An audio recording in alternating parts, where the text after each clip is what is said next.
I've always wanted to be a giant space crab.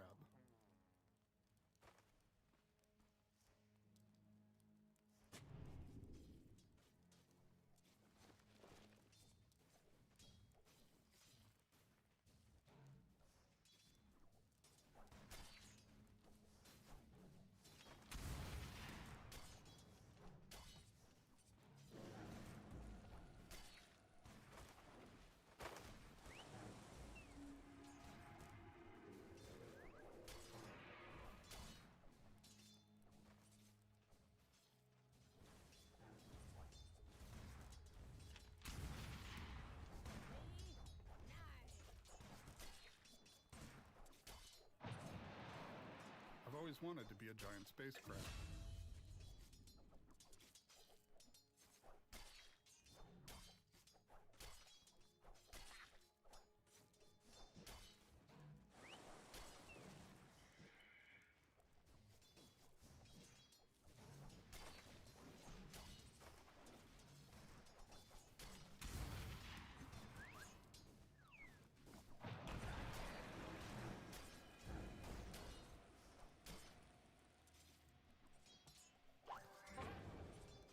I've always wanted to be a giant space crab. So sweet. Now they will suffer. Today is just not good.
space crab. So sweet.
improve until I've you always make wanted to be mistakes. a giant space crab.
Dyer's bottom tower is in danger.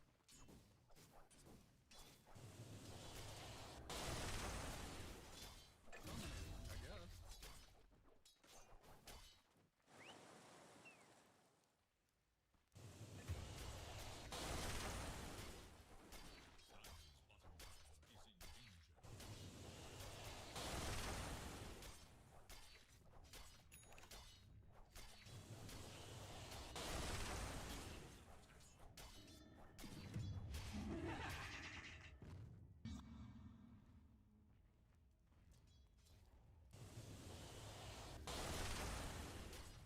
Killing spree.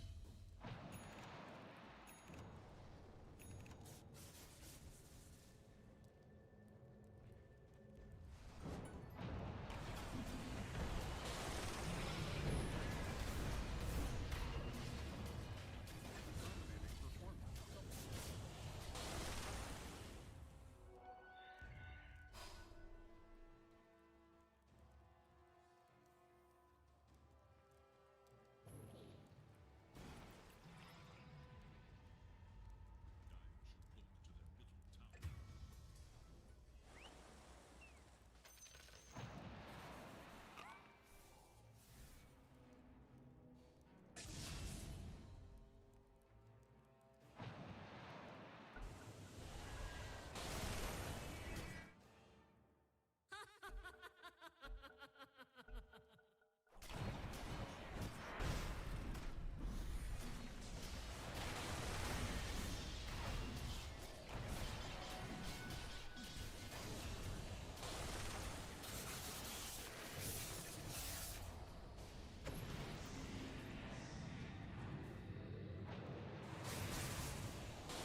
More than 2 kills, but less than 4 kills.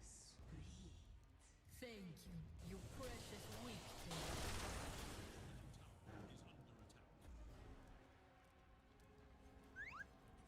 Radiant fortified their structures against attack.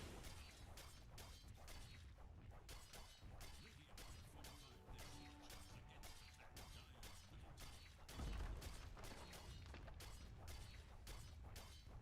Dyer's middle tower has fallen.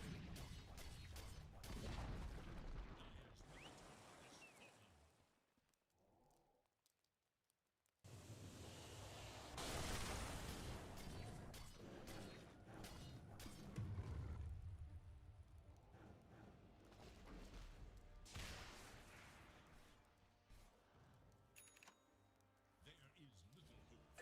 attack.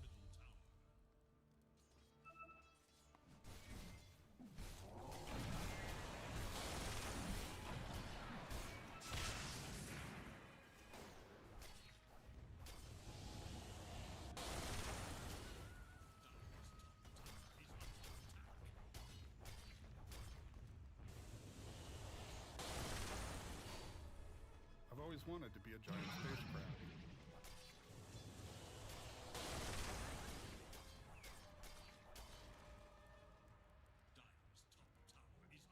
attack.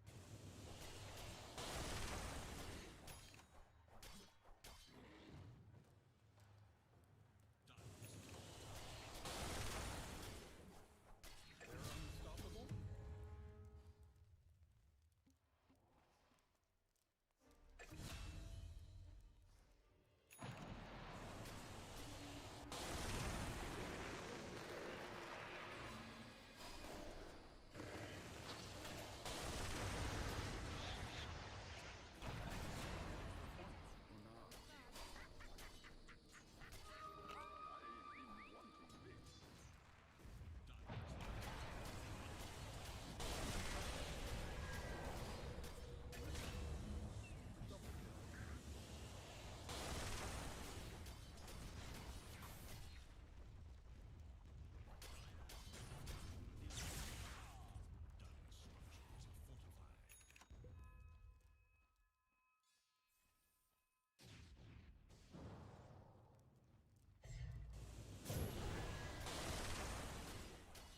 can't improve That until was you make unreal. mistakes.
DCL Gamer Gains contest. As you guys know, they are our title sponsor for Season 4, and not only do they sponsor the prize pool, but they're also going to be helping us run some contests throughout the season that allow everybody in our community to participate in prize pooling events. So if you've got the Gamer Gains application downloaded, great. If you don't, head over to their website, gamergains.com, sign up, download the application, link your Steam account, join the NADCL Dota 2 contest, which I'll show you how to do in a second, and you will be ready to compete. It's important to note that you need to be running Gamer Gains in the background of Dota 2 while you're playing. It's not going to affect your performance at all. It's not that kind of application, so don't worry about that. If you do have the application, you'll be very familiar with their daily challenges that allow you to earn their gamer token. But what we're sort of releasing now in partnership with them is the contest feature. So you'll see here the NADCL Season 4 inaugural contest, Week 1. It begins at 1 p.m. Eastern, I believe, and it's going to last for 6 days. There's no registration fee, and the total pricing is 500 USDC. So you guys should be able to click the contest, and if you haven't entered, it'll say enter contest here. I've already entered, so it says leave. On this page, you can check out the contest rules. You can check out the pricing. You can see the current leaderboard. And yeah, you're probably wondering, how does the leaderboard work? So the way that we're doing scoring is this game, this is like, you're essentially running this in the background as you're just playing your ranked matchmaking games. And so you'll get 5 points for each win, 1 point for each kill, 1 point for each assist, and -1 point for each death. And so what Gamer Games will do is track your games and then put you on a leaderboard based on your top 5 games throughout the week. Pretty simple. Another way to compete. We're testing this out, so we'd love your guys' feedback, and let me know if you have any questions. Thanks for watching. See you soon.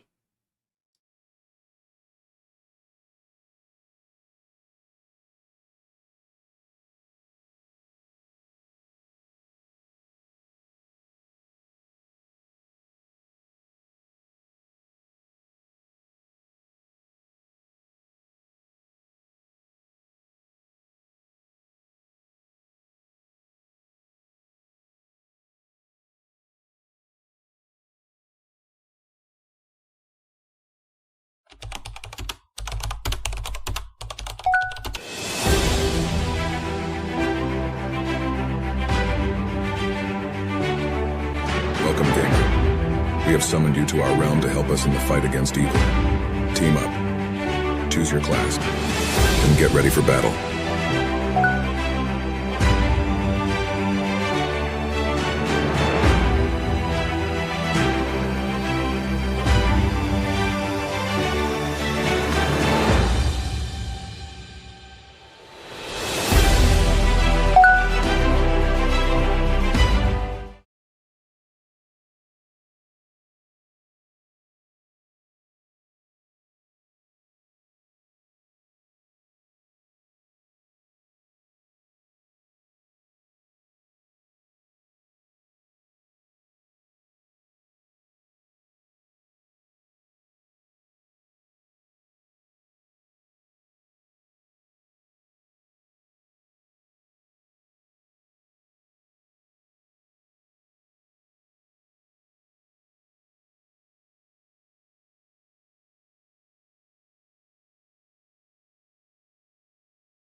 Hey everyone, want to talk to you guys about our first NADCL Gamer Gains contest. As you guys know, they are our title sponsor for Season 4, and not only did they sponsor the prize pool, but they're also going to be helping us run some contests throughout the season that allow everybody in our community to participate in prize pooling events. So if you've got the Gamer Gains application downloaded, great. If you don't, head over to their website, gamergains.com, sign up, download the application, link your Steam account, join the NADCL Dota 2 contest, which I'll show you how to do in a second, and you will be ready to compete. It's important to note that you need to be running Gamer Gains in the background of Dota 2 while you're playing. It's not going to affect your performance at all. It's not that kind of application, so don't worry about that. If you do have the application, you'll be very familiar with their daily challenges that allow you to earn their gamer token. But what we're sort of releasing now in partnership with them is the contest feature. So you'll see here the NADCL Season 4 inaugural contest, Week 1. It begins at 1 p.m. Eastern, I believe, and it's going to last for 6 days. There's no registration fee, and the total pricing is 500 USDC. So you guys should be able to click the contest, and if you haven't entered, it'll say enter contest here. I've already entered, so it says leave. On this page, you can check out the contest rules. You can check out the pricing. You can see the current leaderboard. And yeah, you're probably wondering, how does the leaderboard work? So the way that we're doing scoring is this game, this is like, you're essentially running this in the background as you're just playing your ranked matchmaking games. And so you'll get 5 points for each win, 1 point for each kill, 1 point for each assist, and -1 point for each death. And so what Gamer Games will do is track your games and then put you on a leaderboard based on your top 5 games throughout the week. Pretty simple. Another way to compete. We're testing this out, so we'd love your guys' feedback, and let me know if you have any questions. Thanks for watching.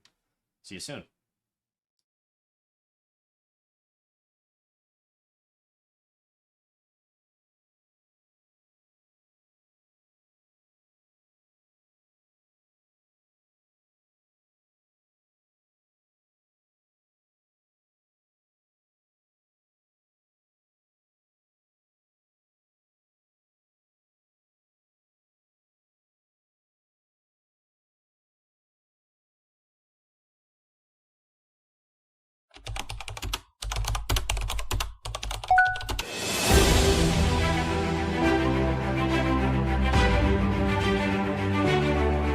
Welcome, gamer. We have summoned you to our realm to help us in the fight against evil. Team up. Choose your class. And get ready for battle.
Hey everyone, want to talk to you guys about our first NADCL Gamer Gains contest. As you guys know, they are our title sponsor for Season 4, and not only did they sponsor the prize pool, but they're also going to be helping us run some contests throughout the season that allow everybody in our community to participate in prize pooling events. So if you've got the Gamer Gains application downloaded, great. If you don't, head over to their website, gamergains.com, sign up, download the application, link your Steam account, join the NADCL Dota 2 contest, which I'll show you how to do in a second, and you will be ready to compete. It's important to note that you need to be running Gamer Gains in the background of Dota 2 while you're playing. It's not going to affect your performance at all. It's not that kind of application, so don't worry about that. If you do have the application, you'll be very familiar with their daily challenges that allow you to earn their gamer token. But what we're sort of releasing now in partnership with them is the contest feature. So you'll see here the NADCL Season 4 inaugural contest, Week 1. It begins at 1 p.m. Eastern, I believe, and it's going to last for 6 days. There's no registration fee, and the total pricing is 500 USDC. So you guys should be able to click the contest, and if you haven't entered, it'll say enter contest here. I've already entered, so it says leave. On this page, you can check out the contest rules. You can check out the pricing. You can see the current leaderboard. And yeah, you're probably wondering, how does the leaderboard work? So the way that we're doing scoring is this game, this is like, you're essentially running this in the background as you're just playing your ranked matchmaking games. And so you'll get 5 points for each win, 1 point for each kill, 1 point for each assist, and -1 point for each death. And so what Gamer Games will do is track your games and then put you on a leaderboard based on your top 5 games throughout the week. Pretty simple. Another way to compete. We're testing this out, so we'd love your guys' feedback, and let me know if you have any questions. Thanks for watching. See you soon.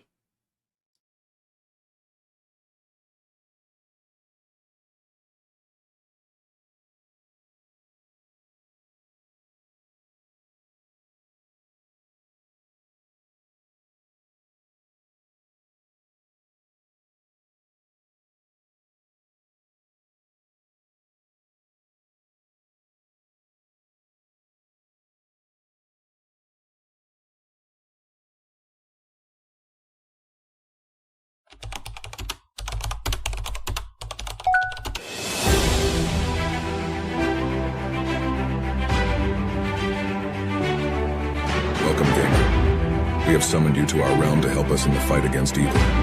Team up, choose your class, and get ready for battle.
Hey everyone, want to talk to you guys about our first NADCL Gamer Gains contest. As you guys know, they are our title sponsor for Season 4, and not only did they sponsor the prize pool, but they're also going to be helping us run some contests throughout the season that allow everybody in our community to participate in prize pooling events.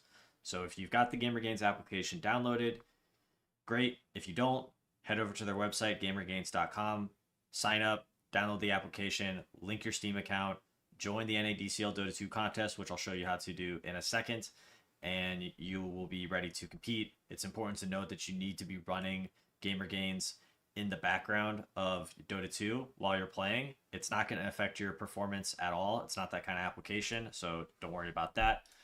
If you do have the application, you'll be very familiar with their daily challenges that allow you to earn their gamer token. But what we're sort of releasing now in partnership with them is the contest feature. So you'll see here the NADCL Season 4 inaugural contest, Week 1. It begins at 1 p.m. Eastern, I believe, and it's going to last for 6 days. There's no registration fee, and the total pricing is 500 USDC. So you guys should be able to click the contest, and if you haven't entered, it'll say enter contest here. I've already entered, so it says leave. On this page, you can check out the contest rules. You can check out the pricing. You can see the current leaderboard. And yeah, you're probably wondering, how does the leaderboard work?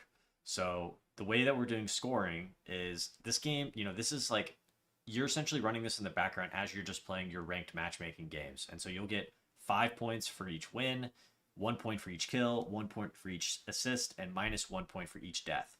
And so what Gamer Games will do is track your games and then put you on a leaderboard based on your top 5 games throughout the week.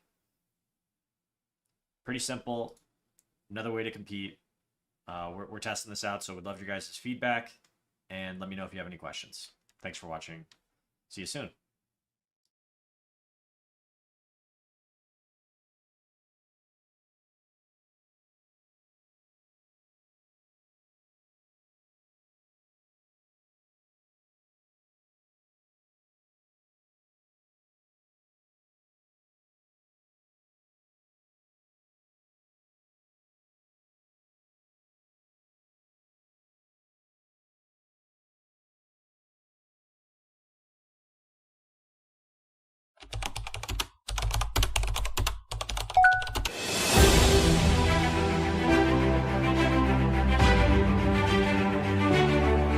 Welcome, gamer. We have summoned you to our realm to help us in the fight against evil.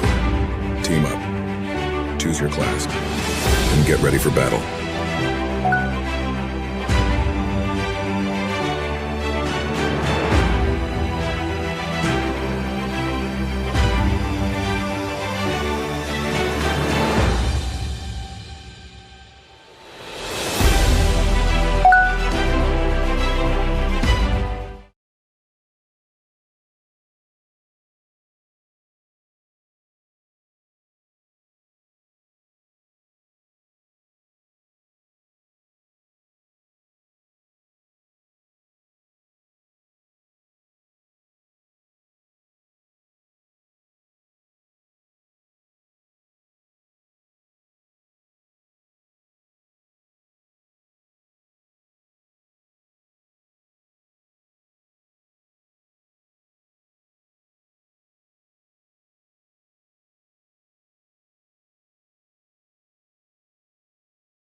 Hey everyone, want to talk to you guys about our first NADCL Gamer Gains contest. As you guys know, they are our title sponsor for Season 4, and not only did they sponsor the prize pool, but they're also going to be helping us run some contests throughout the season that allow everybody in our community to participate in prize pooling events. So if you've got the Gamer Gains application downloaded, great. If you don't, head over to their website, gamergains.com, sign up, download the application, link your Steam account, join the NADCL Dota 2 contest, which I'll show you how to do in a second, and you will be ready to compete. It's important to note that you need to be running Gamer Gains in the background of Dota 2 while you're playing. It's not going to affect your performance at all. It's not that kind of application, so don't worry about that. If you do have the application, you'll be very familiar with their daily challenges that allow you to earn their gamer token. But what we're sort of releasing now in partnership with them is the contest feature. So you'll see here the NADCL Season 4 inaugural contest, Week 1. It begins at 1 p.m. Eastern, I believe, and it's going to last for 6 days. There's no registration fee, and the total pricing is 500 USDC. So you guys should be able to click the contest, and if you haven't entered, it'll say enter contest here. I've already entered, so it says leave. On this page, you can check out the contest rules. You can check out the pricing. You can see the current leaderboard. And yeah, you're probably wondering, how does the leaderboard work? So the way that we're doing scoring is this game, this is like, you're essentially running this in the background as you're just playing your ranked matchmaking games. And so you'll get 5 points for each win, 1 point for each kill, 1 point for each assist, and -1 point for each death. And so what Gamer Games will do is track your games and then put you on a leaderboard based on your top 5 games throughout the week. Pretty simple. Another way to compete. We're testing this out, so we'd love your guys' feedback, and let me know if you have any questions. Thanks for watching. See you soon.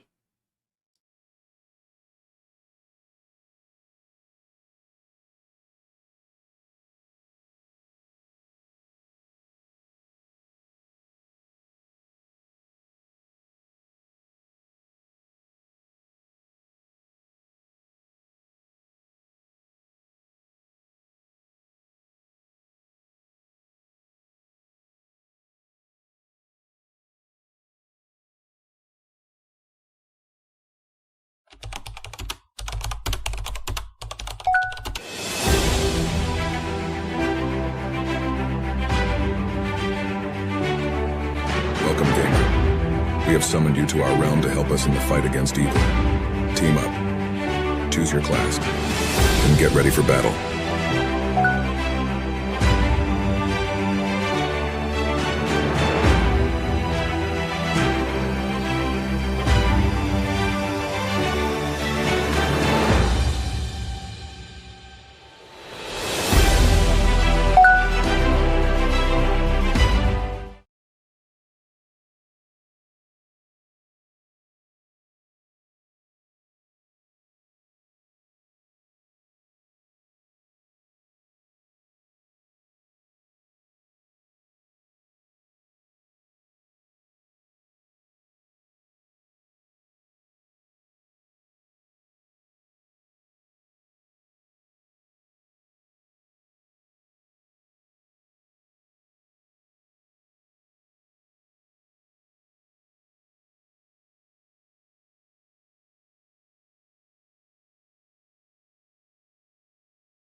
Hey everyone, want to talk to you guys about our first NADCL Gamer Gains contest. As you guys know, they are our title sponsor for Season 4, and not only do they sponsor the prize pool, but they're also going to be helping us run some contests throughout the season that allow everybody in our community to participate in prize pooling events.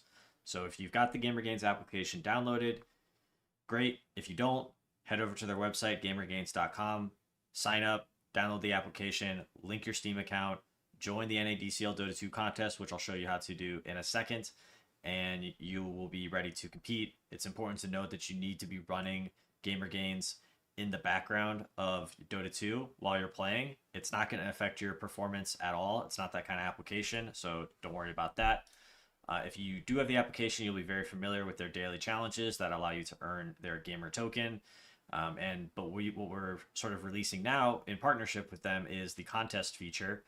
So you'll see here the NADCL Season 4 inaugural contest, Week 1. It begins at 1 p.m. Eastern, I believe, and it's going to last for 6 days. There's no registration fee, and the total pricing is 500 USDC. So you guys should be able to click the contest, and if you haven't entered, it'll say enter contest here. I've already entered, so it says leave. On this page, you can check out the contest rules.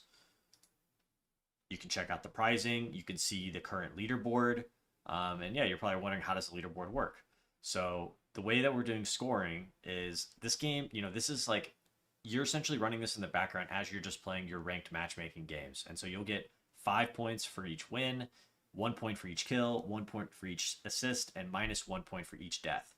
And so what Gamer Games will do is track your games and then put you on a leaderboard based on your top 5 games throughout the week.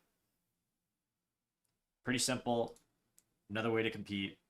We're testing this out, so we'd love your guys' feedback, and let me know if you have any questions. Thanks for watching. See you soon.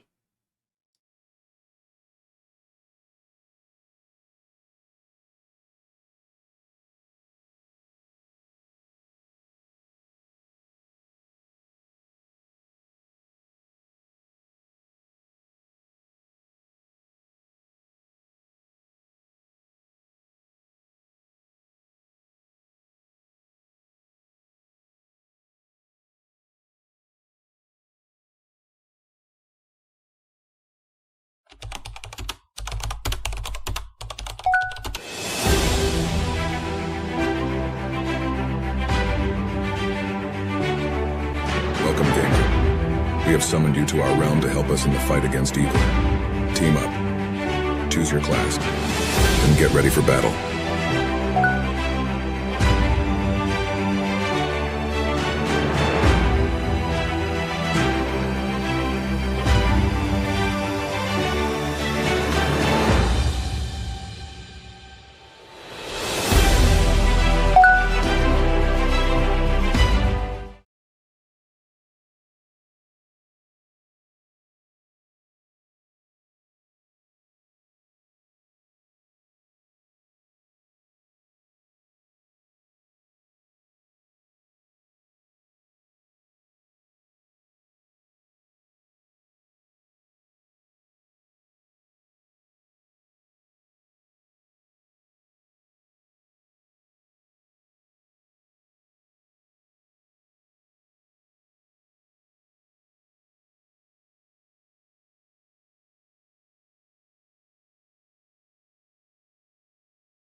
Hey everyone, want to talk to you guys about our first NADCL Gamer Gains contest. As you guys know, they are our title sponsor for Season 4, and not only did they sponsor the prize pool, but they're also going to be helping us run some contests throughout the season that allow everybody in our community to participate in prize pooling events.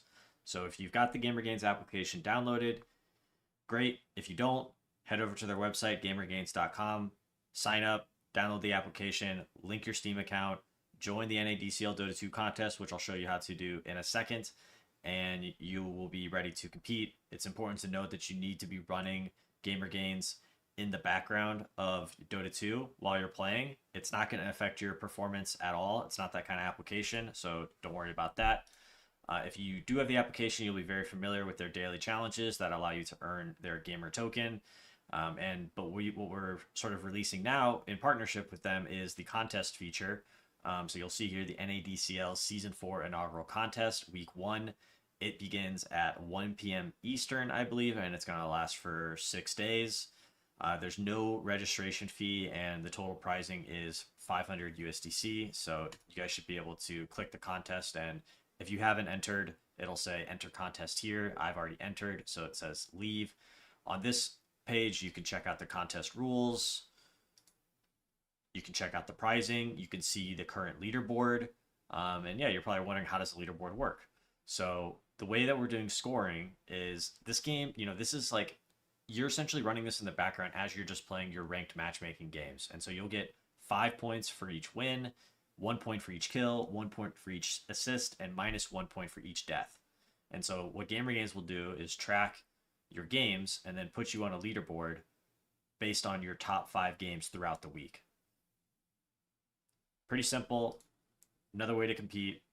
We're testing this out, so we'd love your guys' feedback, and let me know if you have any questions. Thanks for watching. See you soon.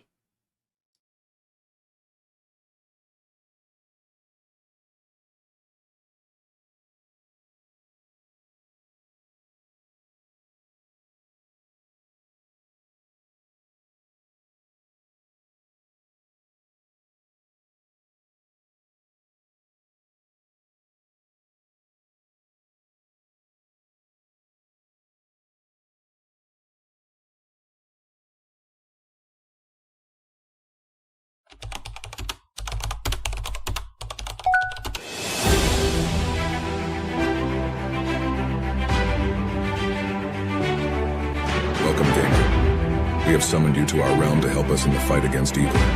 Team up. Choose your class. And get ready for battle.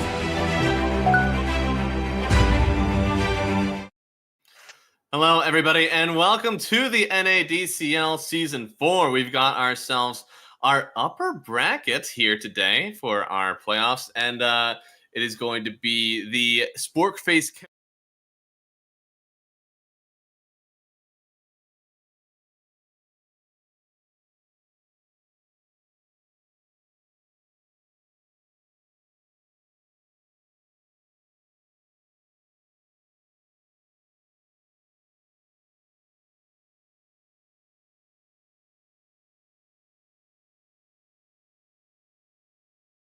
Lads. Why did you do that when we were playing lads together? Yeah, why didn't you play like that when we were playing together and now you're just saving it? Yeah, right? Had that in you all along? What's the deal? It's wild. I guess we'll first go off to, since we're already talking about it, let's go to the team rosters for the Sporkface Killers, because we've got SMD. Karan is playing, so he is not 6th man of the year for us today. Actually, who is the one missing? We've got Dorfade, Karan, Thana, and SMD. So I guess we're missing Vico. And then on the other side, we have the I already forget. I literally just said it. The Fry Boys. Yes. They got the Fry on. Yeah, that's my face instantly goes to the snake. I wasn't actually. Yeah. I didn't go to the fries until later. But also, yeah, we've got. I don't know. Unsure of who we're missing from this one, but we're missing Ren. Yes, because they have the anime team locked and loaded and ready to go, and Rem isn't even there, which is very interesting. But does mean, of course, Muzi and LGTK, they've had a lot of time pubbing together. So I expect a lot of good synergy from the both of them. I'm excited here. This is our upper bracket final. So winner here gets to rest for a little bit while everybody else dukes it out for the rest of the weekend. And the last thing that we have to mention here, if you are going to TI and you want to have a special fun event while you're out there, the NADCL Turbo Mode at TI. We've already got some of our captains picked out for the Turbo teams, and there are tickets available right now. You can head over and pick it up from the Crimson Witness Discord or on the NADCL Discord. We both have them both there. But yeah, you should definitely check that out, because if you want to play some Dota with the Universe, I'm sure not many people have had that opportunity a long time. So go ahead and check that out. And for the rest of us here, we've got a draft ahead of us. We're going to send you in right now. And we've got Techies and Legion Commander panned out first from the Fry Boys. What an interesting start to our day. That has to be some specialty insider info type banning. Sporkface, on the other hand, going super meta and being like, yeah, no Sven in this game. Right? I like the Sven taken out. I think something that we saw yesterday with Little Nick playing is that they would actually, if they had first pick, they would ban out Sven into the Brewmaster pick, which I thought was pretty important. And man, the Sportface guys are just like, there are carries that I don't like, and they will be gone. Are we getting a PA ban here afterwards? It would honestly be pretty epic if they did. I think they're like, guys, we just want to play some honorable Dota, no PA, no worrying about invis, fade time, and nonsense like that. Let's just play a good old classic game of Dota. Amen. Yeah, I mean, some of the stuff that we've been usually seeing banned out is like Dawnbreaker, Vengeful Spirit, even a little bit of like Treant Protector, sometimes Warlock. So I'm surprised that the Pause 5 pool isn't being touched at all so far, really, except for maybe the Techies, but it's kind of wild. It's like a bit of Game of Chicken, I think, where if you leave them all in, then like you both know you're gonna get some good ones. So maybe if neither team starts, then they're like, yeah, okay, let's just leave them all. Yeah. Hey, I'm down Pick for of the gentlemen's litter. agreements like that. Yeah. I think Venge is kind of wild to leave in. I know that Warlock is also like unfun to play into, but I think Venge with the minus attack damage on your W and plus just like the instant save from your ult, I think it's kind of hard to leave in the pool at all. I don't know if I would really want to do that, but looks like if they don't pick it here, they might leave it in, but they go for the Pangolier, which has seen a very high win rate here over the last week or so from NADCL. Yeah, it's just such a stable mid laner. Like very few abysmal matchups. You got 2 sets of spells, different damage types to secure your lane, CS and whatnot. And I thought they were gonna ban it out, and now it's picked up first for Fry Boys. Very fun fact is that over the last 7 days, Phantom Assassin has been banned or picked 10 times, but in the 2 times that it's been picked, it has lost both games. Same with the Nature's Prophet. So maybe it's not overpowered. It's a terrible hero. Bad hero. It's kind of one of those, like, you roll the dice and you're like, okay, team, you guys got to buy me like 25 minutes of time and then I'll win the game in V9. But it's that kind of 25-minute window where you're a pretty low impact hero, pause 1 at least, that kind of can lose you the game a little bit. Usually, like, the reason like Sven does decent against PA is just because his timing's so much faster. He's like 1 item up on her and pressuring the map with his team before she's ready, and Sven was banned, so armor's pretty cool too. You know, yeah, that E armor always helps out. I do think that the Dawnbreaker is another hero they have to kind of worry about. PA, of course, loves trying to burst people down, so Dawnbreaker kind of work against that. It builds the Blade Mail. I believe the lane is actually pretty decent. If there's no creep wave around for the PA to jump to, 3 swings in the hammer can really hurt. Yeah, he's such a Dawn's such a strong laner. Like, the spells do decent damage, and like that little bit of gap close plus slow means that you pair well with a lot of 4s. So you kind of can pick that hero pretty confidently and be like, we'll figure out the rest of the 4 later and the draft later, because it's just a solid hero and everyone loves Blade Mail, especially against PA. You can be like, okay, I'm kind of safe from her a little bit before she buys that BKB. Yeah. I think I'm gonna. I'll do a promo tweet again today. Casting NADCL with my boys. Who's the pro player that I should tag in this tweet? The one that I think would get the most clout from tagging them in this. I don't know. I guess it doesn't even have to be in this game. I could just like Yeah. just add Sumail for no reason, anyways. Yeah, perfect. I think that might even make it better. That might be the way to go. All right. I will not tag whatever company they are tagging whenever they tag you though. They don't get to be involved in this one. Yeah. Down with that company. I'll take it over soon. All right. So we've got ourselves a Hoodwink. Interesting. Why so early? I feel like of all the supports in pool, I mean, they did finally take some out, right? Tree and Warlock both taken out of the pool. Venge still in. It's so good. Is there some sort of like inherent like I want to be a Hoodwink versus Pangolier, or is this entirely comfort? I think it's maybe 70% comfort. I think you're always going to be relatively happy having like a high burst, like chain damage type hero like Hood, where if like someone sets up a stun, you can follow up, or if you get lucky with a tree, you can kind of set up this high damage burst. So obviously Pangolier can struggle against that a little bit. He's not the highest innate HP hero. So he can sometimes get bursted before he gets his roll off. But I'm guessing it's fairly comfort. Hood's not like the most meta hero, I would say, but Yeah. it's one of those heroes where you have a lot of room to kind of play. You play the map, you can play from fog and trees, so there's a really high kind of ceiling on it. So if you're really comfortable on it, it can pop off. It's had its time in the sun for a while too. Obviously, I think a lot of people know what the hero is capable of. If you manage to get that 25 talent, the 135 bushwhack radius is insane. You can get dump out stuns all over. They did switch around the Shard and the Aghanim Scepter, so now you don't just get the free decoy with Shard, and yet a lot of people really valued Boomerang, so I think that it being on the Shard is pretty nice, but the decoy was a lot of burst damage, which is now on Ags. But I think whenever I saw Jim do this, he was a big old, like, you would go the Aether Lens, and then if you needed to get a few items to survive, then you would do it, but you would actually go pretty quick into an Octarine Core, which is now slightly nerfed because it doesn't build in from the Aether Lens.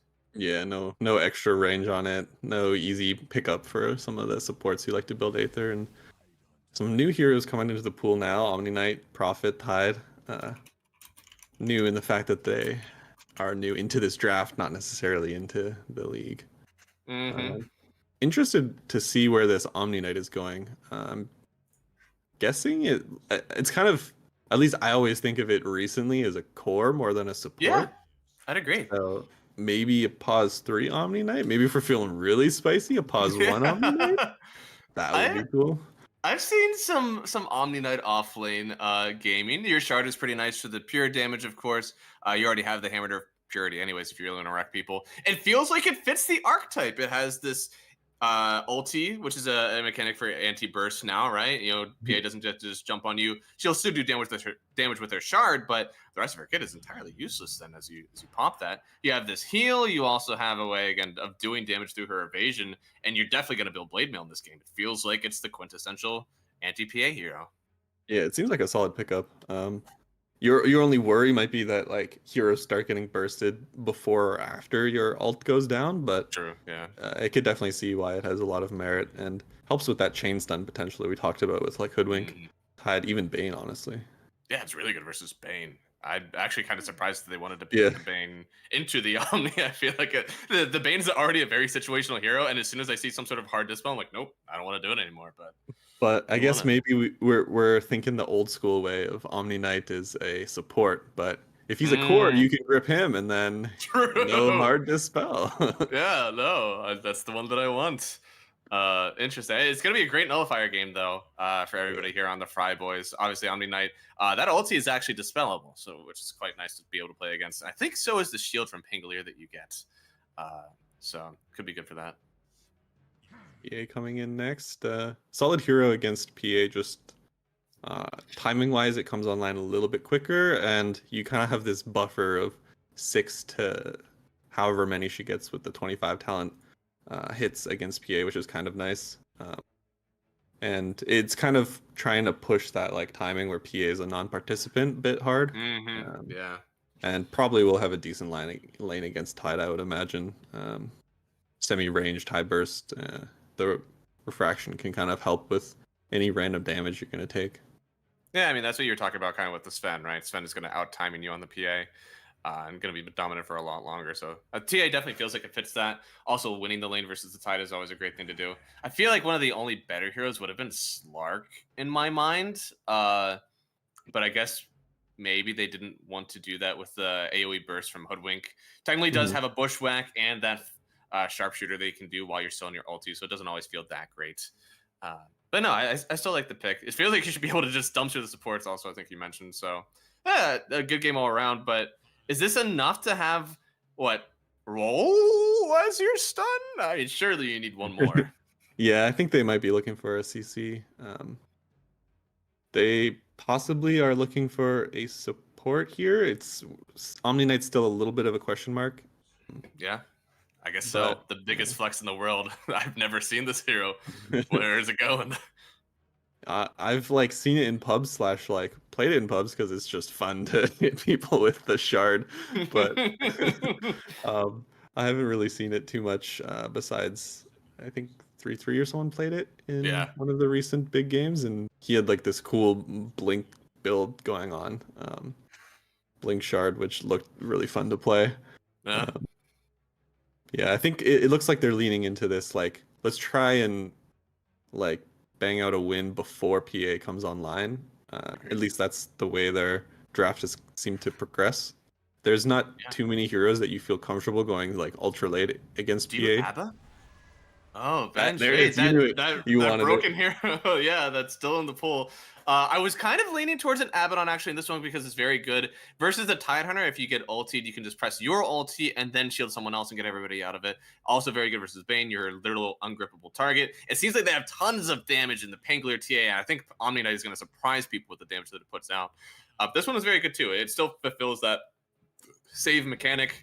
And also is pretty decent lockdown that they're missing. But Quap comes out versus the Pango. They know 100% now that this is going to be a mid Pangolier. There's technically some in the air, as you said, not really sure where these heroes were going. But I think two of the worst Pango matchups are Quap and Invoker. So this is gonna be a little bit rough. But hey, this Pango hero has gotten a lot of respect. It is a 75% win rate over the last week. I mean, what is it that makes this hero, even in a lane like this, do you think he's going to have that big of an impact, knowing that he'll probably be down 1K after the laning stage? I think you always have impact in these mid-game fights with roll, so that's kind of what the hero can bank on, and securing CS with your Q and W is always pretty easy to do, and you get that added benefit of trying to be able to clip heroes with it, so it's just pretty static, always has a decent lane type hero, but Quap is definitely one of the heroes that can punish. She can kind of abuse these squishier melee heroes with Dagger, and she's hard to catch, so it's not like you can rely on this level 6 timing and, I'll just chain stun her and kill her easy. You'll require a rotation from Venge or someone to get that kind of sneaky kill. Absolutely. I'm excited to see what they're going to do here. Also, Muzi switching over to carry. He did play, I believe, for Grin during Div 2 NA. He was playing off lane. He had his time in the mid lane. He had been actually predominantly, I think, a mid laner before that. And now he's moving over to the carry role for this one. Jett is going to be picking up in the mid lane. LGDK on the Hoodwink.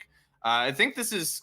I kind of like the lineup that's going for them, but yeah, I think how heroes get bursted down, if they rotate it into the Quap, a lot of these things are going to actually dictate who's coming out of this laning stage. And I think specifically, as you said, that mid rotation. It's very hard to kill that Quap, very mobile. And honestly, Venge isn't one of the best heroes to rotate in unless you literally don't see her coming. Yeah, you'll probably get this. Yeah, right. That's pretty low. And hey, Chompix, thank you very much for the raid, by the way. Very, very happy that you were able to send some people over. Hope they had a lot of fun over at your stream. And for the rest of us here, it is the NADCL Season 4 Finals weekend. So we're looking at the upper bracket finals happening right now. Winner of this one gets to sit around and watch everybody else play through the lower brackets. And the loser of this one will go down and play the winner of the Honored Vanguard and I believe Paladins. Can I get a verification on that one, Pop Tart? And Trash Knights Online. I'm sorry, Trash Knights. I knew you had it in you. I just misspoke. But here we are with our current matchup happening right before our eyes. And SMD is a very, very good carry. I'm excited to see what he does on this TA. I think the lane is going to be pretty good for him. I think one of the things that usually you're worried about on the TA is like, what is your snowballing potential? If they almost gave him first blood, that would have made it really good. Door does pick it up, and hey, you know, Vengeful Spirits, they do well with the gold. I'm not too upset about that. Supports, they need the money sometimes, you know, and honestly, Venge is one of those heroes where if she can get off to a good start, she can kind of pump. And is this, so this is a pause 5. It's unfortunate, you know, on pause 4, you have a better chance of getting that Aghanim Scepter, but this one is probably going to be more like your Medallion, Tranks into like either Solar Crest or maybe Force Staff if you feel like you really need it. Unsure. Yeah, we'll have to see with what the thoughts are. Always nice to start with extra like 200 gold just for free. Or I guess 300 in this case. I imagine the Tide won't have the greatest time up here. I don't think Hood will offer too much support, but Tide's one of those heroes where eventually he gets a couple levels in Kraken Shell and he's gonna start taking favorable trades. Yeah, and he should be okay. Yeah, so I didn't know if he was going to go Vanguard into the Hammer, but looks like he is just going to go Hammer. Could be rough because I think TA is a hero that really loves being able to play into stick lane, right? You use a surprising amount of mana if you are utilizing your melds correctly, plus your refraction. So able to just stick up the whole time, be quite nice for Scourge. Yeah, let's see what's happening in this bot lane. He taking a little bit of harass, but the support from Bane's always going to be pretty solid. This hero's just such a good laner, especially now that it's universal. Yeah. It feels like a couple levels in, he's just pumping out so much damage and relatively tanky too. Is this... I almost forget what the ability is called, actually. Whatever his Q is, Enfeeble. Is this actually an amazing Omni counter with the anti-heal component to it? And caster introduction. I guess it might just honestly provide like free repel stacks, but That's true. I think it's just pretty good in lane because it deals that little bit of damage over time as pure, plus like the attack damage reduction. It's like same reason that Venge is so good.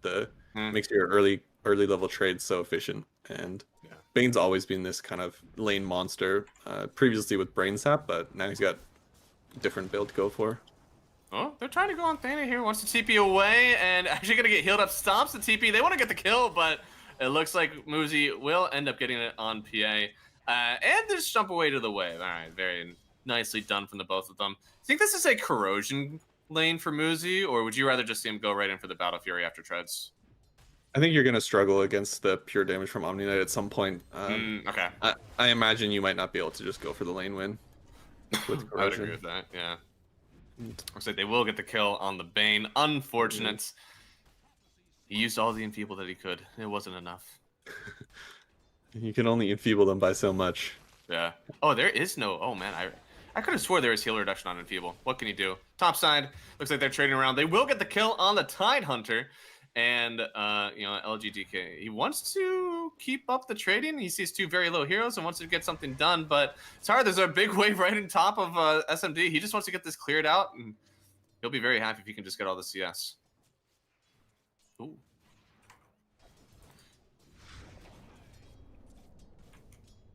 Yeah, so far, Co-op having a good time as expected, but Pango not lagging too far behind, honestly. No, not at all. It's honestly, to only be 5 down isn't the worst. The denies are probably what hurts the most. And it is about like a half a level increase right now for the Co-op. Yeah, even when he tries to secure the CS, he takes a little bit of poke from the Pango spell, so... Yeah, I tell you what, this is one of the best max stagger lanes. Pango just had such a hard time dealing with that. The barrier isn't really going to help you out a ton. You do really rely on just being able to bottle up the whole time, get the CS that way. Do you think this is like an early rotation or something maybe from the Pango that eventually you just stop really focusing on your lane, just focus on trying to win some side lane for your team? I would say so. I think you're you're pretty much in this lane, just being like, I need to survive till 6, and then I have a fun game from then on. Frees up you to make rotations and even set up kills with like a rotation. So kind of pressuring the Quap a reasonable amount right now, honestly. He's doing really well in this lane.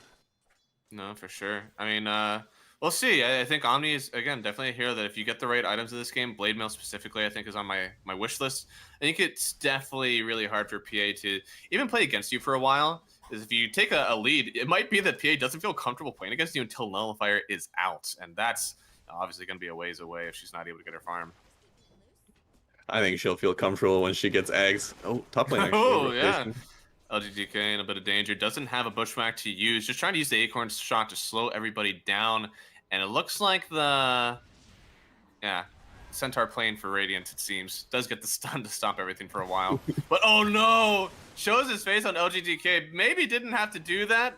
Wanted to make sure that the tide got away, but I think he was already out of there. And they'll get a nice reset there on LGDK. Yeah, TA having a pretty good time. Tide struggling a little bit, but maybe he'll get the meteor hammer out and just get to go farm creeps. Tide actually kind of getting owned right now.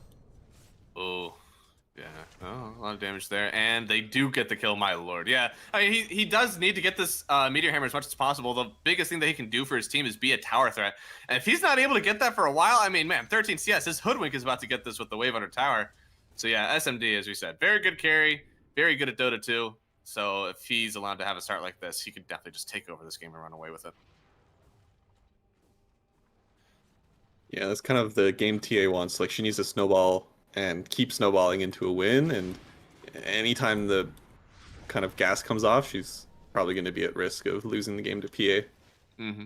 Man, the Bane enfeebled Quran, so like, his swash range is so low. I don't think that there is a rune anymore. Yeah, they already grabbed it up, so... Looks like neither hero will get it. There is a roll available in the mid lane, but that will not protect you enough from the Sonic Wave if they are able to get it off.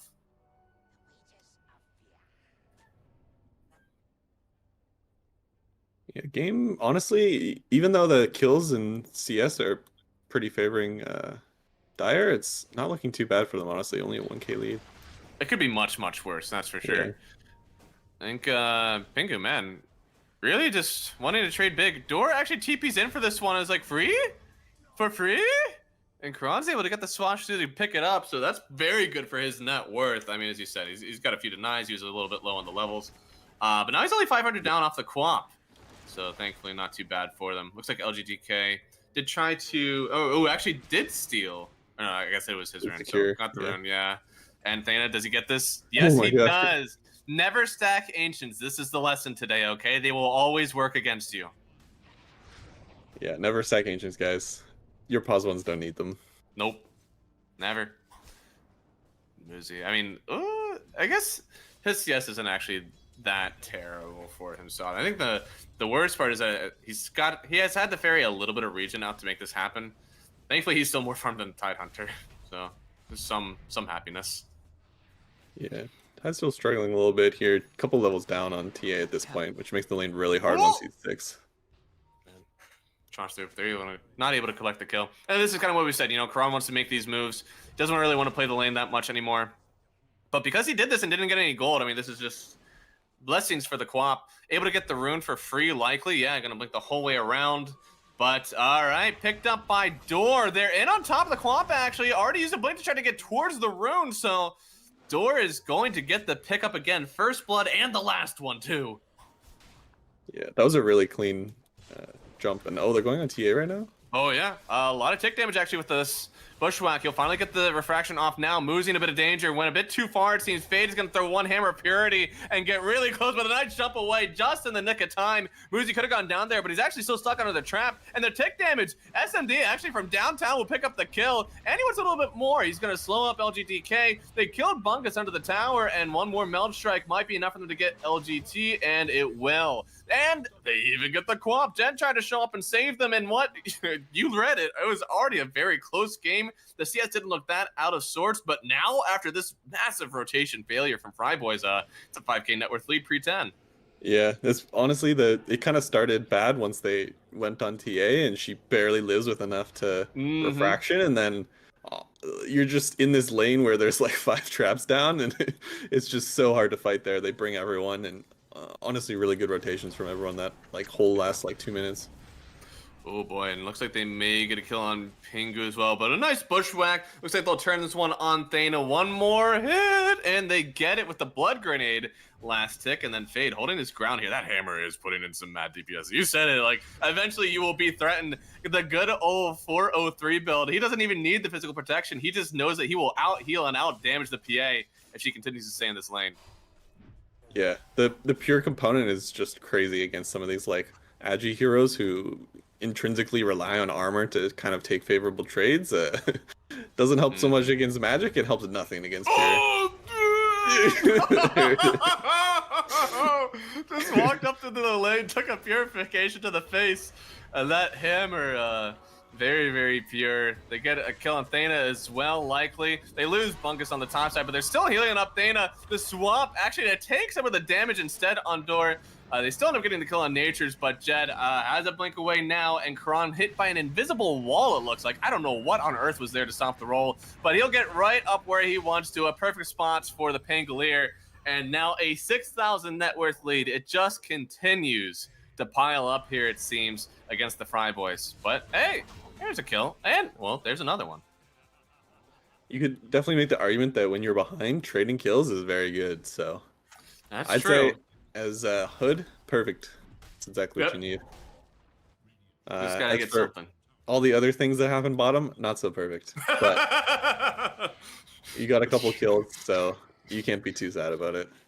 If we ignore the 2 minutes previous to the Hoodman getting that 1-for-1 trade, it was an awesome trade. Excellent.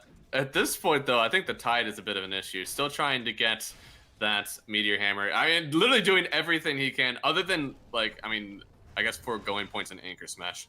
I don't know if you really want to do that, but he's got 2 ROPs. He's got 3 health. He's trying to survive through this physical onslaught, but it's just not enough. Looks like in the mid lane, they may get something here on Door. Yeah, stun not enough, but Pingu does die in the bot side to trade out. As we said, this trades technically do favor the Radiants. So, yeah. It's just too hard for Tide to lane top without vision down to see the traps. He's just going to kind of keep getting bullied, I think. Speaking of the bullying here, they do Ravage up and then put him on a high ground. But, whoa, the tree. Oh, okay, sick tech Scourge. They get a roll through from Karan now. What was honestly a pretty decent setup turns into some skates for Bungus. Karan actually just stops the roll. He's like, I'm not going to try to play this game anymore. I will just hit you. They still can't get anybody else, though, so it seems that he's wasted enough time that they only end up getting 1. And in fact, could lose some more. We'll see. That Melt Strike is some big damage. A beautiful stun from the Centaur creep. Do not put 3 people around it. He will pull the trigger. But they still end up getting this kill on Pingu. They don't get the kill on TA, and now Muzi in the mid lane in a bit of danger, jumping away, but that is towards the Omni, and he just gets double pure nuked again. Oh, my lord. Yeah, honestly, they're just bringing so many heroes to all these engagements, and it's working for them so well every time. Obviously, gonna always take some number advantages with Nature's Prophet, but I think Door's been honestly making some really clean moves just this whole game. No, very clean here. And that's we did say, you know, these rotations are the kind of things that will win them this one. Because if you do allow the TA to snowball, it's just gonna be ownage for SMD. It doesn't even feel. Like, I know that he could, like, really ramp up tempo, right? But look at the ancient stacks that he has on him. I mean, once we're done here, I will not distract Pop-Tart. I'm a good boy. We see a 1v1 between the mid laner with 6,000 net worth and the Pause 5 with, barely boots and some to his name. He does die. But Jed does come in to try to help out Thana under the tier 2, maybe a bit deep for his liking. They'll get a Sonic Wave. It connects on Karan, but he's going to get swapped out. He pops the roll even, and then another wall. These dangerous, dastardly walls stopping me from rolling where I want to go. He still ends up connecting on the PA, but Jed, oh, there's no way they want this. He's actually seen now. If Thor is able to get it closer at all, could be dangerous, so they will just back away. And Karan, those swashes are just doing so much damage. And meanwhile, Bungus, that's unfortunate. It's unfortunate. You go from having to lane against TA with immense physical damage to Omni Knight with immense pure damage. Kraken Shell doesn't help so much against that. Oh, can you get out? Oh, Oh, he no, denied he denied it. No. And then he still dies. It's so sad. Because honestly, on Pinker's side, like they do need the wisdom. All right, He you know, needed like so badly. looking into the castle and seeing everybody eating good. Like I want that piece of bread though. I don't throw it away. Yeah. Oh, trading down mid lane. So Oh close. my goodness, that is so depressing, man. They were so close to that kill. Holy moly, what an awesome play there from Door. And then they're gonna drag. That is that no way. Pop Tart, click on him. That's a harpoon. It's a harpoon.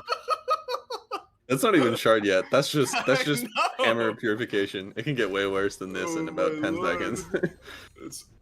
It's going to get so much worse, man. Because what is the? Can you hover over the shard real quick? Is that a percentage proc or okay? So it's in every 6 seconds. Every 6, yeah. So This pretty much thing. every time he's hitting a hero, he's gonna hit them with an extra purity hit.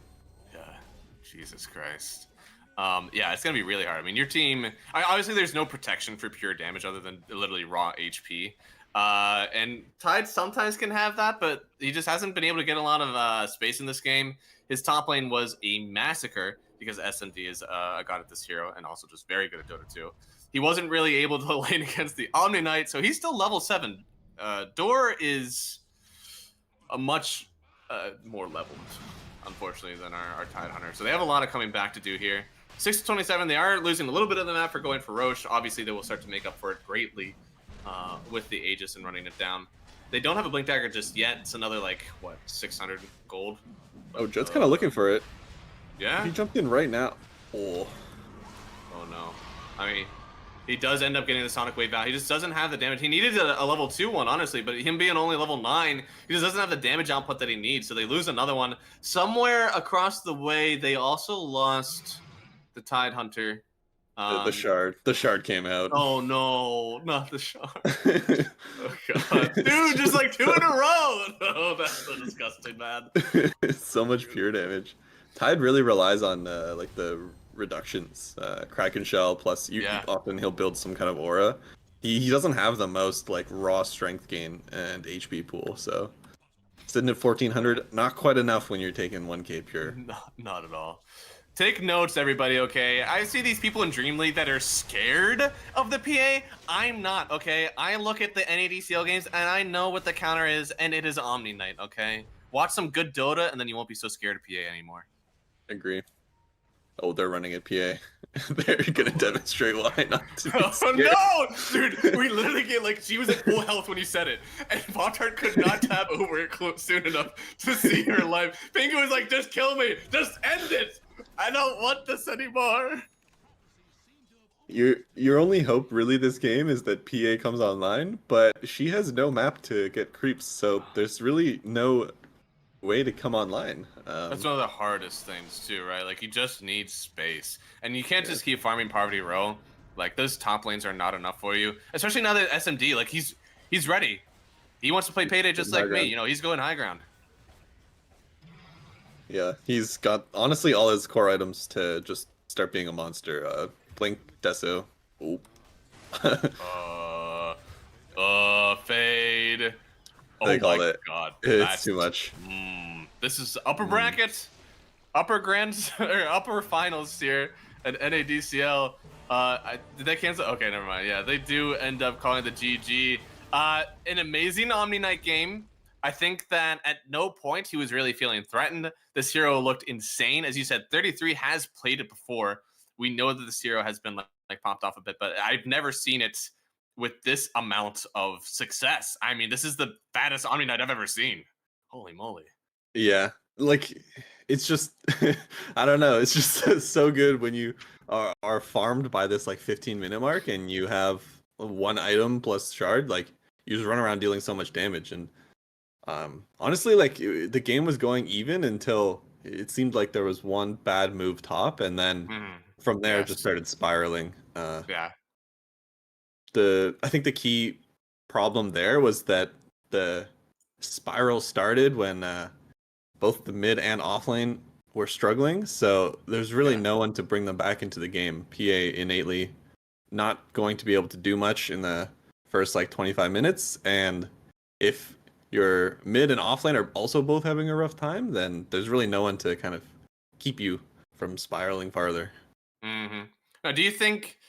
I know it's really hard sometimes. Like you see a matchup like this where like Omni Knight obviously did very well versus the PA, but do you think that there is also some sort of support difference there that maybe they needed to draft it differently whenever they are playing against the Omni Knight?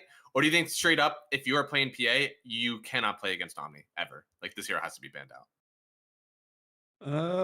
I don't think Omni's just like the end all be all counter. Mhm. I think it's namely just that the game kind of fell down around and PA doesn't get to participate. Yeah. She tried to make a move top, and like again, if that TA dies with instead of living with like a 50 HP or whatever it was, then the game looks a lot different. But that's just, I think, kind of how it's going to be when you have the game relying on a pause one coming on online at 25 minutes and the other team's relying on a snowball draft and they start snowballing really hard at 10 minutes. It's just, what can you do? I don't think you need to like think too much about the draft. Okay. Maybe try and look for like a more guaranteed win type offlaner. But other than that, it's just, you just gotta chalk it up to, guys, we lost like one or two little fights and then game got really hard. We'll just not do that next game and we'll be good to go. There we go. Just do not pick a late game lineup into this fast push lineup. We'll remember that because we have game 2 coming up very, very shortly. Stick around. There's more Dota 2 on the way. We'll see you for game number 2.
Hey everyone, want to talk to you guys about our first NADCL Gamer Gains contest. As you guys know, they are our title sponsor for season 4, and not only did they sponsor the prize pool, but they're also going to be helping us run some contests throughout the season that allow everybody in our community to participate in prize pooling events.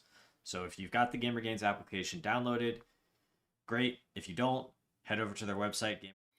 Hello, everybody. Welcome back. It is NADCL Season 4, and we really haven't been away for very long. It feels like we may have been away for longer than that. Game 1 was going on for, though. Tint, what on earth happened? What are the cliff notes for that one?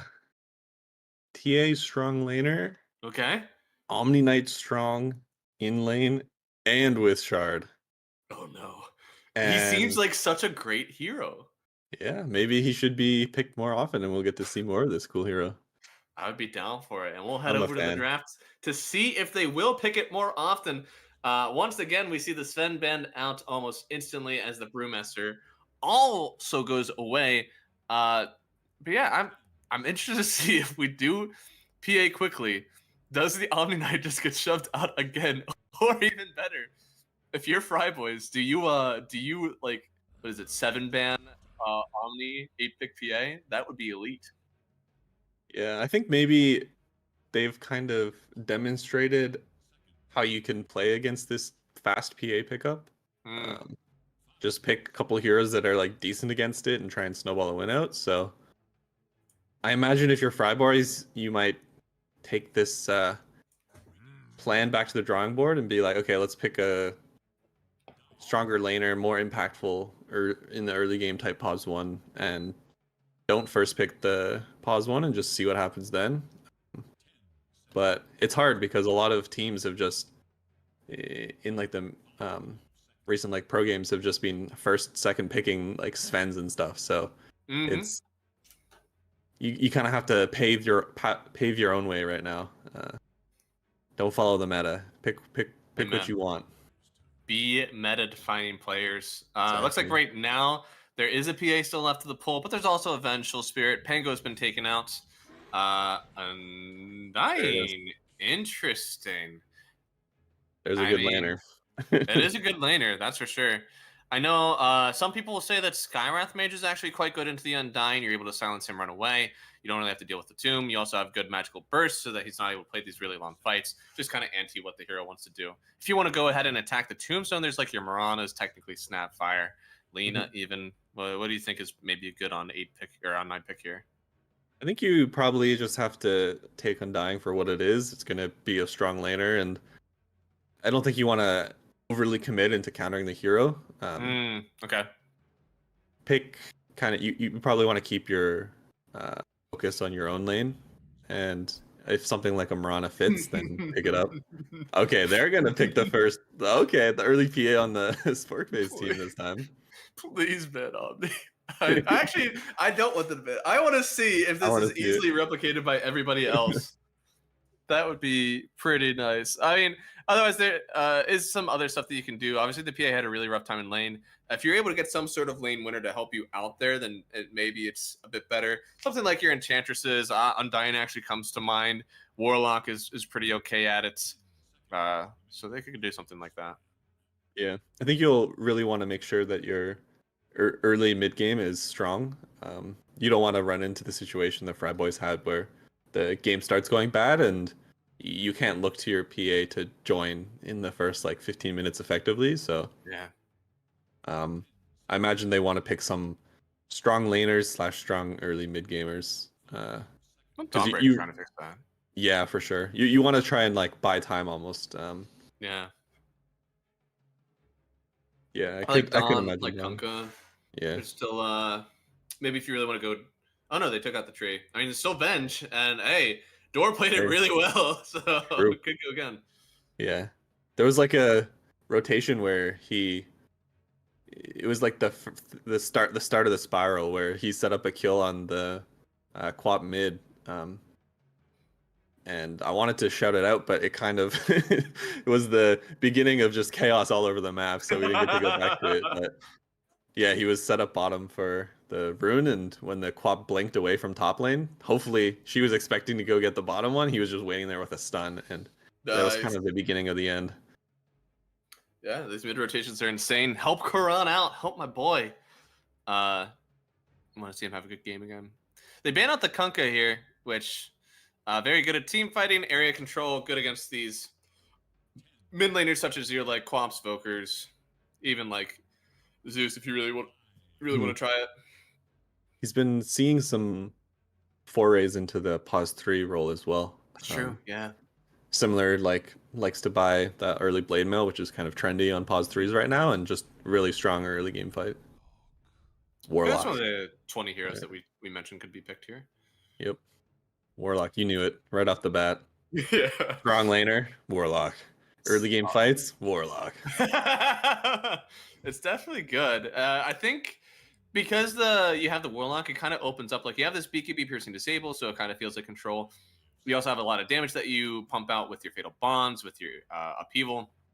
So I think you're able to kind of build this lineup that is full on control afterwards. Because I have seen some lineups where it feels good. You have like this Dawnbreaker, Kunkka, and like +2 supports, like a Grimstroke or something. It feels like you have so much control and it's going to be awesome whenever your PA is joining fights. But until then, you just you don't have the oomph to pump in whenever you're taking these fights without them. So hopefully the Warlock kind of seals up some of that, where like there is damage to be offered. You just need a little bit more from the rest of your team.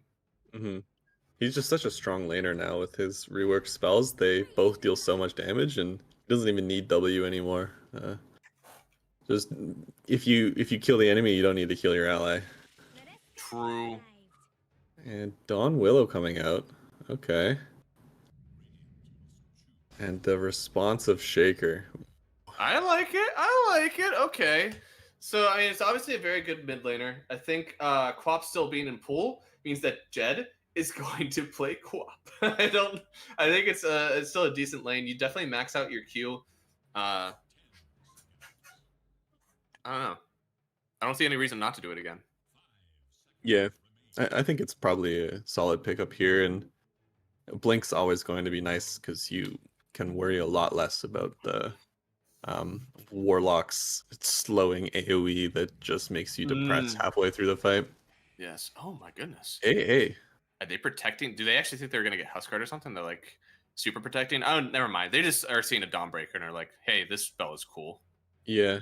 It's a bit of an interesting pickup because they already have the Warlock. I'm guessing maybe they'll run the Warlock as a 4, but it's not certain yet. Maybe it's a core AA, something psycho, but I'm assuming it's just a bit of a different style of 5-4 combination. Possibly, yeah. I did see. I think it was yesterday. It was Rojo on the Zeus and Logical on the Earthshaker, and Logical actually won that lane. It seemed on the Earthshaker by the end of it. So if this is likely going to be the mid Zeus and the mid Shaker, could be an offlane Shaker that has had some time. It does do well versus melee safe laners, so they're going to get the opportunity to see this 23 pick from the Fry Boys. See if it's something that can really step up to the Shaker. Honestly, I would be surprised if this wasn't a ranged hero for the Fry Boys.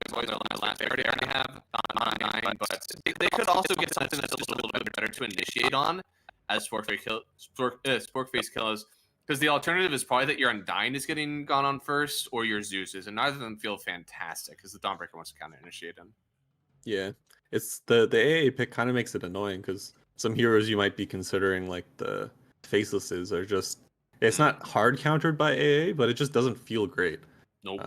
A lot of these kind of tanky frontliners that sit and hit and often regen just don't feel great. I think it's nice to have the Shaker flex, and I imagine it'll have an okay time because you always get to do the very fun Enchant Totem deny range creep, but yes.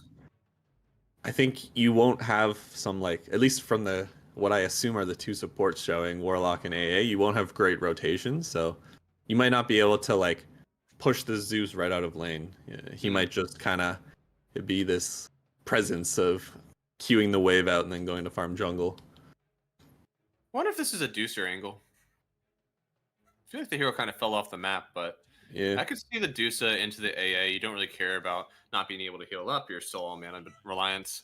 You could lane decently into the Shaker. You got to use your snakes efficiently to kind of like keep bumping him. He'll still get the knives in the first like 3 or 4 waves, but afterwards you might actually be able to like shove him out and or just clear the wave before he cares. With the Undyne, it should actually be a lot easier because he's going to also be missing some attack damage off his strength steal. So Yeah.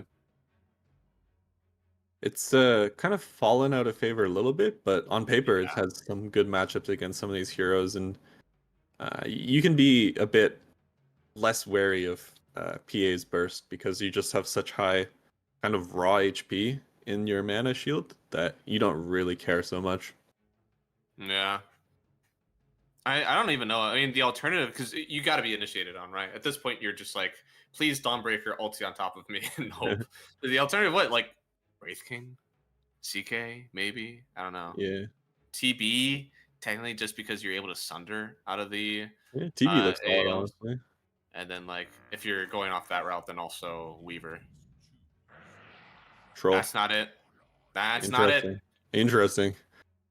Bit rough into AA in some capacities, but I guess you just have to try and play the fights around that. Say to yourself, I won't get hit by the AA ult. I'll be able to use my ult. Yeah. At this point, I think I'm good with my Earthshaker mid, right? I can totally just shove an offlaner here. Yeah, I think if you can make this troll really depressed, you might be able to kind of run a similar path to last game where you get like a bit of a snowball rolling, and Zeus, Troll, Dawn, none of these heroes are kind of move makers. They're more like respond to things. Yes. So things could get hard if you fall a little bit behind. Like it. Like with Axe. Kind of. Do I like it? I like it. I think there's a chance you could like there's a small chance whenever you're playing these like melee strengths against Troll where there's a chance you just get owned and he comes out of the lane really ahead.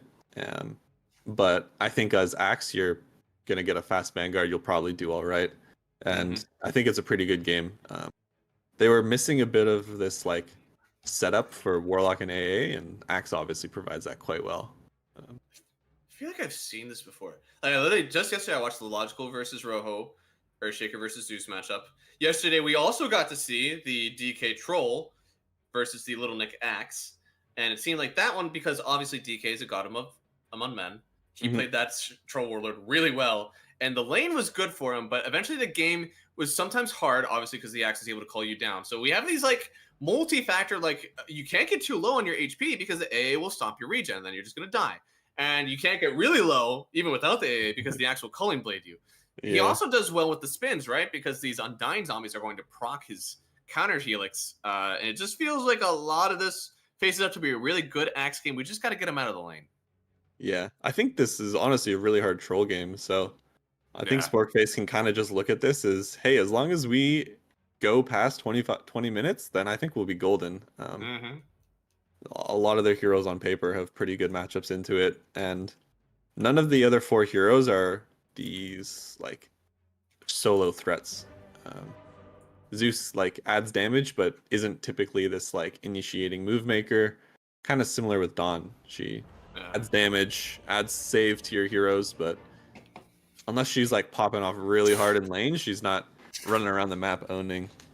Yeah, I definitely agree with that. Well, we'll see. In game number 2 here, game 1 was very in favor of the Sporkface Killers. Excited to think a lot of this game will boil down to how the mid lane matchup goes, because this should be a one matchup in the safe lane for the Troll Warlord. And on the other side, I don't know how well the PA is going to do in the Dawnbreaker. That always felt like a Dawnbreaker favorite matchup. So if you're able to get this win in the mid lane on Zeus as well, you could come out with a 3-lane victory and really run the map before their hero matchups really matter against you, right? Yeah, I think there's always this worry of just getting tempoed out of the game, especially when you have heroes like PA. But Troll, I think, often builds Battle Fury as well. So he's kind of also a bit of a non-participant in the early game. So maybe it's just an honorable 4v4 while you let your positive one go on farm. True. If they do it, they let each other charge up. You know, you're playing Dragon Ball. Everybody like shifts to the side of the arena. And, you know, if they let that happen, it could be good for Sporkface. Imagining them just like all standing in the mid lane, watching the PA and Troll like go at it. TA nearly one-shotting troll. And then, oh, Right. he's activated his ultimate. Oh god. I Let's can't see even level see them one here. fighting.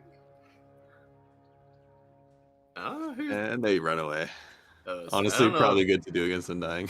Yeah, that hero always feels like the end all be all. I don't know if there's any other like people talk about how good like Ogre is technically level 1, but like Undying, because everybody is also grouped up, you just can't fight into it.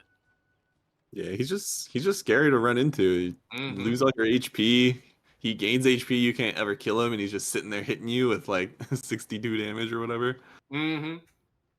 I will say though, the nerf to his cooldown on his Q was like pretty insane for the laning stage. Yeah. Yeah, I mean the 13 seconds opposed from the 10. Eventually you get back down to the 4, but it just feels like such a different hero sometimes because you're not able to really keep up the HP gains. Whenever you hit level 2, it feels really bad because then you're also doing damage with it, and that's kind of mitigated. So it's rough. Plus Yeah. the mana, you only get like 2 or 3 of them before you have to start popping mangoes. Might be hard to be axing this lane just because Undying and Troll are going to be able to bully you a bit, but the AA is kind of just sitting in lane auto-attacking because Yeah. kind of like the Skywrath you mentioned, it's just hard for the hero to gap close. He'll sit far away and auto-attack you. AA is going to be eating good tonight. He's going to get exactly what he wants. Unless he continues to trade like this. It seems kind of wild to me, but Pingu is not really caring to trade this away, and it does mean that, like, from Thana's side, he's not doing that to my Axe. So, win? A lot of harass coming down. Undying might just die and do the classic, oh, I'll come back with full HP and mana Yeah. and bully them even harder. I wanted to die. I wanted mana.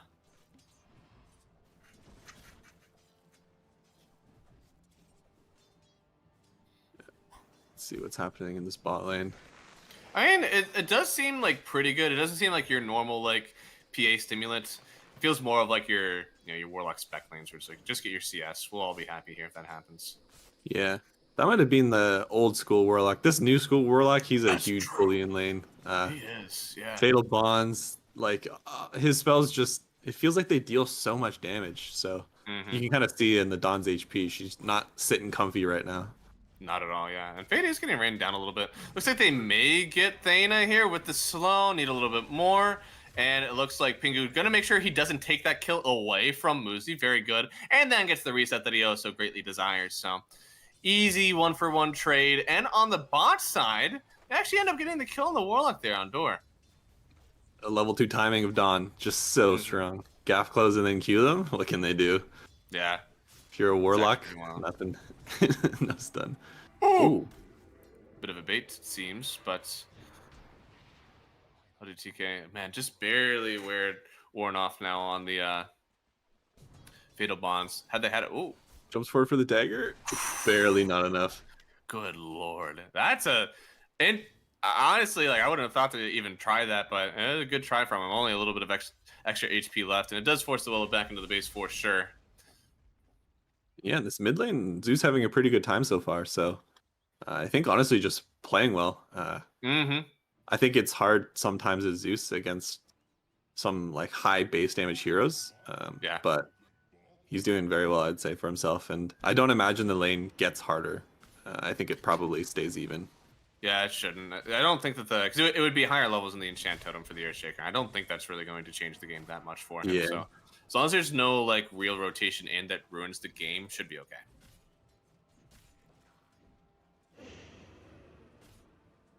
Yeah, X still struggling a little bit in this top lane. The Undying just being this wall, letting Troll sit comfortably on it. Pingu's gonna have no gold by the end of this lane, but he will make sure that it's a good time for Muzi. That's all he really wants to do. He's gonna continue to get this regen in, but unless he dies here, he's gonna drop down the tomb and try to make sure that everybody's running away from him. It is a tomb that's basically right under the tower, so the wave is gonna push in heavily.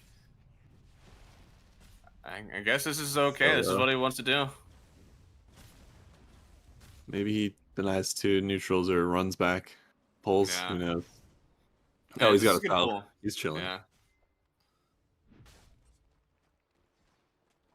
I guess the tomb also helps zone them out so he gets this pull off. That's quite nice. Usually your carry has to put his body on the line to make sure that this pull gets off. That can kind of lead to scary times every once in a while, but not whenever there's a tomb in the way. He's got the level 2 decay now, but He ain't got Axe is mana. feeling strong. You know, I guess he does have 2 mangoes, but yeah, Axe is feeling pretty good right now. Fade, not really too upset about everything. And well, his CS is at 14, so it's not the best. It feels like they kind of need a rotation, honestly. These heroes are constantly floating low HP, and it feels like with just one other hero to cast spells, they can get the kills. Yeah, it's hard because they don't really have like, it's not like the support can make these great rotations unless Warlock finds some really long channel. Oh, he is coming behind though. Yeah, Puts the channel down. he does. You're not allowed to escape into this tree line, so looks like Muzi will take some extra damage. Door gonna drop down the Fatal Bonds, and it seems like they will get 1 kill. Now they're gonna turn over to Pingu. He might actually drop, honestly. There's a creep wave right on top of him. AA and Warlock make sure they don't get double decayed for this one. He does have a tombstone, but yeah, okay, that would have been really rough to drop. They just end up getting both kills. Nice rotation out. These gates have provided a new level of support ganking here in the laning stage. Yeah, his PA was doing well enough. The lane was pushing in well, so he's freed up to make this a really nice rotation. And honestly, the movement again just so clean. TP's back bottom, or Gates back bottom, gets the Lotus. Door wow. kind of popping off. I can't believe he was actually allowed to get that Lotus. His movement's just really good. And Wisdom Runes are going to come up here soon, too. I wonder if he may make a move there for the next one. Surely you'd hope the Warlock can't steal it. I know, right? With all the stuns that he has in his arsenal at level 3, surely he can't get it. Oh, they're going on PA bit? Oh, they are jumping for this one. They use the ulti from the Zeus as well. He's at least going to get the assist gold for it. Looks like they'll get 1 kill. Trying to TP down on Karan, actually, to help him out. But he ends up canceling it or getting canceled. I think it was possibly canceled, actually. Does the Zeus have a W? No, okay, he didn't use it. So just canceled it. He knew that it wasn't actually going to be a kill for him. Yeah. So nice rotation down. I think the Undying was inspired a little bit by the Warlock rotation. He was like, damn, that's a pretty good idea. I'll go under tower, lane shoving in, catapult, tombstone. It's just all adding up and collects them a pretty good kill. And Troll now going to struggle a bit against the Vanguard from Fade. Yeah, does have the missed chance now, but with the TP in from Jed. He just wants to call, right? On Fade? Oh no, he can't even get it. Yeah. So we'll go down. It is a TP in for the Zeus. That doesn't feel too good. Bungus will pay the price, maybe? Maybe. Yeah. Nice ulti from Karan there. Gets themselves the kill, and then he'll just be able to run right back in to the mid lane and continue his CS adventure. It is a pretty even mid lane right now, thanks to that kill. They're pretty much even on the net worth. It's really the Troll Warlords that's taking an advantage up. He He doesn't doesn't have much getting mana. walled off. Yeah, right? Okay, there you go. Just enough for the jump. Oh, Yeah. I assume that isn't Pop-Tarts sending sirens in to be cool. I haven't heard sirens around here in a while, actually. Finally, something exciting happening out here. Man, small town stuff, am I right? Oh boy, Jed. Zeus. Smacked. Dude, how many? I mean, I'm sure it's 4 points now on the totem, right? Only 3. He went for an extra point. Yeah. Is that usual? I actually don't know. Yeah, you kind of want to start putting points into the shock. It doesn't scale great. It costs more mana. You already hit really hard. Woo! Okay. Big crit there. Another blood grenade used. Trying to just get a quick look away with the E there. He needs to jump somewhere, but doesn't end up getting the stick off. Muzi comes down and collects a kill on PA, and so they'll trade around. It looks like a bit of a better trade here for the Fry Boys if they are able to get that kill. Because they, PA, very high value on the map. Yeah. Willow wants some more. Has the ult to work with, but a lot of creeps nearby makes it too hard. This game's going great for Muzi. The rotation from Zeus top secured him like a extra minute, 2 minutes in the lane, which is really huge for these pause ones who can collect so much farm when they get to stay near the pause 1 towers, and then really clean rotation bottom, getting the tower kill on PA, his arch nemesis this game. So setting himself up very well. They are trying to go on Fade here. He wants to get close enough to get a nice call. He could get it on these creeps if he wants it, but there we go. It's actually a double, and he turns around and goes, wait a second, this doesn't do bad, but ulti out from Zeus will make sure that they nuke him down before the Culling Blades come out. So a nice bit of gold going the way of Pingu, but rough rotation in there, I guess, from the Axe. Yeah, these Zeus rotations top are paying off each time. It's just so good for him. gets the support to go and hold lane, and Axe. This is like Axe's time where he really wants to like put the pressure on this top lane, farm out the area, kind of leverage his Vanguard. But obviously, Vanguard not the most great against Zeus. So Yes. Zeus identifying this and making a lot of good rotations top. Some drama in the mid lane, maybe. Possibly. Looks Just maybe undying back things. out. Yeah. Daring them to go on him. Ooh, ooh, ooh. Fancy footwork from Karan. Gets himself out of there, and 2 safety. We're actually going to have a few Blink Dagger timings coming out here soon. So, like, 1,200 gold away from my Axe Blink Dagger. How much are we away from Karan's Blink Dagger? See. Okay, not too bad. Close, Like another close. 500 gold, yeah, so... They dropped the Tombstone, actually. They really want to take this mid wave, just trying to stop anybody from encroaching. The only thing is, it's all of that damage that Jett is going to do to this tower. I'm sure that he's going to hit something pretty hard. Oh, the snipe. The snipe. Oh, he might get it. He's gonna die. Oh, he's so 38. close. I think Nah, you're looking at like he's good. 80 HP. Okay, there we go. He ticks down. Very nice snipe out there from the AA Thana. Picking it up, and I don't want to say saving the mid lane. I think that's probably a bit over exaggeration, but let's get the kill. Accelerating his own gameplay. That's what you True. really want on AA. True. He's a 4 possibly question mark this game. So yeah, Who knows? looking for his own epic phylactery. Kind of really fun to honestly do on AA because it just makes your cold feet so good. Yeah. Um, No, it's so hard to run away from it. So I like it a lot. Does he really need anything else? I mean, the other stuff that you'd really be looking for is like a Glimmer Cape is really good this game. Force Staff is also pretty good versus the Undying Tomb.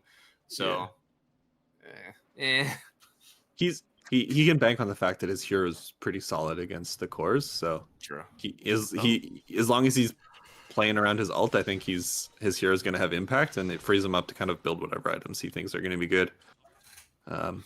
Phylactery obviously nice because these team fights are going to be kind of taking place. Oh, the blink. Oh boy, you're not getting out of this one. Dunk through.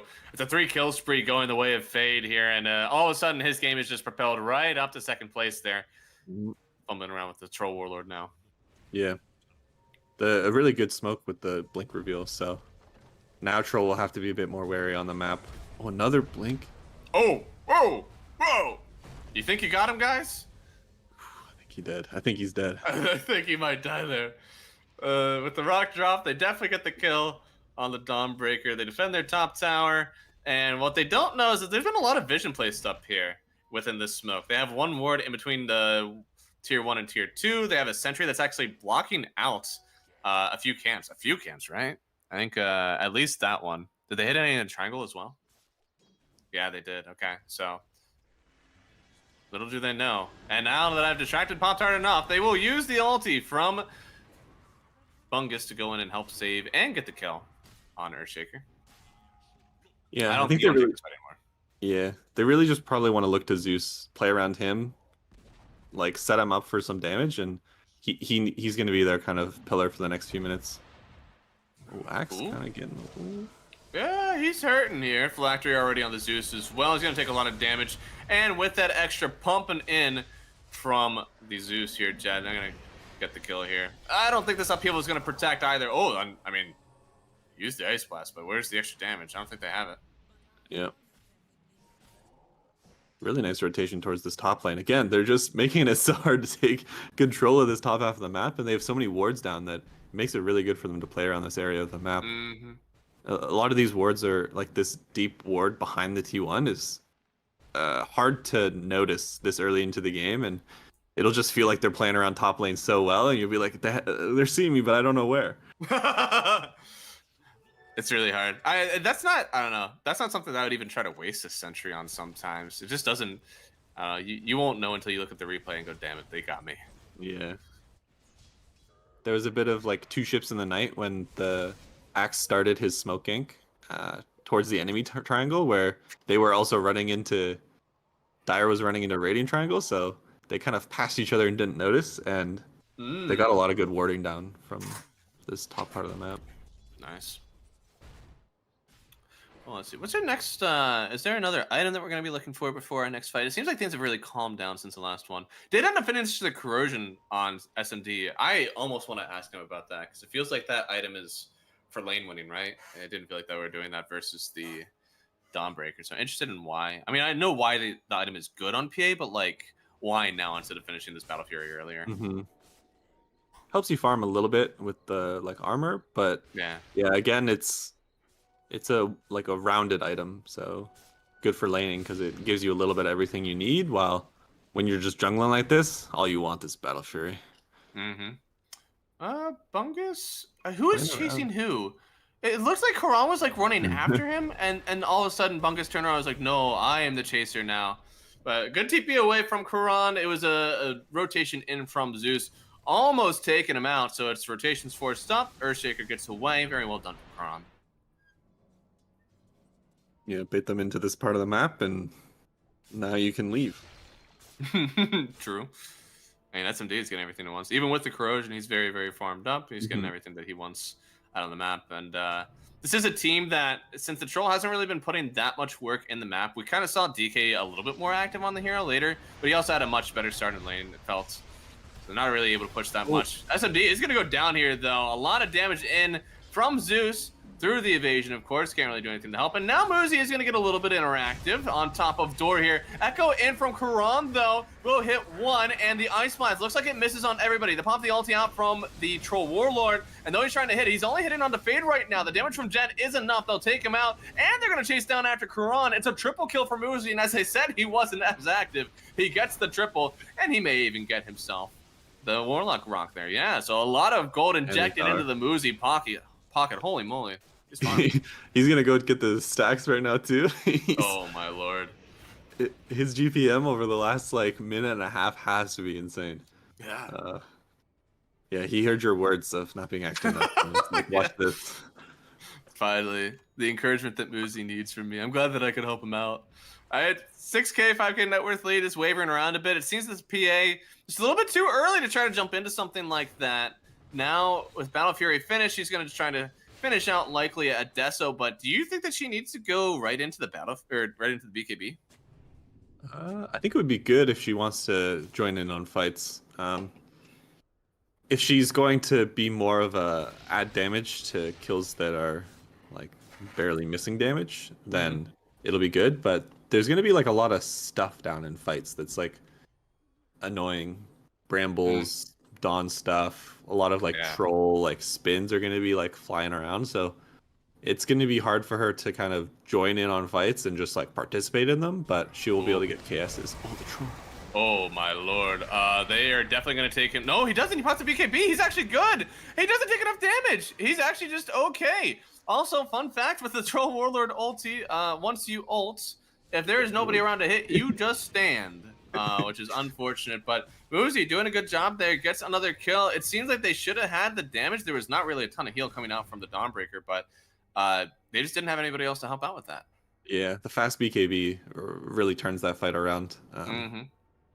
Kind of stops him from taking too much extra magic damage after the axe call, and he just honestly barely squeaks out with enough HP. And it's not like his axe, you can kind of be like, oh, I'll have Blade Mail, it'll be fine, because if he's BKB hitting you, then Blade Mail don't matter. You know, honestly, with the BKB on PA and the converse, I think that this could honestly be an Aghanim game straight up for PA. You obviously needed Dispel, but I think if there was no Zeus in the game, it would be instant in for just the axe. But because the Zeus is sitting around, you need that extra protection from the magical damage, and it's just not something you can forego in this one. Yeah, you don't want to risk getting like jumped on like what happened top, where if they start hitting you with spells, like if you have BKB or like if you're near your team, but like the BKB just guarantees you an out of the fight.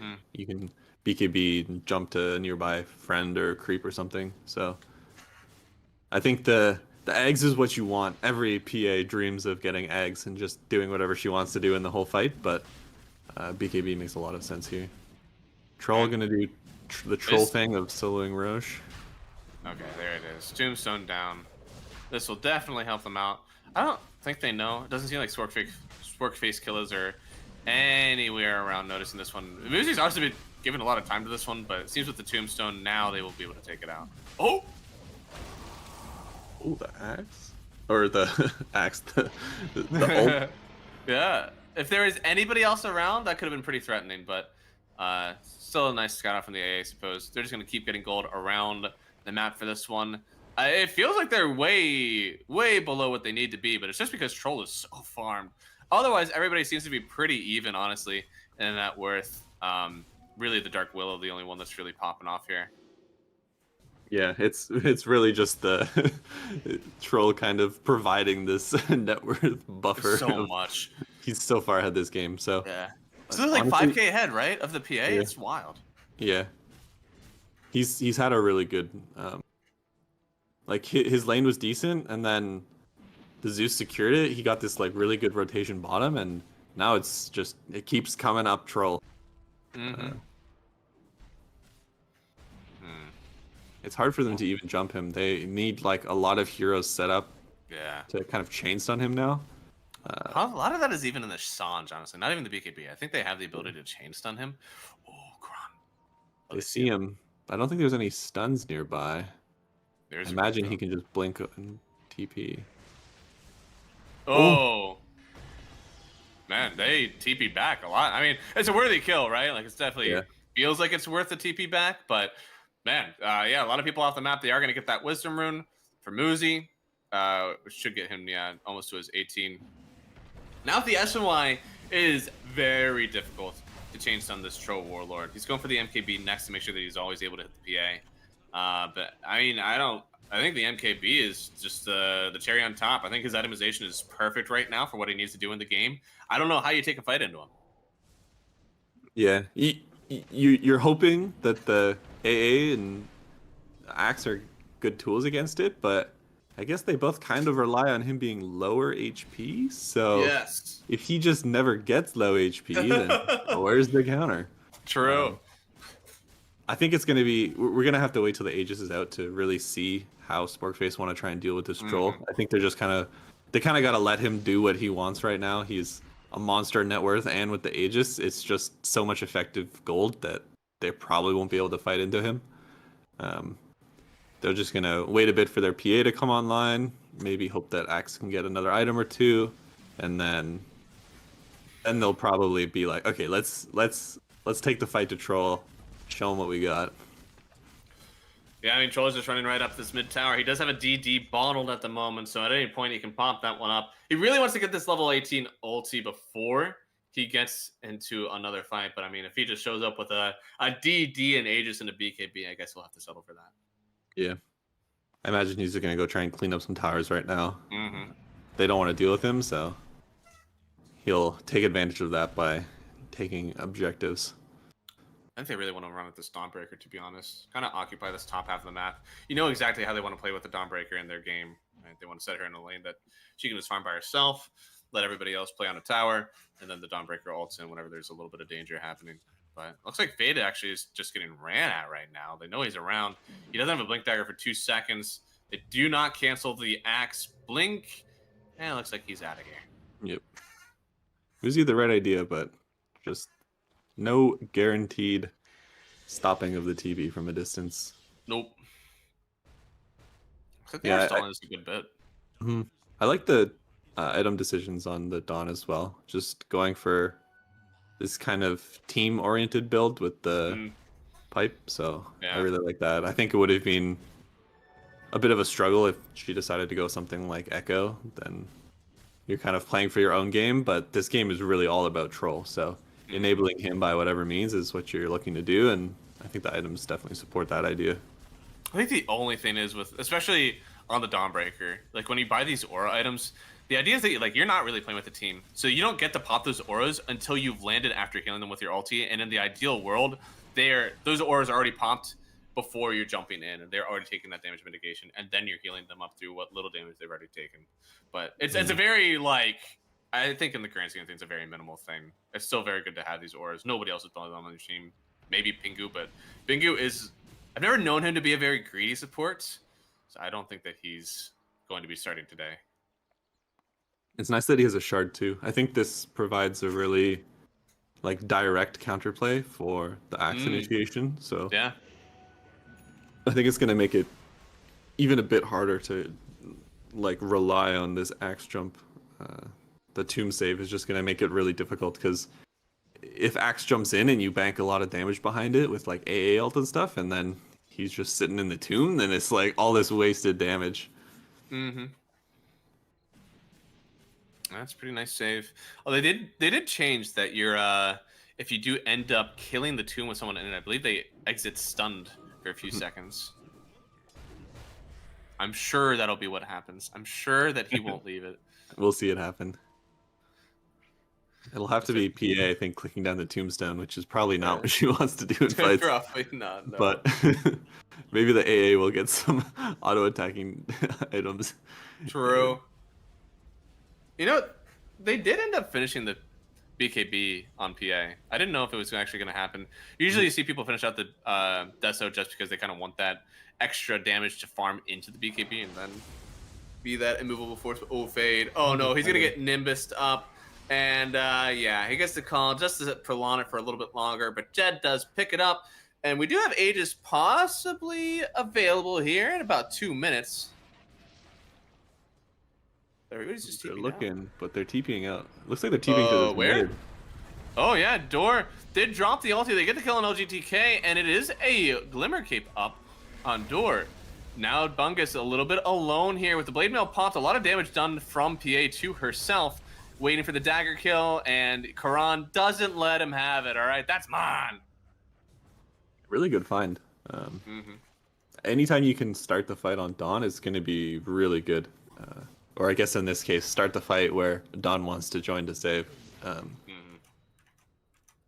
Yeah, they were hoping on Pride Boys that there was going to be a fight near this top T2 because Troll was set up for it, but instead they just both TP'd away from top into mid and found themselves 2 really good kills. Good for them to delay the game. They're just waiting for PA. Yeah, I And mean, the longer it goes, the stronger she's going to feel. She might not have like a super easy time against Troll just because he has this like way to kind of counter some of the burst, but it's not as clean cut as that because there's like this AA and Axe behind it. the heal on your Phantom Strike is like so wild. You get solo. She was like, I think 20% HP from Tormentor. She's already back to full. You don't have a ton of mana issues on the hero, even though you are jumping around a lot. Like, look at this, 30, 50, 50. That's all that it takes to cast all your spells. So we'll see. And once the Aghanim Scepter comes out, it'll be very good. I think you have a pretty good chance of just bursting down the Undying. I think without a Nullifier or a Basher, you can't really burst down the Willow, but you might have a better chance of getting Jed. Mm-hmm. You're definitely hoping that the Zeus missteps slightly too far forward that you can find him, because once you're on top of him, it's so hard for him to get away. All he has is this like small jump. LGDK is trying to start something here. He starts up with the Yules, doesn't get the stun until now, and they'll actually get the Ice Blast off onto Muzi here. He doesn't have an Aegis to work with, so if they're able to kite this BKB out, he could get something done. As you said, maybe a little bit of a misstep from the Zeus here, trying to run away. He already used the E. He jumps through again on SMD, the BKB. He's gonna get saved by Pingu, actually. And here comes Muzi. He's able to jump away once, but the Echo in. Karan wants to get some gaming done. They missed the dunk. No! On Fade. Muzi, he's still alive. Karan will finally come in and end it here, but they do have to buy back on Thana, countering the buyback of LGTK. At the end of the day, though, with that ulti in from Karan and the stand-up play from Thana and Fade, they'll actually get themselves a nice team fight, 1-for-4 trade. Yeah, I think that Echo just sealed the deal. It was so much damage in the middle of the fight. He provided like an out for PA to jump away, and then gave PA enough time to reset and provide enough low HP enemies for her to want to come back in. Yeah, right. Don't mind if I do. It's really nice. I mean, the worst thing that could have happened is if he blinks in like too early, and then PA never, and PA never gets to jump out. Yeah, really, really good ult timing from Earthshaker there. A lot of them she's were like grouped up. 100 gold away from our Aghanim Scepter. I mean, that was such a huge influx of cash for the both of them here. I don't know, what does Karan have? Is he close to his Ags? Is he going for something else? Okay, so yeah, he does have his axe. I guess what silvers could be okay. Is there anything to really kite out the troll ulti? Do they want to do something for that? I don't know. Yeah, I could imagine a world where you go into this kind of more like caster build. You finish shard and get Octarine or something like that, and just throw out spells from a distance. At this point, Earthshaker's kind of got his core items, and he'll just build whatever he feels best.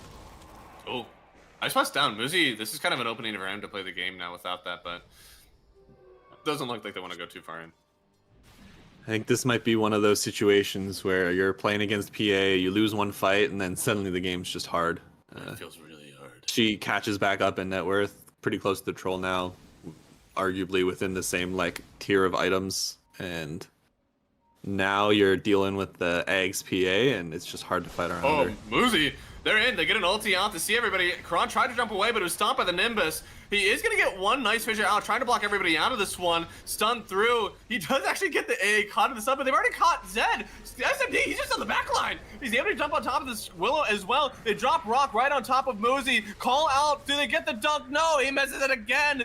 But Pingu, he doesn't miss. He gets him saved in the Tombstone, trying to jump through for more on them. Karan in a bit of danger. He's able to jump and get himself to safety. But unfortunately, Pingu, he doesn't have such a safe thing. And whoa! SMD, baby! Gets some more. He gets the LGTK to wrap up a triple kill. And they definitely win this one with, once again, sacrificing their axe. Yeah, it's that fight was so close. They run to start the fight on Earthshaker. Like, I think they pull him out of a mid jump with the Zeus egg, but they don't get close enough for Troll to get any leash on him, so he's able to just BKB and W away, and then from there the fight was kind of out of their favor. Dirge comes in with this like huge save again, like 2 fights in a row, these like really big saves that almost turned the fight around for them, but at that point the Troll's so low on resources, the PA effect comes in, she just gets to clean up a couple kills and snowballs the fight in their favor. And so far now we've gotten ourselves an Aegis on the PA. We've got a 5,000 net worth lead, and last message that I'm reading in chat right now is from a guy named Peter Pandam who says PA wins late. I think you might have hit that one. Yep. I think there's like always a chance for Troll to be able to get to sit and hit PA, but the way PA's play these fights has been really clean. Don't let the Troll near her until you're pretty sure you're gonna kill him, and things look good. And, so close for a Shaker there. What the hell? 100 HP, not scared at all. God damn. He was gonna have to pop the cheese for the Tormentor. What can you do? He's praying that Zeus doesn't throw out a scouting ult right there. Right? I wonder where they are.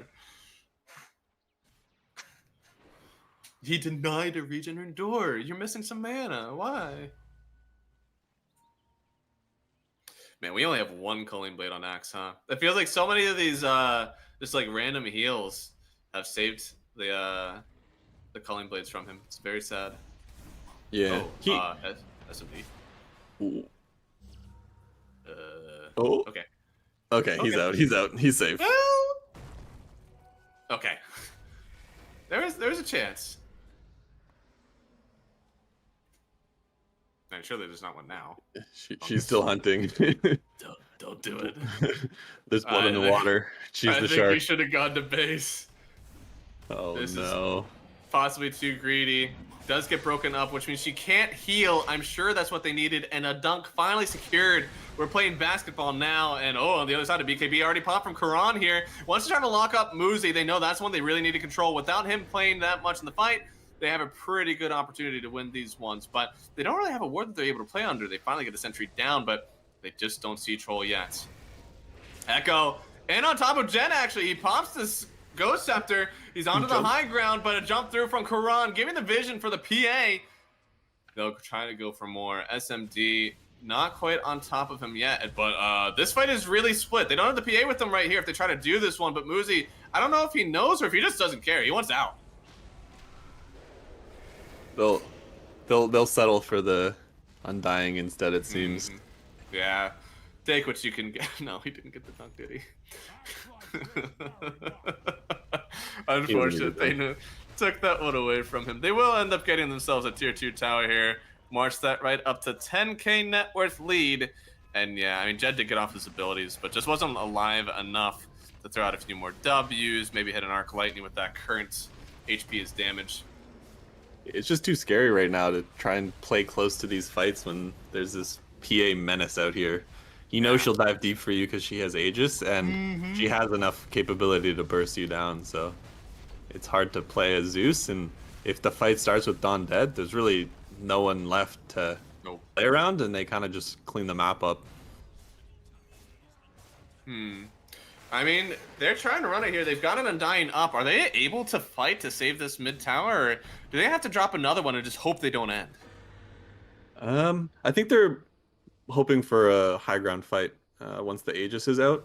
Otherwise, a smoke into like a good timed fight would be what they need. But it's really a question of how Sporkface plays this. They kind of have the advantage right now, and if they choose to push carefully with Aegis, then it's going to be hard to fight into them, and if they choose to play carefully after the Aegis is done, then it's going to also be hard to play into them. So True.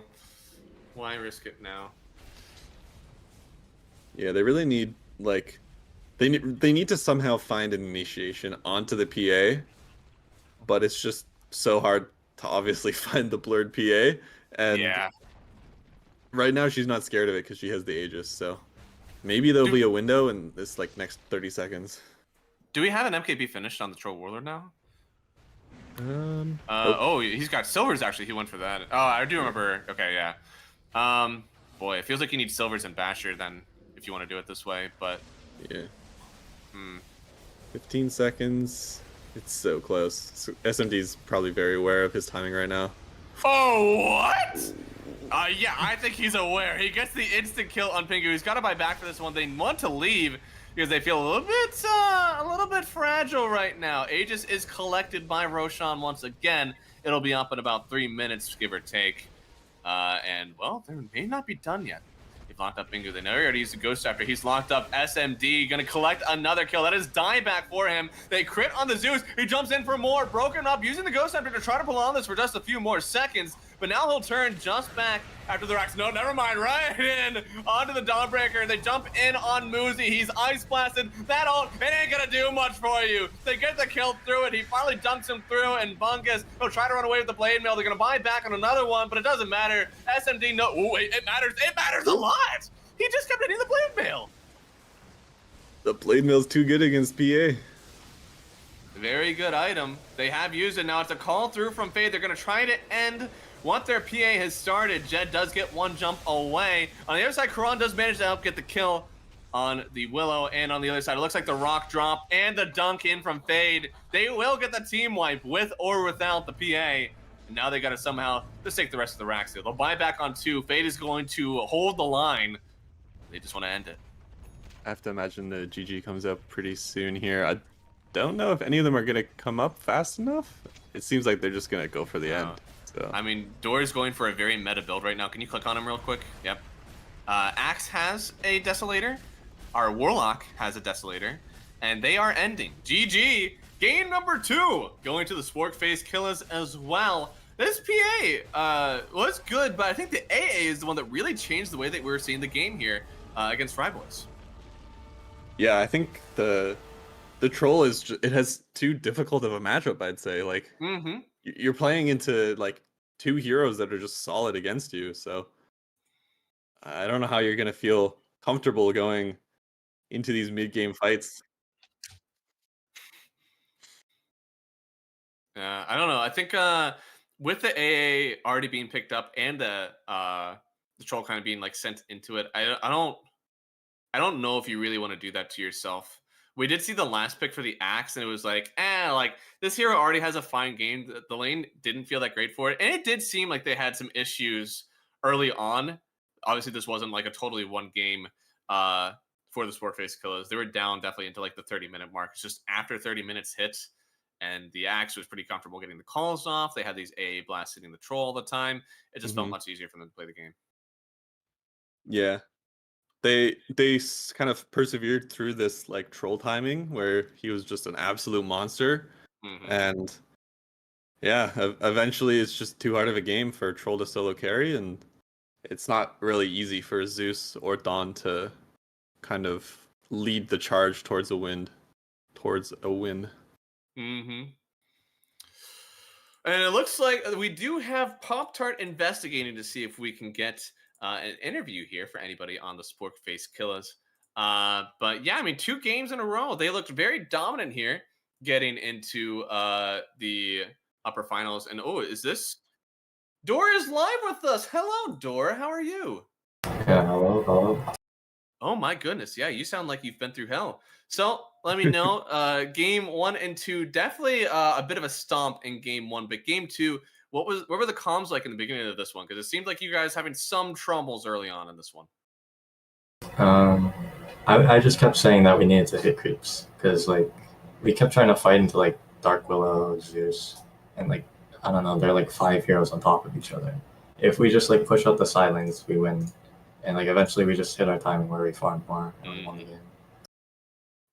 How does it feel playing around someone like Scourge McDuck? Because it feels like you guys put a lot of faith in him then in a game like this where all you had to do was give him the farm and he would pull it out. Is it nice to be able to play around something like this, or do you think a lot of the team was still carrying that weight even through the late game?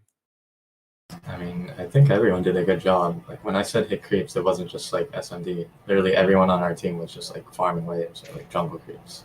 Nice. So, but yeah, I'm really happy that I have a carry player on my team because like every single week, like I have to support like some random 6K player, and it's like torture. SMD is like really good at the game, so. Thank you. I appreciate it. Tint, do you have anything for him? What kind of prompted you guys to go with this Warlock plus AA combo?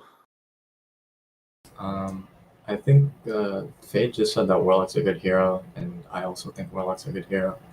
And I think AA is just one of the heroes that Dana plays. It wasn't like we thought of the combo. I mean, when I picked AA, I was thinking of like combos, but it wasn't like Warlock AA. It was just like, you know, generally this hero is good at like, amping our damage. It's just like a good Dana hero. You know, they like banned it out in game 1. Oh, wow. He showed them why it was worth banning. Mm-hmm. Why is it awesome to play with Kron on your team? What is your favorite thing about him? Wait, who? Your mid laner. Carafel? Yeah. He's cool, you know. He's just like good vibes. I just pick him like one of the easy heroes. He's like the lowest rank. I mean, I'm not playing. He's like, you know, he's good vibes. He's just like really stable. Yeah. That's good. Well, I think that's possibly all I have. You guys are sliding into the upper finals here. You guys are going to be able to watch everybody. Of the teams remaining here, Fry Boys, Honored Vanguard, and the Trash Knights Online, which one do you think will provide the biggest challenge to face in the grand finals with you? Probably the BGOD Little Nip team, because we beat both of the other teams, but we haven't actually played Honored Vanguard. And like, I mean, Fridays, like the other teams, we honestly didn't like play that much because like, each of them had like a stand-in in at least one of the games. So if they're gonna play with Ren, maybe it's like gonna be harder, or if like, you know, Trash Knights fix their drafts or something. There you go. Okay. Well, thank you very much. I appreciate you joining us, Stork. Good luck in the grand finals. We'll be rooting for you when you're there. And anything you want to say here before you get out? You know, shout out my team. Shout out Dana, SMD, Caravel, Fade. Yeah, that's it. All right. Well, hey, thank you very much for joining us. Good games, and we'll see you in the grands. All right, see ya. See ya. All right, and for everybody else here, thank you so much for watching. This has been NADCL Season 4, and you know what the best part about it is that we're not done yet. We have another matchup ahead of us. You guys will get to see, I believe it is the Honored Vanguard versus Team Trash Knights Online. And Pop-Tart, can you give me a little hint? 15 minutes, the game will start. So everybody, thank you so much. Tim, do you have anything to say before we head out? Go team. Go team! We're out. See you in 15.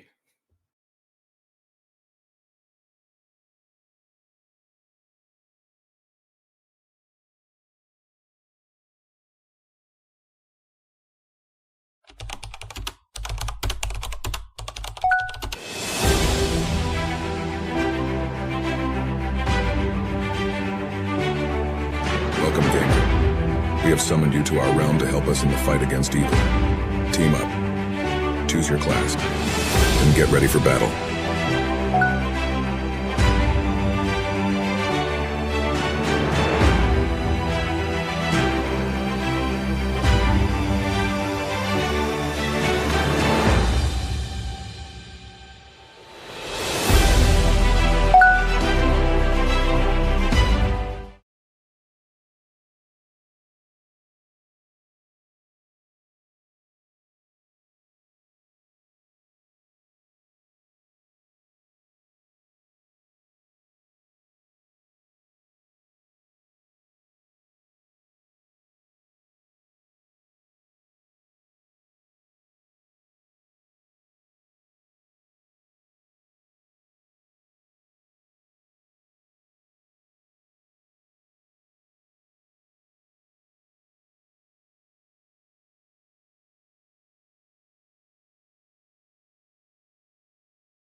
Hey everyone, want to talk to you guys about our first NADCL Gamer Gains contest. As you guys know, they are our title sponsor for Season 4, and not only did they sponsor the prize pool, but they're also going to be helping us run some contests throughout the season that allow everybody in our community to participate in prize pooling events.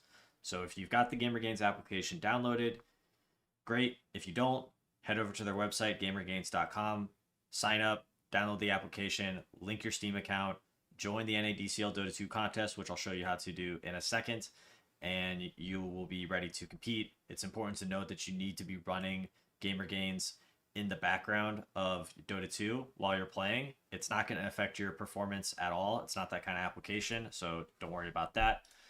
If you do have the application, you'll be very familiar with their daily challenges that allow you to earn their gamer token. But what we're sort of releasing now in partnership with them is the contest feature. So you'll see here the NADCL Season 4 inaugural contest, Week 1. It begins at 1 p.m. Eastern, I believe, and it's going to last for 6 days. There's no registration fee, and the total pricing is 500 USDC. So you guys should be able to click the contest, and if you haven't entered, it'll say enter contest here. I've already entered, so it says leave. On this page, you can check out the contest rules. You can check out the pricing. You can see the current leaderboard. And yeah, you're probably wondering, how does the leaderboard work? So the way that we're doing scoring is this game, this is like, you're essentially running this in the background as you're just playing your ranked matchmaking games. And so you'll get 5 points for each win, 1 point for each kill, 1 point for each assist, and -1 point for each death. And so what Gamer Games will do is track your games and then put you on a leaderboard based on your top 5 games throughout the week. Pretty simple. Another way to compete. We're testing this out, so we'd love your guys' feedback, and let me know if you have any questions. Thanks for watching. See you soon.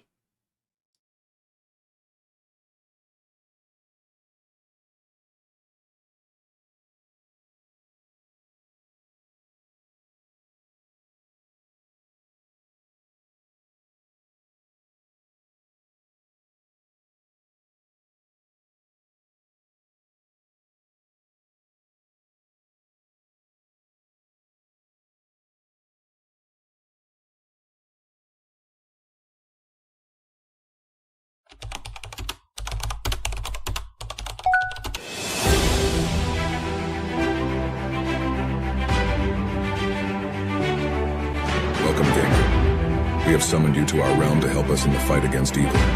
Team up. Choose your class. And get ready for battle.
Hey everyone, want to talk to you guys about our first NADCL Gamer Gains contest. As you guys know, they are our title sponsor for season 4, and not only did they sponsor the prize pool, but they're also going to be helping us run some contests throughout the season that allow everybody in our community to participate in prize pooling events.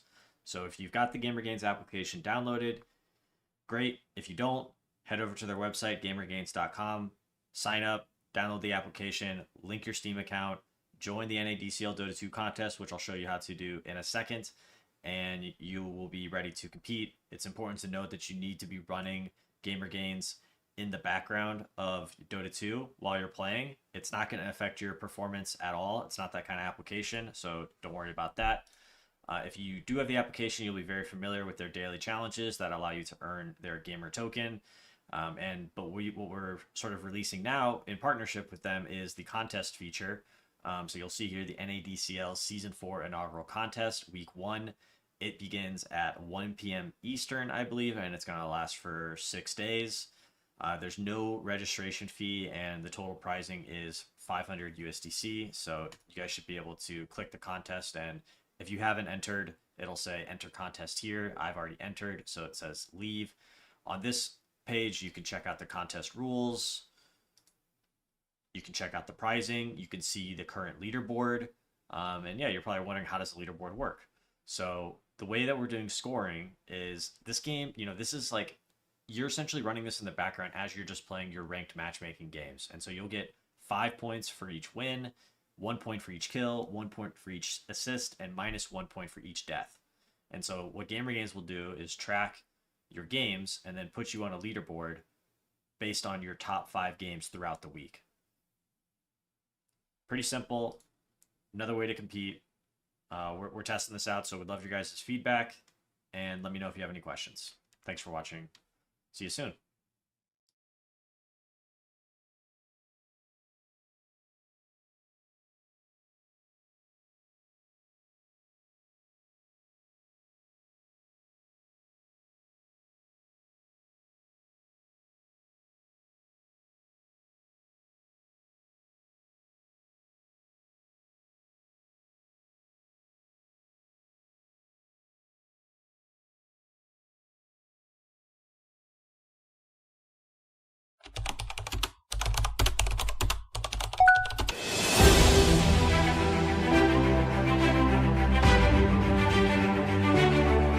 Welcome, gamer. We have summoned you to our realm to help us in the fight against evil. Team up. Choose your class. And get ready for battle.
Hey everyone, want to talk to you guys about our first NADCL Gamer Gains contest. As you guys know, they are our title sponsor for Season 4, and not only do they sponsor the prize pool, but they're also going to be helping us run some contests throughout the season that allow everybody in our community to participate in prize pooling events.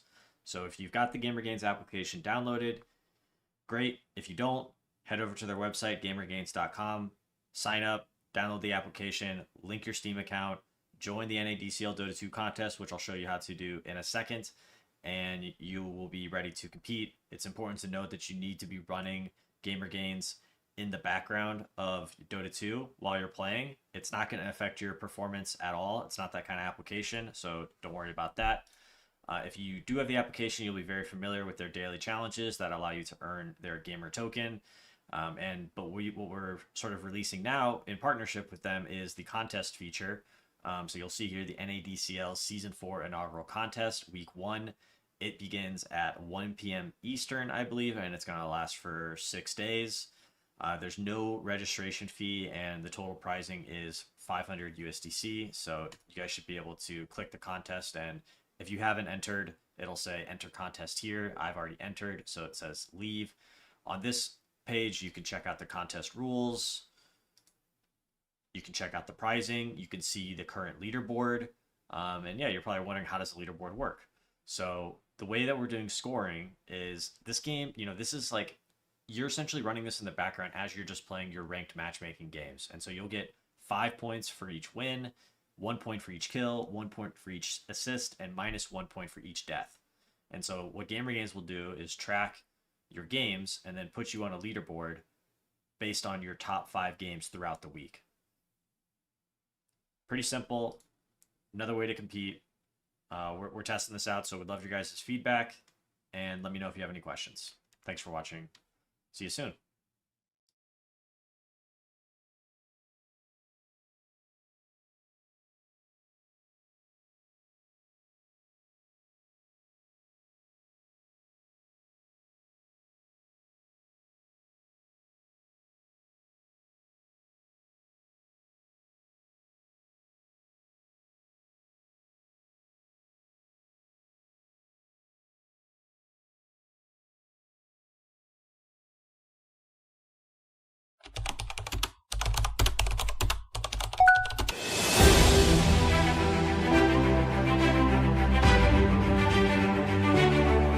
Welcome, gamer. We have summoned you to our realm to help us in the fight against evil. Team up. Choose your class. And get ready for battle.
Hey everyone, want to talk to you guys about our first NADCL Gamer Gains contest. As you guys know, they are our title sponsor for Season 4, and not only do they sponsor the prize pool, but they're also going to be helping us run some contests throughout the season that allow everybody in our community to participate in prize pooling events.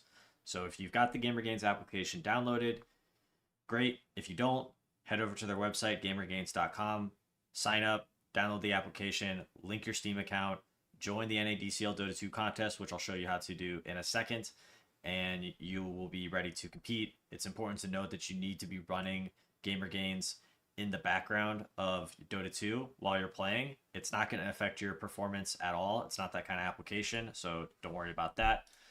If you do have the application, you'll be very familiar with their daily challenges that allow you to earn their gamer token. But what we're sort of releasing now in partnership with them is the contest feature. So you'll see here the NADCL Season 4 inaugural contest, Week 1. It begins at 1 p.m. Eastern, I believe, and it's going to last for 6 days. There's no registration fee, and the total pricing is 500 USDC. So you guys should be able to click the contest, and if you haven't entered, it'll say enter contest here. I've already entered, so it says leave. On this page, you can check out the contest rules. You can check out the pricing. You can see the current leaderboard. And yeah, you're probably wondering, how does the leaderboard work? So the way that we're doing scoring is this game, this is like, you're essentially running this in the background as you're just playing your ranked matchmaking games. And so you'll get 5 points for each win, 1 point for each kill, 1 point for each assist, and -1 point for each death. And so what Gamer Games will do is track your games and then put you on a leaderboard based on your top 5 games throughout the week. Pretty simple. Another way to compete. We're testing this out, so we'd love your guys' feedback, and let me know if you have any questions. Thanks for watching. See you soon.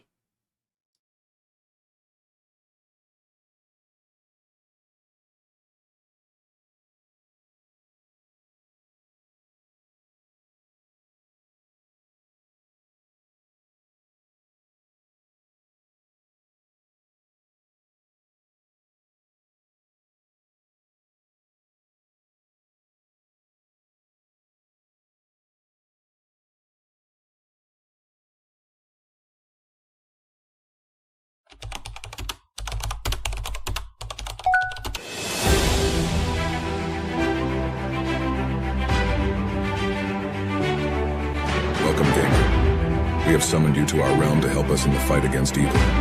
Team up, choose your class, and get ready for battle.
Hey everyone, want to talk to you guys about our first NADCL Gamer Gains contest. As you guys know, they are our title sponsor for Season 4, and not only do they sponsor the prize pool, but they're also going to be helping us run some contests throughout the season that allow everybody in our community to participate in prize pooling events. So if you've got the Gamer Gains application downloaded, great. If you don't, head over to their website, gamergains.com, sign up, download the application, link your Steam account, join the NADCL Dota 2 contest, which I'll show you how to do in a second, and you will be ready to compete. It's important to note that you need to be running Gamer Gains in the background of Dota 2 while you're playing. It's not going to affect your performance at all. It's not that kind of application, so don't worry about that. If you do have the application, you'll be very familiar with their daily challenges that allow you to earn their gamer token. But what we're sort of releasing now in partnership with them is the contest feature. So you'll see here the NADCL Season 4 inaugural contest, Week 1. It begins at 1 p.m. Eastern, I believe, and it's going to last for 6 days. There's no registration fee, and the total pricing is 500 USDC. So you guys should be able to click the contest, and if you haven't entered, it'll say enter contest here. I've already entered, so it says leave. On this page, you can check out the contest rules. You can check out the pricing. You can see the current leaderboard. And yeah, you're probably wondering, how does the leaderboard work? So the way that we're doing scoring is this game, this is like, you're essentially running this in the background as you're just playing your ranked matchmaking games. And so you'll get 5 points for each win, 1 point for each kill, 1 point for each assist, and -1 point for each death. And so what Gamer Games will do is track your games and then put you on a leaderboard based on your top 5 games throughout the week. Pretty simple. Another way to compete. We're testing this out, so we'd love your guys' feedback, and let me know if you have any questions. Thanks for watching. See you soon.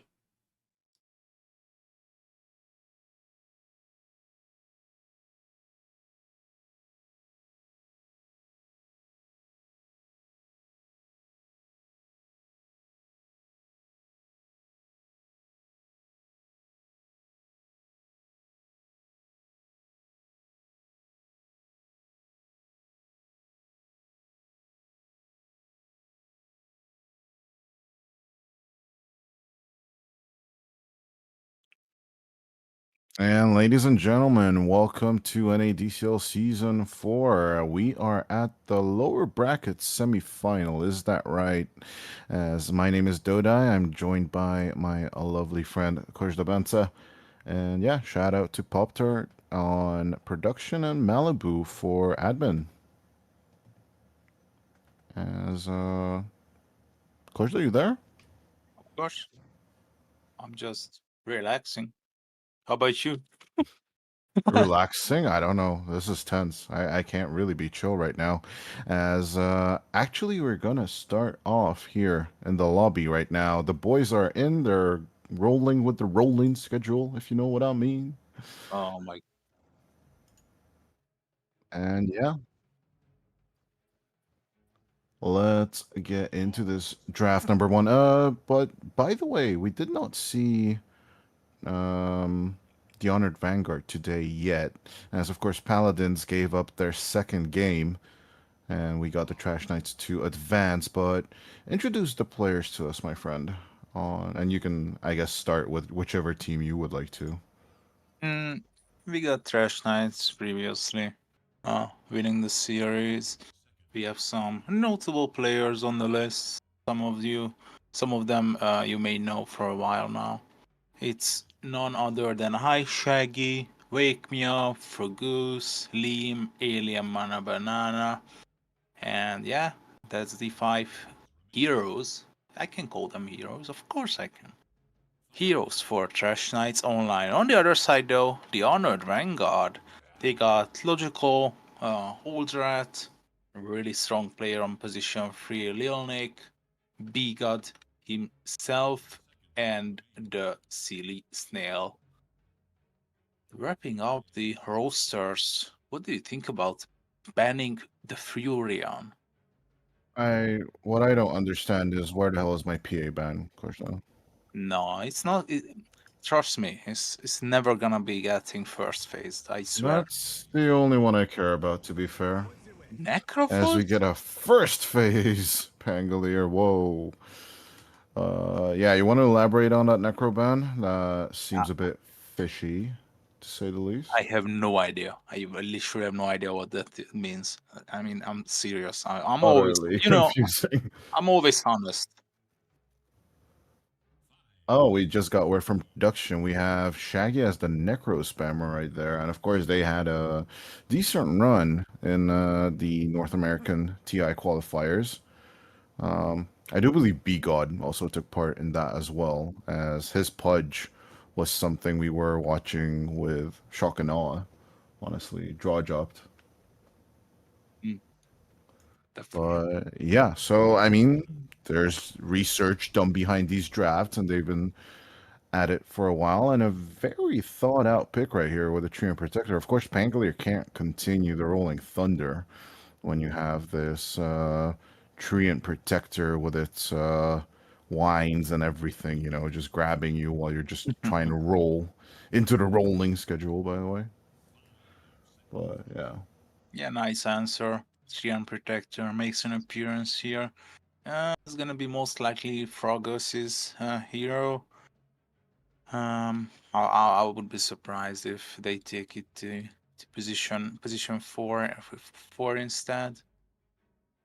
Did you know that Frogos is actually usually streaming in French, and he's broadcasting like any tier, I don't know, like tier 2 to tier 3 tournament matches. He even runs French tournament. It's just so good. French Canadian or French? French Canadian, because he's Canadian, but on the French side. It's a bit hard to explain, but sus. Well, yeah, I guess he has a thick Quebec accent.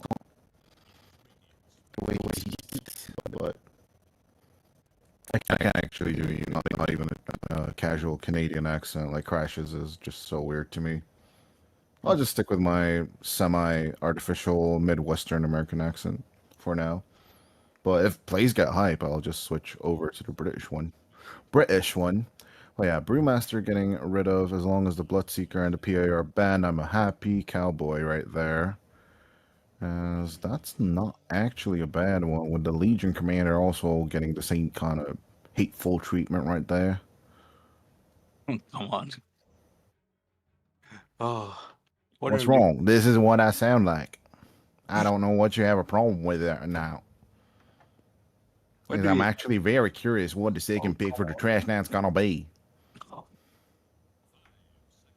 Why are you doing this to me? Come on. It's actually just to wake you the hell up. I'm up. I'm just like I'm up. I'm honestly not tired. You know that. I'm a pretty honest person. I'm just pretty laid back right now. I was basically wondering what position 4 Trash Knights might go for, but they just pick up the Ember Spirit, which basically just got left in the pool for some reason, and it's quite good against the Pangolier. It just max Slide of Fist, and it's okay. I like it. I'm not gonna lie. How do you feel about IO in this patch? For example, an IO Sven. IO Sven is a classic throwback to the old days. Yep, I agree.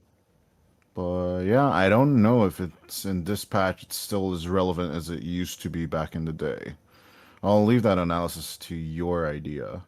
Because right now I do like the reactive combo. I kind of want to see it more with a Gyro, or better yet, the Luna. Who I really missed the kind of combination I kind of saw in Berlin and some in Bali. Is the Io Medusa was a concept we were thinking of and throwing around back in the day. Because from the offlane, it's just like a vicious combination of teamfight presence anywhere on the map. Now, it's always obviously a question, does the Dusa keep up with the speed of this patch? And yeah, I'll agree, she's not as fast now. But I think that's a combination you can look out for later on. Maybe in like TI group stage or so. But yeah, Sven and Io, that's a good throwback. I like this one. I'm a bit worried, not gonna lie. At the first glance, it looked promising, but now that I consider how the Treant and Ember Spirits players are tend to be behaving, or what their gameplay style is gonna be, I feel like if you separate the IO and the Swan, you get a free kill on the IO. I mean, 10 out of 10 times. I mean, seriously, like Ember Spirit is really good for killing these lingering heroes, and yeah, it's gonna be a tough IO game for sure. But if they can execute it, I mean, with the addition of the Swan, this might be a good IO game as well. It all depends on certain circumstances, and they responded with the Razor this time. We're really tight on that reserve time for the Trash Knights as they go for the Clinks. And just a side caveat for the Honored Vanguard, I'd like to see Bigot's Pudge.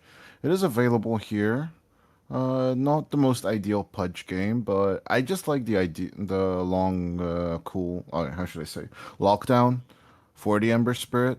It's extremely annoying. They will go for the classic, which is kind of standard right now. With the Dark Willow, we've been seeing it a lot, and it's a huge Clinks counter as well. Yeah, definitely. I'm wondering what they are gonna be pairing with, pairing the Dark Willow with.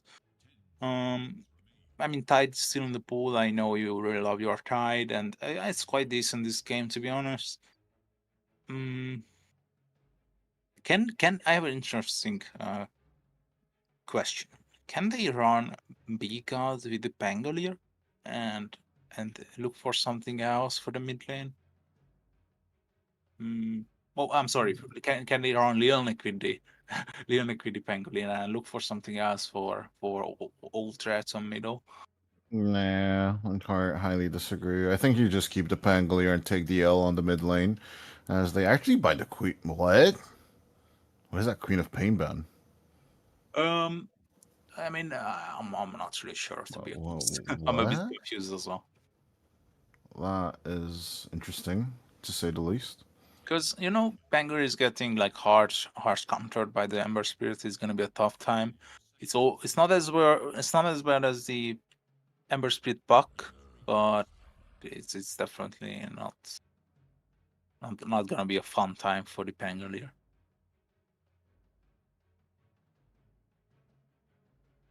Beastmaster. I think getting rid of the Tide would make some sense as well.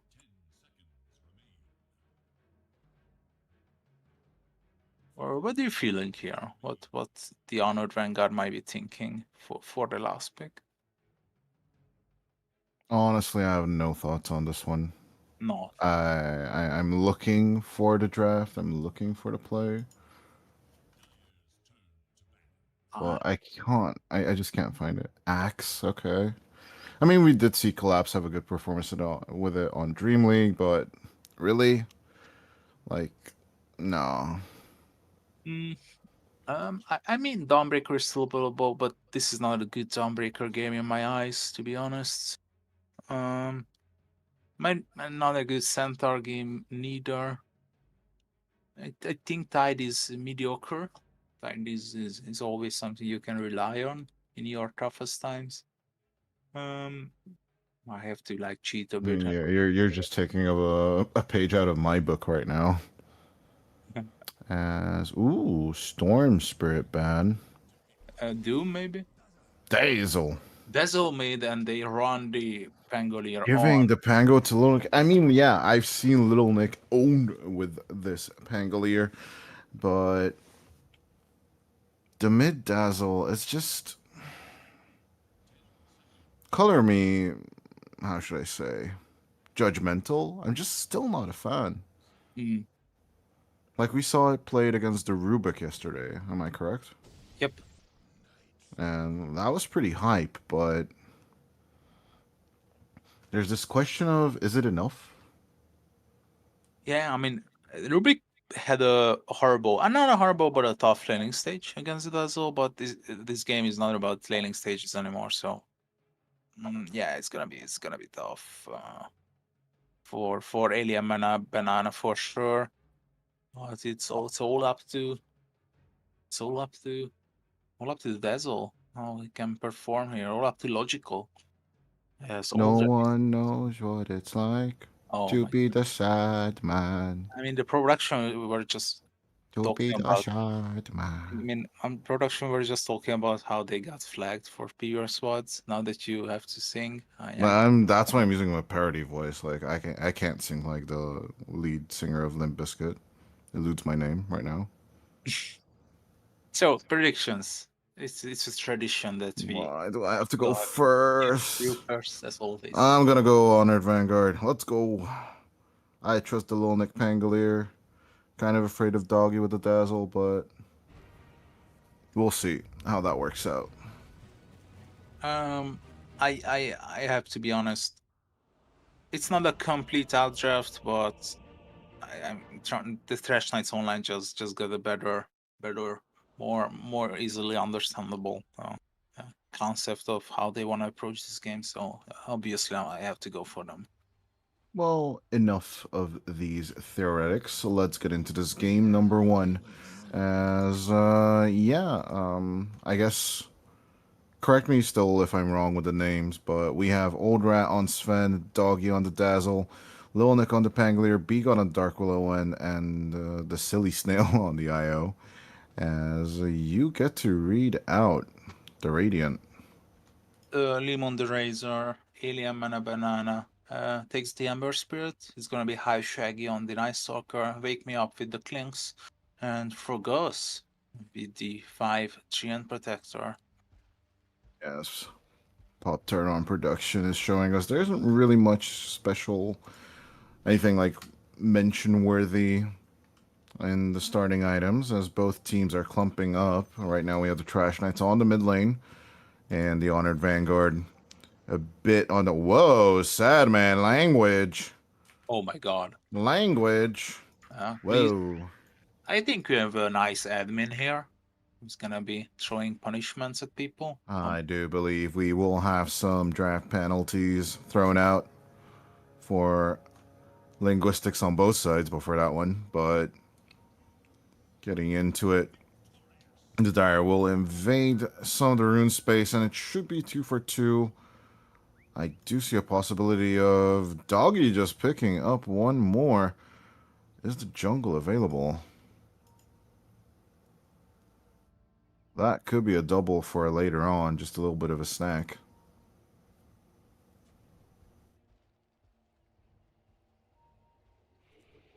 But yeah, Old Rat and Silly going up to the top lane. As, actually here on the bottom, it's an interesting lane swapperoonie with Sadman and Wake Me Up being down here against B-God and Lil Nick. Talk to me about this one. What is this gonna do? As the Bramble Maze instantly making Wake Me Up's life a bit difficult. Nice shield crash from Lil Nick, but yeah, that has been nerfed in the last patch. That damage reduction, I guess he misses it. I'm wondering as well if... I'm not sure I agree with the switch.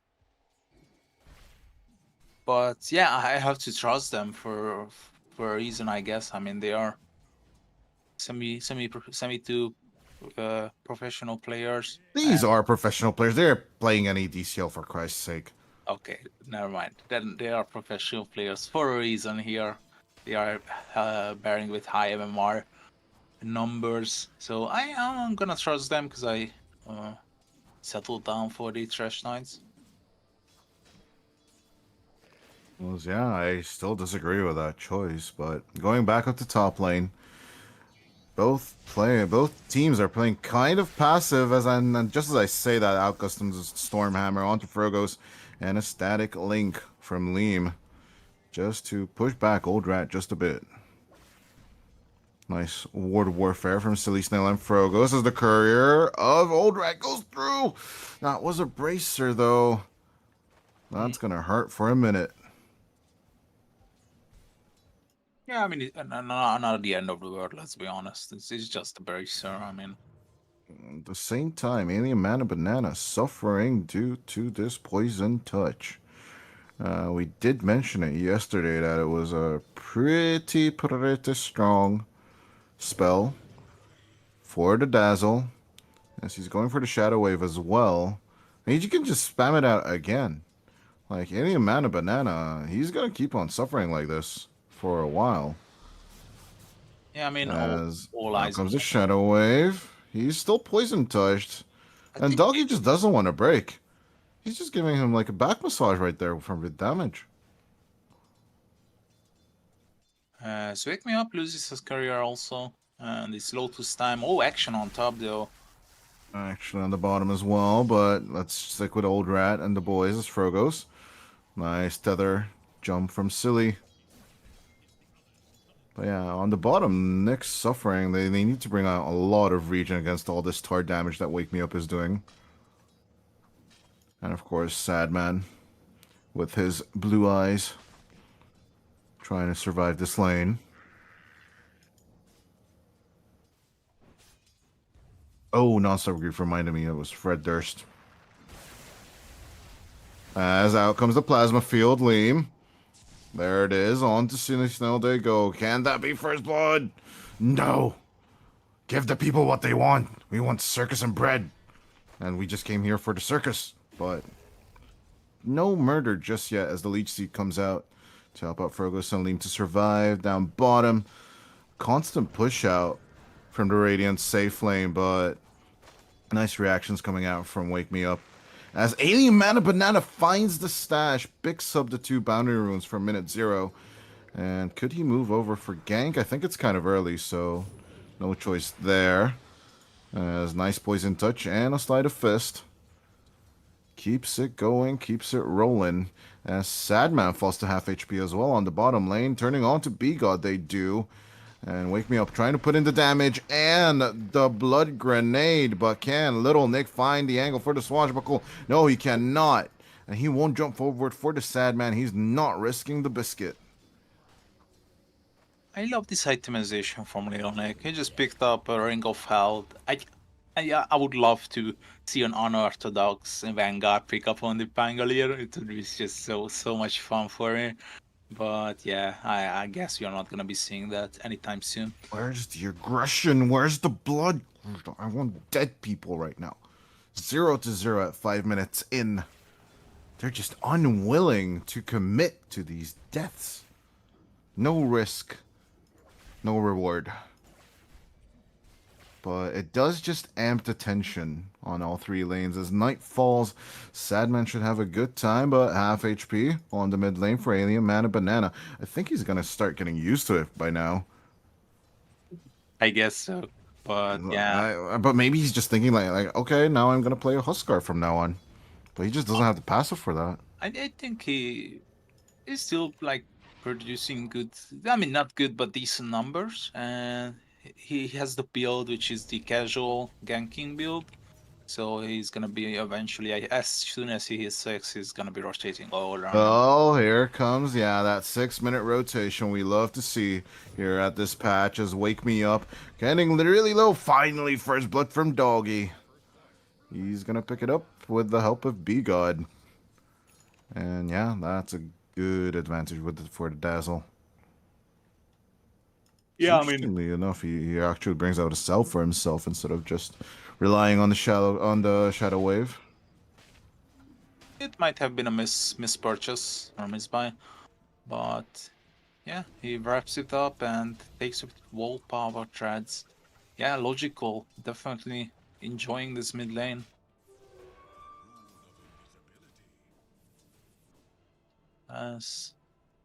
Yeah, I mean, it's still Shaggy time right now. I mean, night time right now. As on the bottom, we have a Plasma Field onto Liam. Is there help on the way? Yes, Alien Mana Banana turning onto the IO. The Stormhammer will not hit the Ember Spirit, but can they catch Silly Snail? On the escape path, the Plasma Field will hit, and that's actually 4 hits with the Plasma Field. Down goes the IO for that one. That evens up the scoreboard as Alien Mana Banana just came to get slapped on the mid lane. Wisdom Rune time will be 1-on-1. Speak Up picks up the other side. Lil Nick swashbuckling backwards. Just doing some spell gymnastics right here with the Pangolier. Switching over to Net Worth, but still keeping up with the chase. Swashbuckle forward on to Shaggy. Down with that HP as Wake Me Up with the tar, trying to secure it. One more charge. And they just need to keep on clicking, but be God, the savior of the Pango. Can Little Nick help out here? There's a swashbuckle available, but you don't want to commit that tar. It's just an insane amount of damage, and of course, Shaggy will also have that Void and the Hunter and Knight doing the work. Yeah, and the... You just gotta... No chill. Oh my Look God. at that swashbuckle from Lil Nick. I was about to say the region is not that bad, then he just got like slapped in the face with swashbuckle. You know, just a tickle with some swords. Nothing special. Can they kill him? As there goes the Shadow Realm, Lil Nick not committing with the swash just yet. Swashbuckle where? Swashbuckle where? As out comes the living armor, he swashbuckles backwards. Lil Nick will use it for the escape, but the right click damage does come to Wake Me Up. As B-God will make a turnaround, kill Shaggy, slay him down as Alien Mana Banana. He's like, hello there, how's it going? Get chained, get killed, get tarred. Yeah, this build is just so good for ganking. You are completely ignoring the mid lane from now on. Just let your one of the supports take the XP from middle, and you can be rotating all around the map. It's just a tiny bit of a slide bar. Alien Mana Banana is actually the bottom of the net worth chart right now in terms of the cores. But on to Lil Nick they go again. These kills might just pay off as the damage coming out from Wake Me Up. You just can't survive that. That's strafe. Even on level 1. You're just doing so much damage. 159. As up top, a nice little Stormhammer along with a Static Link from Liam, the God Strengthing Old Rat. Needs to back off with the Sven as we actually have a dive on the bottom. Terrorize? Oh, terrorize this. This is AMB. They are Yes, getting you will terrorized. Take care of B-God. They are definitely getting terrorized. And yeah, despite all those rotations, right now he did get bumped up a slot on AMB. The Ember's just doing fine. But I think you can make the argument that Doggy's doing just a tiny bit better. Just a tiny bit? Yeah, like specifically 700 gold bit. Yeah, that's not slightly. That's like a bigger number. Yeah, 10 minutes in, that's kind of hefty. As, speaking of the Honored Vanguard, Old Rat is doing pretty good as well in terms of that farm. As a good catch onto Doggy. No Shallow Grave, as is courtesy now. Thank you, though. With Shallow Graving position to Dazzles. That's a good little Shallow Grave. Shadow Wave back there, but he cannot put out another one as Silly Snail could be next. Alien Mana Banana does not get the kill off in time. Is actually on mid lane. We have a chase onto Frogo, Shadow Realm, Bramble Maze, and Little Nick will get the Death Star from B-God as he steals the kill from his offlaner. 3-1 in the end. I mean, they have like I cannot find my word. Help me out here. Like, thanks. What? Thanks for helping me out. Thanks. Helping you with what? No, I'm looking at Wake Me Up changing onto the Silly Snail. I was stuttering so hard. I was relying on you helping me out, but yeah. No, the IO dies, so the kill saves your monologue. Oh, thanks. It's fine. Thanks, wake me up. It's actually I'm really looking like we have 12 kills now on the map. Old Rat, no. I don't think Wake Me Up can do this. Although Frogus is coming over with the Treant Protector. I don't think there are 2 people is gonna be enough for this. Like, can we do this? They're gonna try as the Nature's Guys does come out. The Shadow Walk, it's spawning something as the Overgrowth is helping out, and AMB will join the fight. And 4v1, down goes the Sven, as on the other side of the map we have Shaggy going down to Lil Nick. Doing some Rolling Thunder plays, but losing your Sven like that, I guess it will be kind of time to move your boy out of the outskirts or the outlands or Borderlands, or someone should really come up with a goddamn official name for the areas outside of the main map. Yeah, I agree. But I mean, Sven is dead by the sea. Look at the silly snail. He found a new friend. The kobold. Oh, logical. Ganking on alien banana.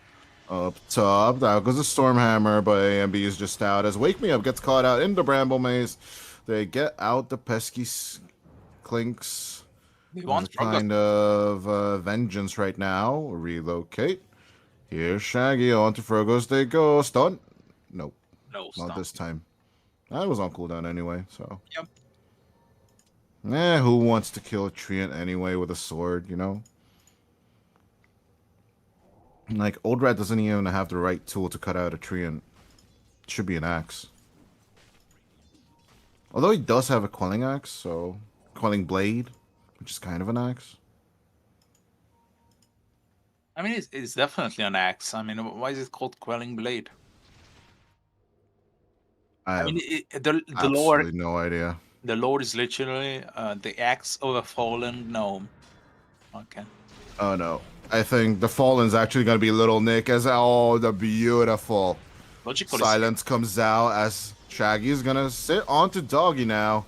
No Shallow Grave as yet so far as AMB will try to get the kill. Dodges the Terrorize and onto Doggy he locks on. Silly Snail just cannot sustain in this fight as onto B-God they go as well. Shaggy with a double kill and on forward they go. Overgrowth committed and make it for...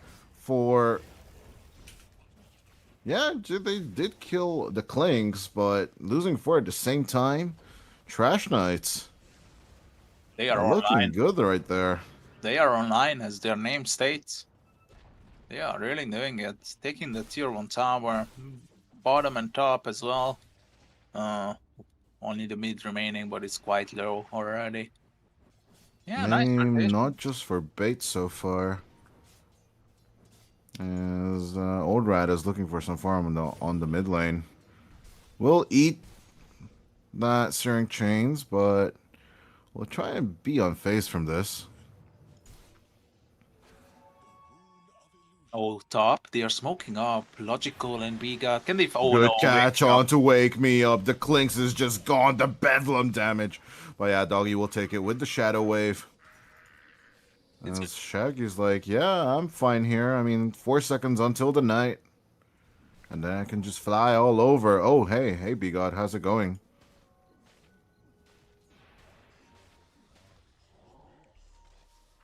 But he's just very nonchalant about it.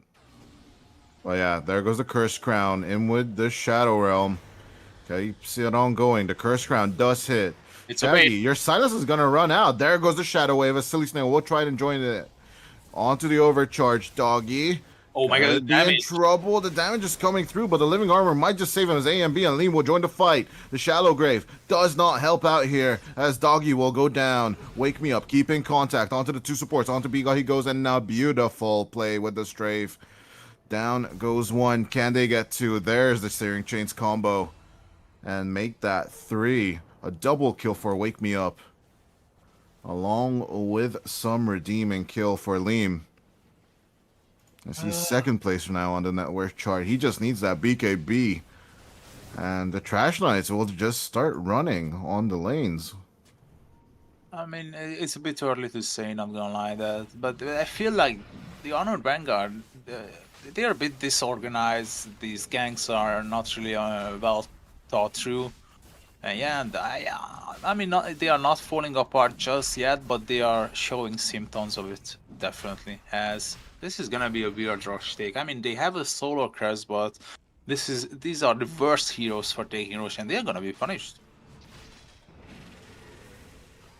And with a cash, nice Terrorize. Liam is out, but the Rolling Thunder, it tries to go through, but the BKB on Liam, it's not letting him be stunned. As actually Little Nick is very low. The Plasma Field ensures the kill is on the other side of the fight.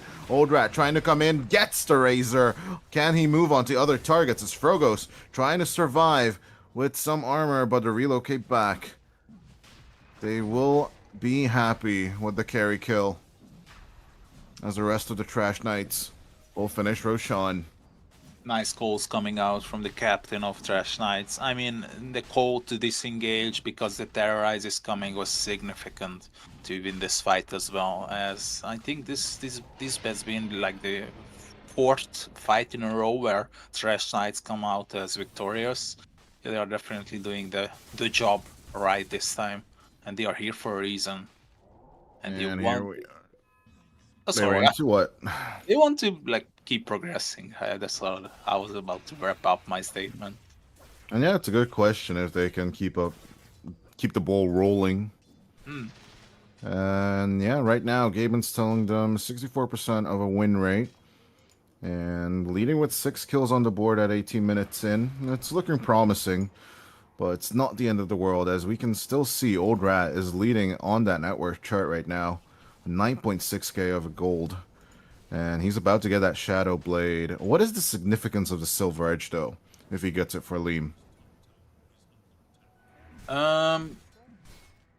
Silver Edge. I mean, I'm always telling you that the Silver Edge and Shadow Blades are not for the invisibility, and many heroes in this patch need the damage multiplier of a crit, but Daedalus just feels a bit weird. While on the other hand, Silver Edge provides you with mobility, and mobility is the name of the game if you are a carry in this meta. So that's why we are seeing so many ninja gears, because it hides you from the map and it makes you really mobile. I think the nerf to ninja gears should be nerfing the movement speed. And yeah, that's why I see once again. I mean, and Sven, of course, he's a huge crit enjoyer. As he uses a Shadow Blade, he might be onto. Moving on to Shaggy, nice Stormhammer and the Swashbuckle. That, my friends, is not doing much. With the Hunter in the Night, eats the creep. But that's no Devour, my friend, as the Crippling Fear. It just does nothing. Good day, sir. Good day, sir. You get nothing. But... What? Speaking of other items as well, Dodgical, okay, joining up on to Wake Me Up. No shard, so no hex. He's trying to put out the damage, but it's just not there yet. Although his Shadow Wave with those attacks could be huge for these fights. On the other hand, we could just have AMB joining on to him if he just keeps explicitly farming like that. But actually, I wanted to point out another item. Lil Nick with the Diffusal Blade, and now getting the Blink as well. I think his impact in fights is going to be way better. Yeah, absolutely. He's aiming for Lotus Orb as well, which is I am not really sure if it's I mean, it's great for removing the entanglement of the overgrowth, so I can understand that he wants to get rid of the ancestral spirits of nature. Tormentor play for the Radiant. It does give Wake Me Up the Burning Barrage as a spell, which is pretty good, along with the Strafe. Oh, look at Very that. nice damage as a Shaggy. I think he might just get caught out again. He puts out the Dark Ascension, as at the same time, here comes Lil Nick with that Blink. Chain stunning the Night Stalker, stalking him to death with the Rolling Thunder. As on to Leon, they want to go. They actually had the damage output for that one. Double kill for B-God. Oh, that is a turn right there, and they play with the anchor Old Rat right now. Taking out the tower as well. I think they can even invade the jungle with that one if they keep going. Oh, they almost found Alien and a banana. Goes Little Nick, but yeah, AMB with the nice reflexes. He's going for the classic build on the Ember with the Kaya and the Sanj. But I think we should keep an eye out on Wake Me Up. Can he try and protect this tier 1 tower? As just to let you know, that top tier 1 tower is actually the first objective of the Honored Vanguard. In 22 minutes in, because that's how strong that living armor is. I mean, they are not in a hurry. Sven is farming. He's doing pretty okay. You have the combination with the IO. I'm a bit feeling the lack of farming together. Reason, This is a new word I just invented. It. So farming togetherism of the IO and the Sven. That's why the IO feels like so far behind. I think he's really struggling. But yeah, get the mechanism online, so it's not the end of the world. I'm gonna be fair with you. Farming togetherism sounds like a Soviet ploy. Farming togetherism. It's not your farm, it's our farm, you know? Logical has not taken the Tormentor just yet. Wake me up. Wake me up inside, and there goes the Shallow Grave to save me. Or say Silly Snail. But the Overgrowth, it's a good lockdown. Can the Clinks finally die? Thank you, right there. But the IO will fall as well. Everyone is there from the Honor Vanguard. As AMB in with the hammer. Oh, and he actually lays the hammer hard. BKB out from the Razor. But can he get out of this pickle? As Little Nick, he's just laser focused right now with this Rolling Thunder. As in to join again with the hammer as well. Old Rat, it's just, yeah, you take my damage, I'll just take your life instead. As he moves on to the Night Stalker. No stalking as of yet. He just escapes. Oh, that beautiful vision play from Shaggy as the Lone Ranger survivor. Oh, the sad man. Oh, Rogue Knight just came online with the addition of the IO. He's just doing perfectly. As Pop-Tart showed us 5k damage from the Dazzle, 3.8. Oh my god. From the other side is Little Nick. He's like, yeah, I see you. Yeah, you messed up right there. You came to the wrong house, fool. As Wake Me Up is just gone. AMB, though, gonna try and play it cool. As on to B-God they go. It's 2-on-1. That doesn't really seem fair. As 2 return kills for the kill on the Clinks.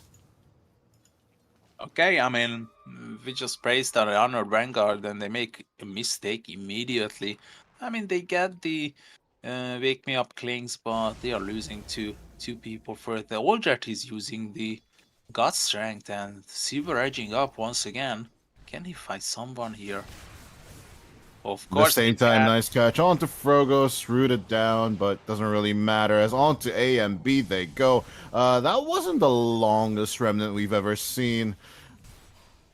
Yeah, they're just spatting GG well played onto ally chat. It's fine, it's fine. It's fine. It is the copium. What is that gift there? I didn't know that was in game. I have no idea what that is. That's new. I love how... I don't think I have that one. Is that a new Aghanim emote? Oh, did you know the compendium is coming out next week? What? I'm serious. Really? Yeah, it was just announced. Ooh, I mean, I only heard like the pub announcement watch for TI and stuff like that. Yeah, it was basically hidden into that announcement. It was on the bottom line, or it was in the middle of the text. As long as you get Aghanim, I'm gonna be happy. Otherwise, I mean, if you're not gonna get Aghanim, that's my end to this game. I'm not even playing ranked anymore. Oh, meanwhile, top. Turbo for life as actually the curse crown goes out onto Shaggy, and here comes the relocate. Oh, Shaggy, you better run, my friend. Why is he not you TPing? better run. He's trying, but the BKB, it's out. He's just playing with them right now as B-God. He's like, I'm gonna catch you. I'm gonna catch you. And Shaggy's like, no, you're not. No, you're not. He's out of the vision sight, and he's just flying around with the Hunter in the night.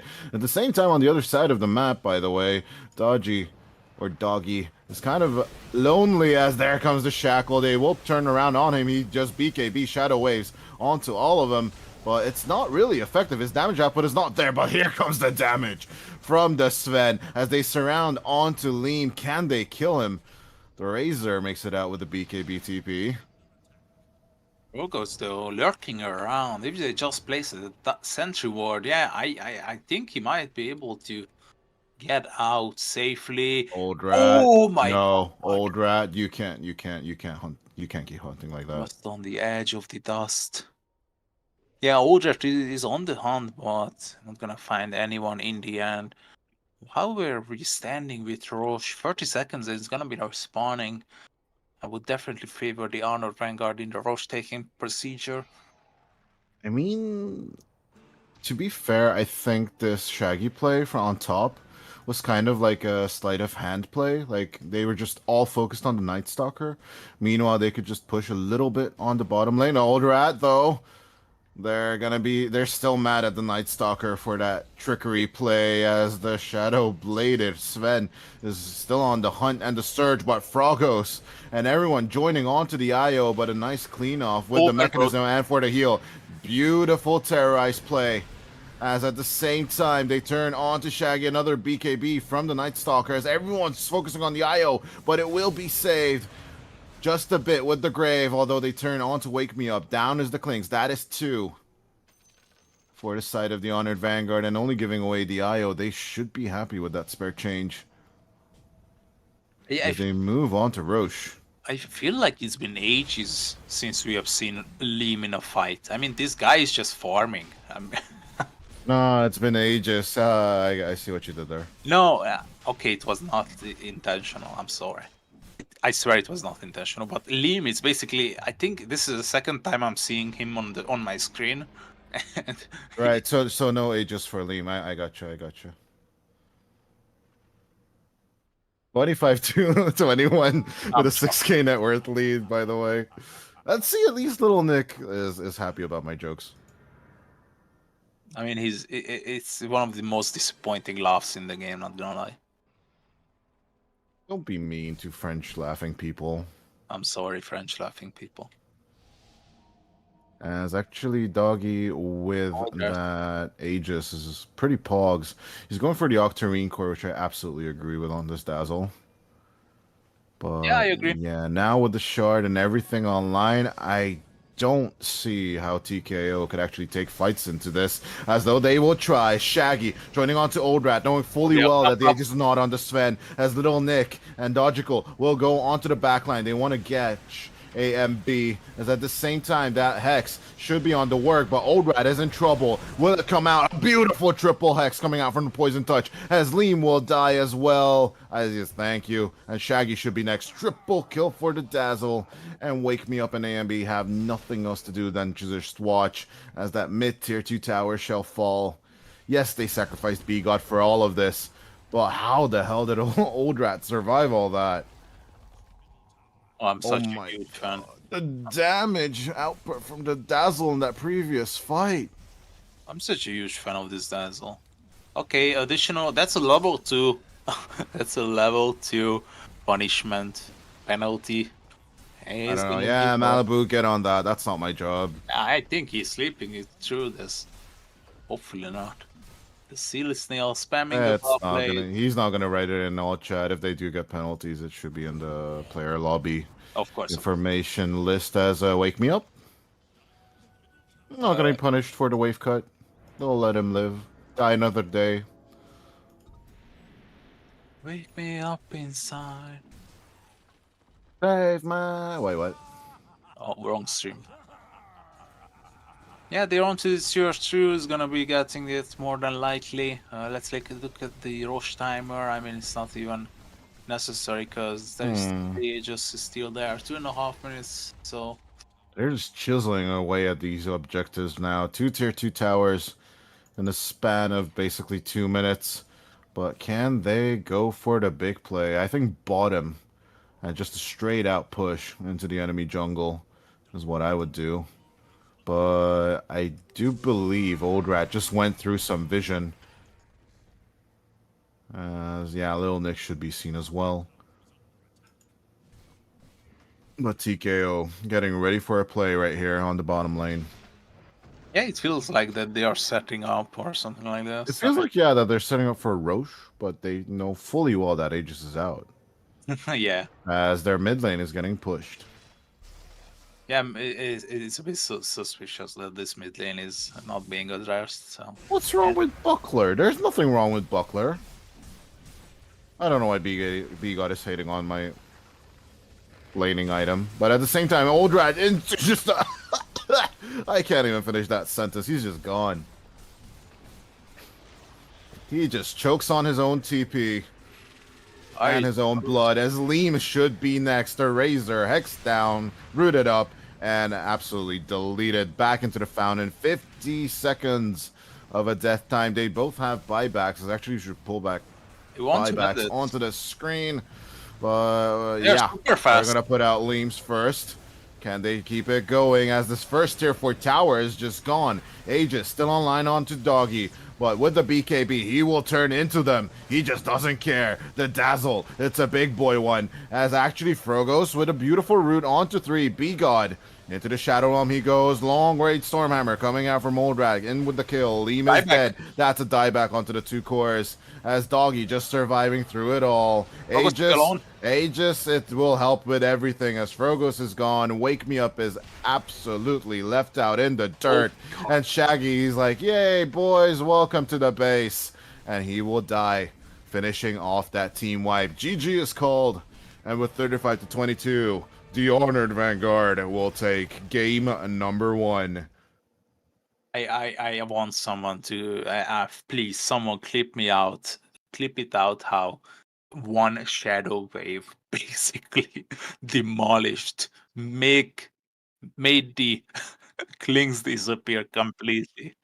Oh my god, this is so funny. I mean, Yeah. what's stronger, a Shadow Priest or a guy getting burnt by a dragon?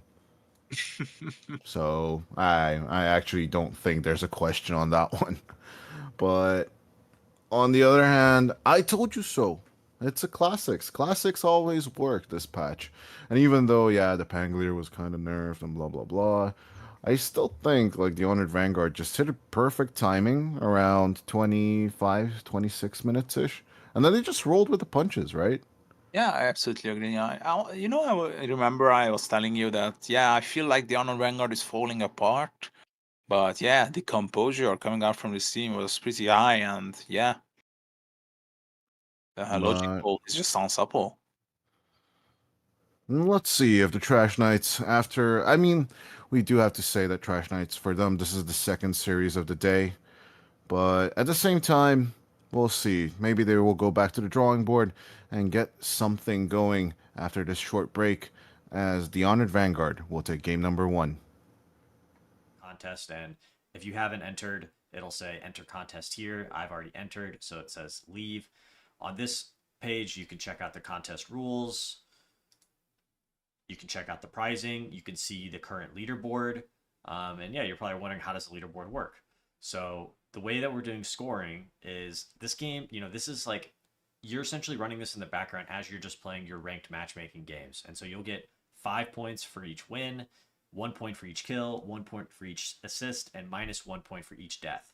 And so what Gamer Games will do is track your games and then put you on a leaderboard based on your top 5 games throughout the week. Pretty simple. Another way to compete. We're testing this out, so we'd love your guys' feedback, and let me know if you have any questions. Thanks for watching. See you soon.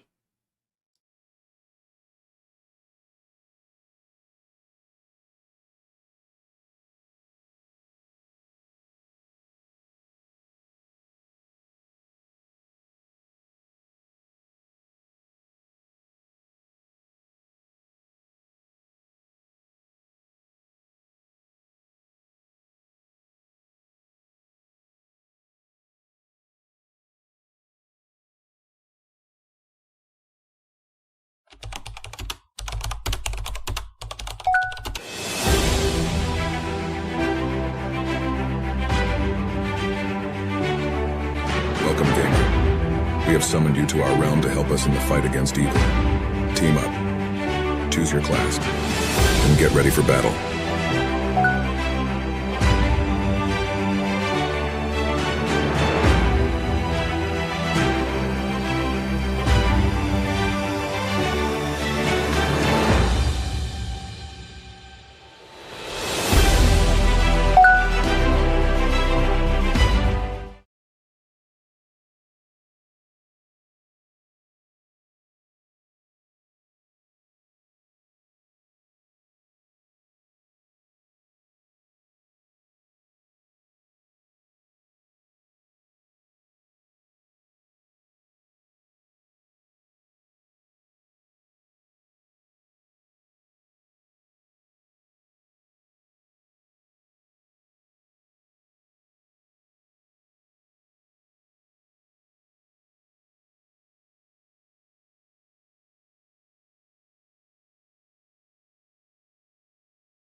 Hey everyone, want to talk to you guys about our first NADCL Gamer Gains contest. As you guys know, they are our title sponsor for Season 4, and not only do they sponsor the prize pool, but they're also going to be helping us run some contests throughout the season that allow everybody in our community to participate in prize pooling events. So if you've got the Gamer Gains application downloaded, great. If you don't, head over to their website, gamergains.com, sign up, download the application, link your Steam account, join the NADCL Dota 2 contest, which I'll show you how to do in a second, and you will be ready to compete. It's important to note that you need to be running Gamer Gains in the background of Dota 2 while you're playing. It's not going to affect your performance at all. It's not that kind of application, so don't worry about that. If you do have the application, you'll be very familiar with their daily challenges that allow you to earn their gamer token. But what we're sort of releasing now in partnership with them is the contest feature. So you'll see here the NADCL Season 4 inaugural contest, Week 1. It begins at 1 p.m. Eastern, I believe, and it's going to last for 6 days.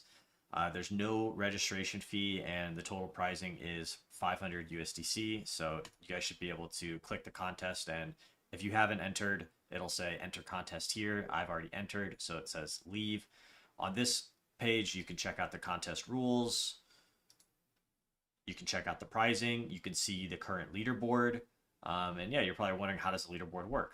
So the way that we're doing scoring is this game, this is like, you're essentially running this in the background as you're just playing your ranked matchmaking games. And so you'll get 5 points for each win, 1 point for each kill, 1 point for each assist, and -1 point for each death. And so what Gamer Games will do is track your games and then put you on a leaderboard based on your top 5 games throughout the week. Pretty simple. Another way to compete. We're testing this out, so we'd love your guys' feedback, and let me know if you have any questions. Thanks for watching. See you soon.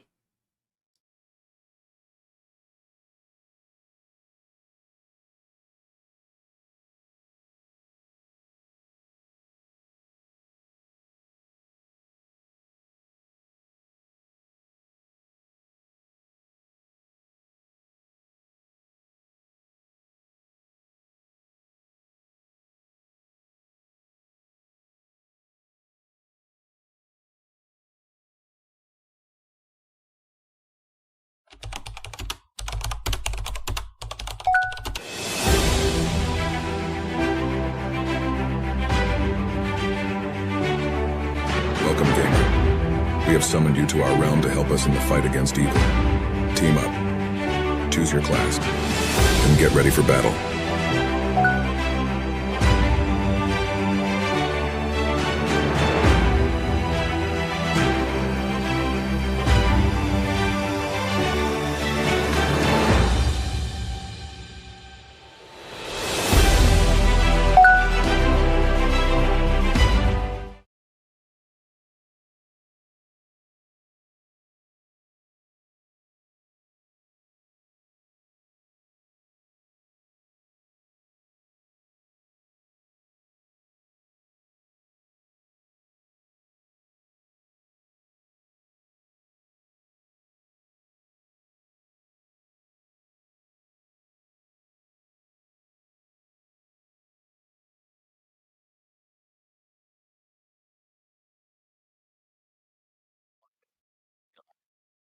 And ladies and gentlemen, welcome back to NADCL Season 4. We are at the lower bracket semifinals. Of course, Fry Boys are already waiting for their next enemy here. And yeah, we'll see who's the opponent right now. The scoreboard is wrong, by the way, but it's fine, as my name is Doda. I'm joined by Kojda and a surprise guest, ladies and gentlemen, Skyward from Bullish on Gaming, joining us here at the desk. How's it going, my friend? It's going. We see a nice lower bracket match here. I'm not too far removed from the lower bracket, as I was just there before we got eliminated. But what can you do? I'm excited for the games. I believe game 1 went to the Honored Vanguard, right? Yep. I mean, that's a good team right there. If you look at that team, like it's a well-rounded team that I feel like with every draft has just gotten better, and I think now they're in like peak form. So I'm looking for them to really take over the skin. And yeah, with us in our beautiful sunglasses, we just can't look at a draft this bright, as the lobby has already started, and not just the lobby, the game has already started. We are having a perfect draft right now. The Dazzle and the Dark Willow and everything in between is getting banned.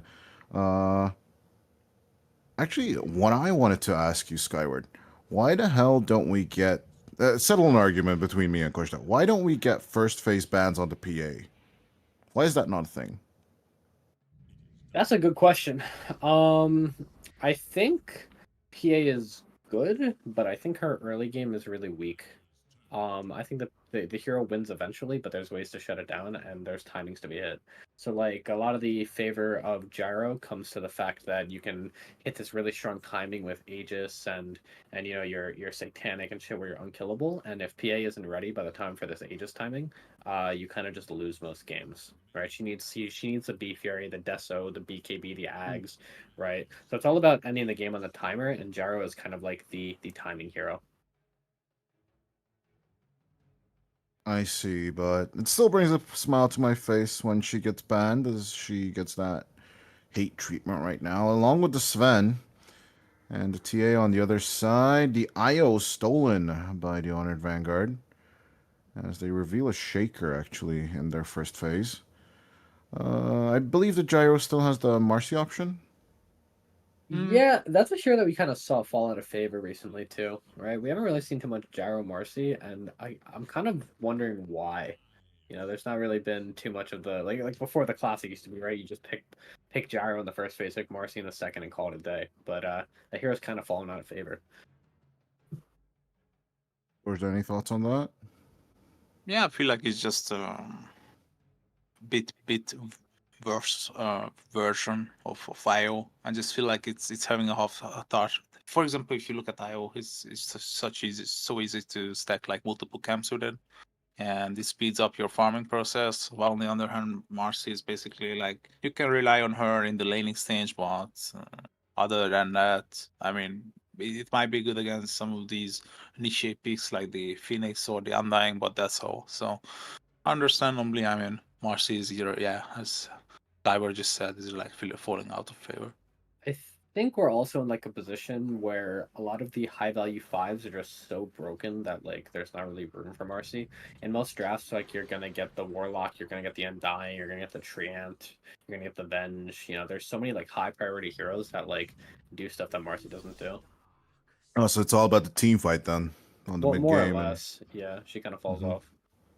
Right. As personally, I don't like the Darkseer Gyrocopter combo. And discuss. I think the Darkseer is it's a hero that's gotten picked a fair amount. I feel like it's a preemptive answer to TB. TB being one of the better heroes against Gyro. You kind of hit this like late game timing where once you have your Scotty, like your Manta, like plus BKB, you're kind of able to just kill Gyro, right? Because Gyro doesn't really want to buy BKB until like later. So I think it's like a preemptive. It makes picking carry for Honored Vanguard really hard.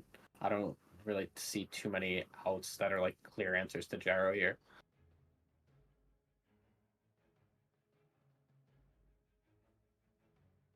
What are they looking for here for the Honored Vanguard? We're definitely have to start revealing more cores, as we have the double pick here. Yeah, the IO also makes this kind of weird.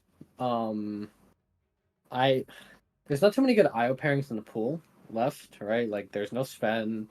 Obviously Gyro's been taken. Those are like the two big ones. Maybe there's like a Slark, but Slark is pretty bad versus Darkseer. Biga picking up his iconic Pudge. Or what do we think of the Luna? Or is that just absolutely dead? Yeah, I feel like Luna is like non-existent, to be honest. There's like an angle, but that's also the other problem. That's why I kind of like the Darkseer pick is Luna versus Darkseer is like a really bad matchup in terms of like the game. You just take the illusion, you see all the buffs, and it's pretty straightforward. But also the Luna timing is kind of the same as the Gyro timing, right? Like Gyro wants like Ags, Crystal, Satanic.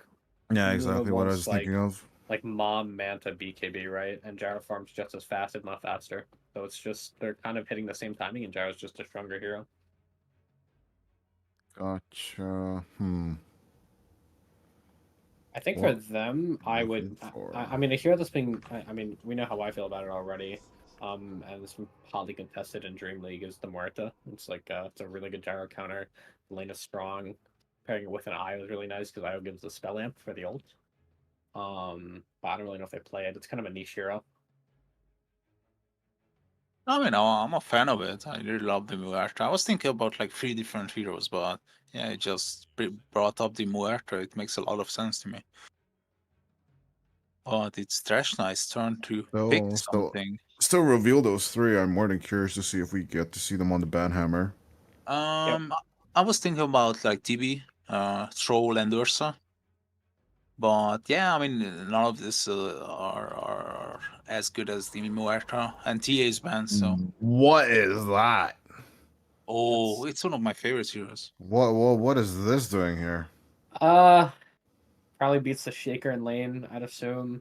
Further dissuades TB. I think the other pick that Honor Vanguard have, it's very niche, but there's a clear angle for it this game, is it's a really, really broken Lifestealer game.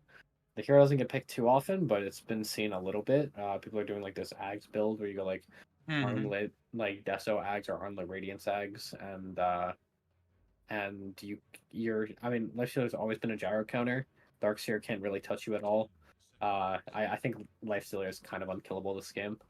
So if I'm the Honored Vanguard, I would just summon the Lifestealer on 24. You see your carry matchup, you see your lane.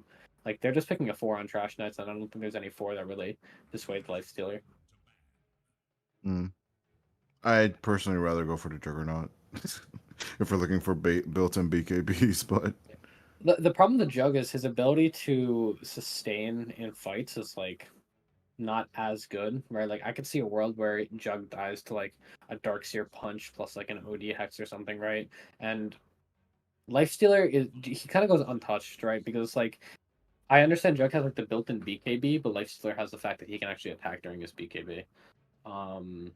So I think the Lifestealer Ag shouldn't be underrated. Aegis, it will help with everything. As Frogos is gone, Wake Me Up is absolutely left out in the dirt. And Shaggy's like, yay, boy. In pubs. So I think it'd actually be pretty neat for them to go for that angle, especially when you're up 1-0. I think it's like a decent position to pick like a more experimental carry. What do you guys think about the Lion pick? Isn't like indicating that we might see something like Naga, Wake Me Up is Phantom Lance, or absolutely TB, left or out in something the along those dirt. lines. I mean, And Shaggy's like, yay, boy. but the others too might be interesting. I like the illusion angle, but I like the illusion angle. The problem I have with it is that we're talking about gyro here. Yeah, that's true. Yeah, Darkseer kind of dissuades the illusions. I mean, I think Lion, if anything, further like cements the idea that I think they're going Lifestealer. Lion is like one of the better Lifestealer matchups because of the instant catch. Right, like you can blink Hex before he rages and all that shit. And I don't know, man. I'm gonna have a base take. I want to see Alchemist actually this game. Takes care of the Tombstone, outlasts the gyro in fights. You don't really care about your illusion. Get Radiance. Alk is kind of scary, I think. Like I as someone who it's a high risk, high reward. Let's go. Yeah, the Radiant. It's just giving the enemy the Radiance like effect is like pretty sad. And while I agree in the fact that he can out-sustain gyro in the fight, you're on like a really small window. There's your Muerta Skyward. That is one of the reasons why you guys won NADCL twice, actually. And the only team to do it, by the way. Oh, yeah, true. We are the only 2-time champs. That's a great point. Forgot about that. What weeks was it again? It was week 1 and 3, right? Yeah. As Astronaut won week number 2. But yeah, you guys gone. It's kind of sad. But it was a pretty good fight you guys had in the lower bracket. We're not gonna lie. Yeah, I mean it was kind of unfortunate, right? We didn't have Flea game 1. He had some internet problems, and then there's just been a lot of stuff going on. But hey, I think we have a lot of good teams, and whoever wins this week is definitely like deserving of it. Like none of these teams are, a joke. Obviously, like Trash Knights kind of gave us the work in upper bracket.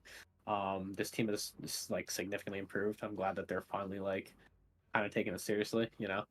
As a team that people thought was a joke the whole season, but come the final draft, they really pulled it together. However, for this game, I don't know. I think it's tough. Well, you're the newcomer, so you have to predict first, my friend. Yep. I mean, I'm gonna go with the Honored Vanguard. I think the players on the Honored Vanguard are a lot better. I think they have a lot more synergy between them. I'm pretty sure Liam is a carry player and not an off-lane player, so I think he's a little out of his element. Plus double melee versus Muerta is like kind of a sad lane. So I'm curious to see how this goes, but I'm always a Muerta fan, so I'm gonna side with the Honored Vanguard for this one. What's that?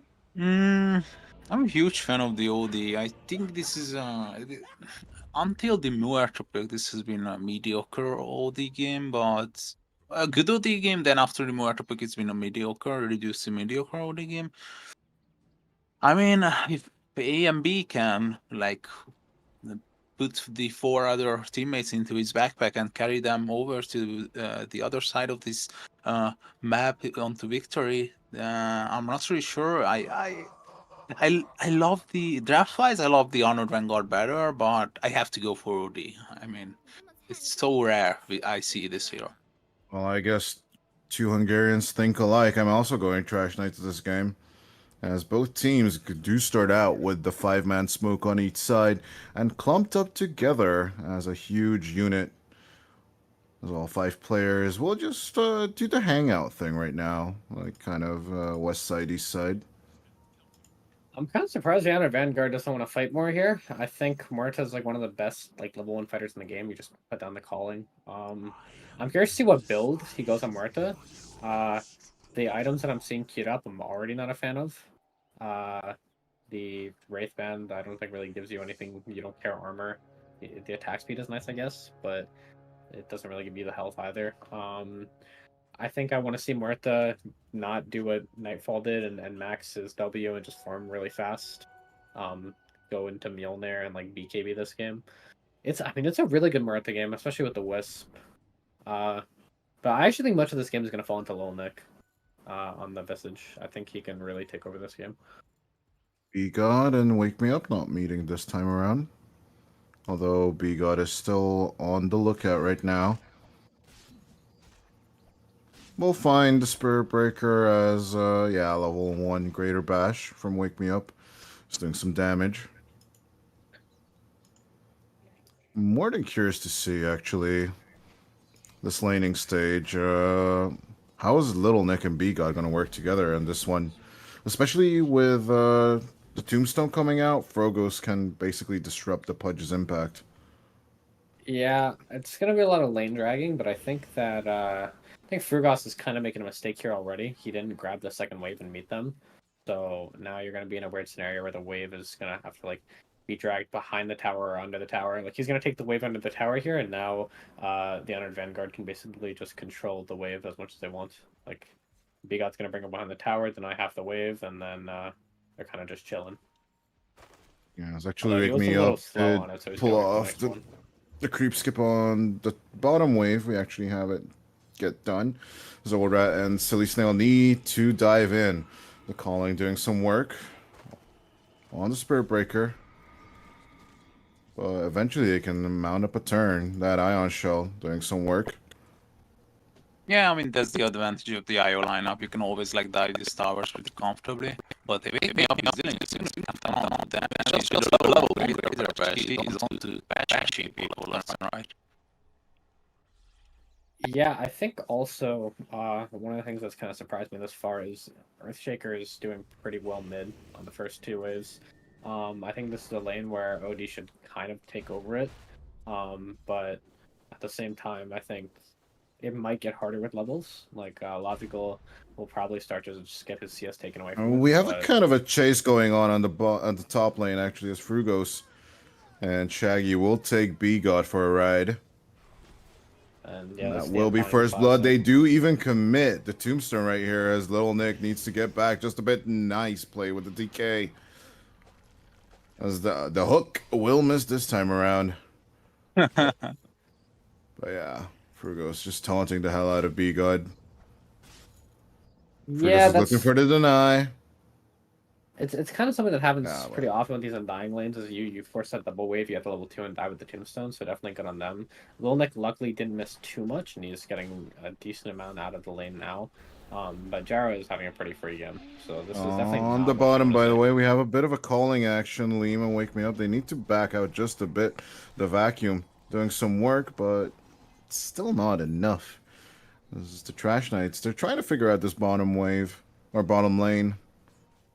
Yeah, I mean, as Skyward mentioned, these two heroes are pretty good at keeping up the distance. So as long as they can do that, there's gonna be no problematics with this lane on the Honored Vanguard side. It's the classic logic of the two ranged versus the two melee. As actually up top, we have a beautiful coming out from B-God. He's just a great hooker right there. But Little Nick looking for the soul assumption play, but Frugo's just keeping the distance.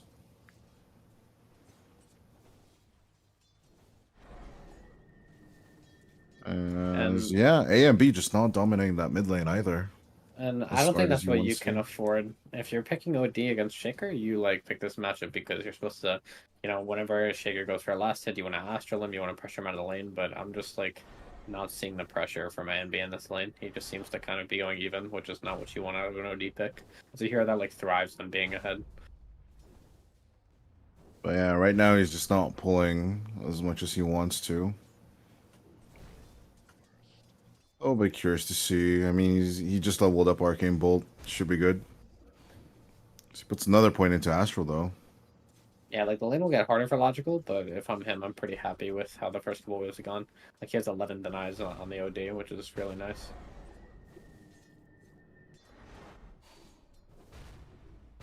But yeah, with a bit of an enchanted totem play, Doggy.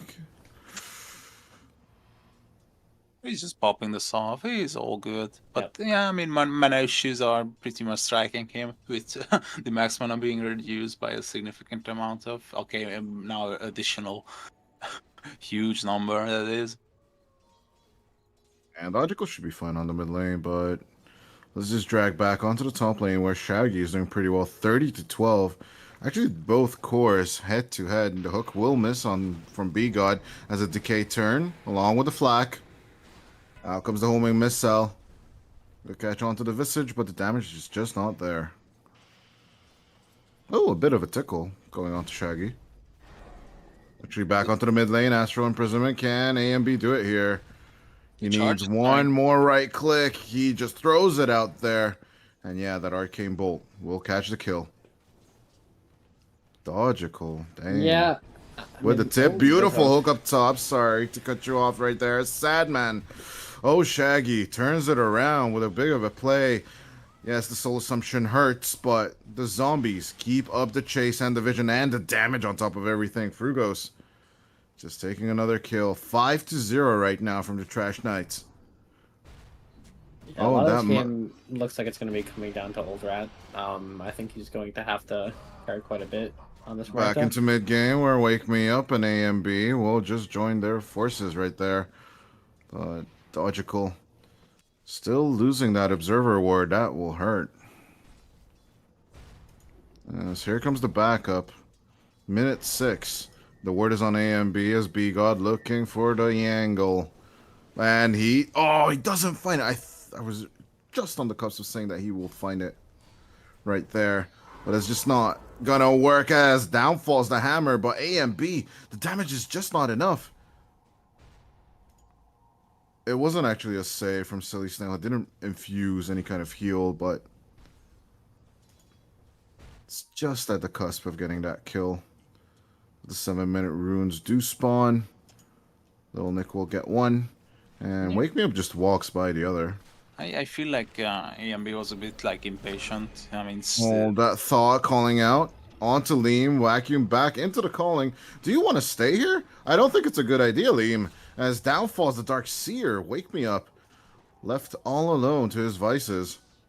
Yeah, this is a classic problem that people don't understand about Muerta is that people are like, oh, I want to stand in the calling so I don't get hit by the silence, and you're gonna take like 5 times the damage you would because you're just letting the enemy hit you for free. Just tank the one silence like Revenant proc, and then just call it a day. Because he greeds and like tries to not take any damage, he ends up going down there. So it's quite a big misplay. And Liam's really struggling. Like he's doing decent in terms of he has more network than the Shaker and the Visage, but I think he's supposed to have a significantly better game than this. It's really looking like he wants to be a bit more passive. As up top, we have the call down thrown onto Little Nick, and Wake Me Up just doesn't care about B-God. He will chase him into the Raw, into everything, as Frugos, a bit low, will run out of here. But can Dodgical and B-God do a play here? Decay onto the Pudge, Flat Cannon in with a contact, Blood Grenade helping out a bit, Enchanted Totem onto Frugos, as even the Echo Slam committed with all those zombies. He will dish back the damage, but AMB keeping contact. Can the 2 cores here do the play as Little Nick tries to arrive in time to help out, but yeah, it's not going to help that much. Yeah, I think Trash Nets are doing a pretty good job at, shutting down Logical and Little Nick, really using their strong lanes. But this game is really going to come down to how can you deal with the Muerta. Like, the Muerta is very farmed, even though Gyro is obviously more farmed because he's gotten the kills. Muerta is naturally going to outcarry Gyro. She just has the damage. So I would like to start to see some movements being made on this Muerta. Like, if they're able to kill Muerta while Gyro farms, the game is kind of just over. But giving them any room to breathe is going to be a big problem for Trash Knights. I have to agree with that, and the Trash Knights are even having like enough tools to be addressing the Muerta problem. It's like they are not using that just yet. I mean, Wake Me Up is constantly charging top and mid, and yeah, I mean there are multiple spells to be used on the Trash Knight side, but they're just holding on to them. What do we really want to see here now that they have like this 3k net worth lead? Yeah, so what I want to see is this 10-minute cart coming to the bot wave, and I want this Gyro to take the gate and kill the Muerta on bottom. Hold that thought, as the Soul Rip needs to be committed onto Liam to help out, but the Wall of Replica, Old-Rat is just not going to kill themselves as Wake Me Up. That Tombstone is just gone, and 3 people from the Trash Knights just feeding over kills into Old-Rat. That's a triple kill on the Muerta. As AMB, what? He just comes over, but B-God, he could just hook up the OD. Although there's no Dismember just yet. Yeah, that's a really big blunder. You can't give the... Actually, you know what? AMB might just die for this. Fissure, Deadshot. Can they go onto AMB, though? Astro coming out. The hook, it's long, but it does not reach. Yeah, you can't give Muerta all these free kills. Like, if you're gonna go gank there, gank the lane, there has to be a very methodical approach, right? It's like, you smoke on 2 heroes, or 3 heroes, the Gyro takes the gate, goes behind the tower, right? There's a very, like, systematic way of, like, ganking lanes. But when you just do it all, like, wishy-washy the way they did, where there were just some heroes kind of walking in, and they're not sure if they want to commit, but the Muerta gets a good W down, it becomes really weird, and they all just kind of fed for it. So definitely not a good play, and if they make that again... those kind of blunders are the ones that Wake Me Up in with a mid-charge. Well, those could be committed as well. IO, relocate. Hello there, AMB. How's it going? Back to the fountain you go as Wake Me Up on the run. There ain't much of a catch onto him as the meat hook will be on cooldown. But the relocate back onto Liam should be fun as Frugos commits the Tombstone as well. They try to go onto Silly Snail and the charge will have secured him the kill. But I think they are in a bit of trouble as out comes B-God as well. Wake Me Up. The charge is on cooldown for 11 seconds. I don't know where the Space God's going to run. I got TP.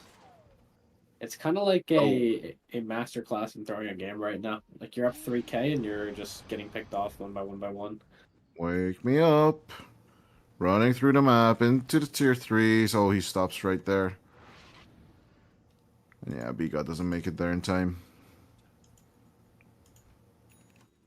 Yeah, I mean, I feel like as Kyra just mentioned, the previous case when they ganged the Muerta, it's like you I mean, you have the right tools to bring down the Muerta, but you just brought the wrong tools to this fight. I mean, the Darkseid ultimate is not something that's gonna be taking care of the Muerta. You have to either bring the Gyrocopter with the cooldown or the OD with the Sanity's Explosive. So you cannot be this nonchalant. You have to take this IO heal seriously. I mean, they are just. I feel like they are a bit underestimating the power of the Muerta IO.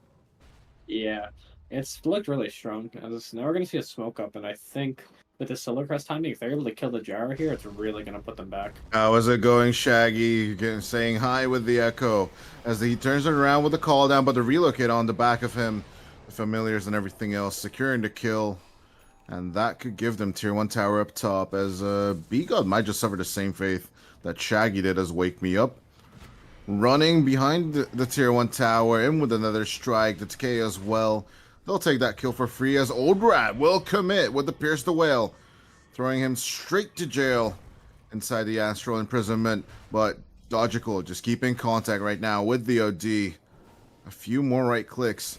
The Muerta ulti just came out, but the beautiful calling, locking it up as Wake Me Up tries to get the hell out of there. Familiars with them could just lock him in as the Soul Assumption along with the Fissure will just take out the Space Cow. And look at the silly snail. He's onto tethered onto a familiar, and they catch Frogus as well. Volnik with the macro play, and B got securing the kill onto the Undying. And that, I think, is tier 1 mid for them. Yeah. Definitely. This might have been like some of the ugliest stuff I've seen in the last like 6 minutes.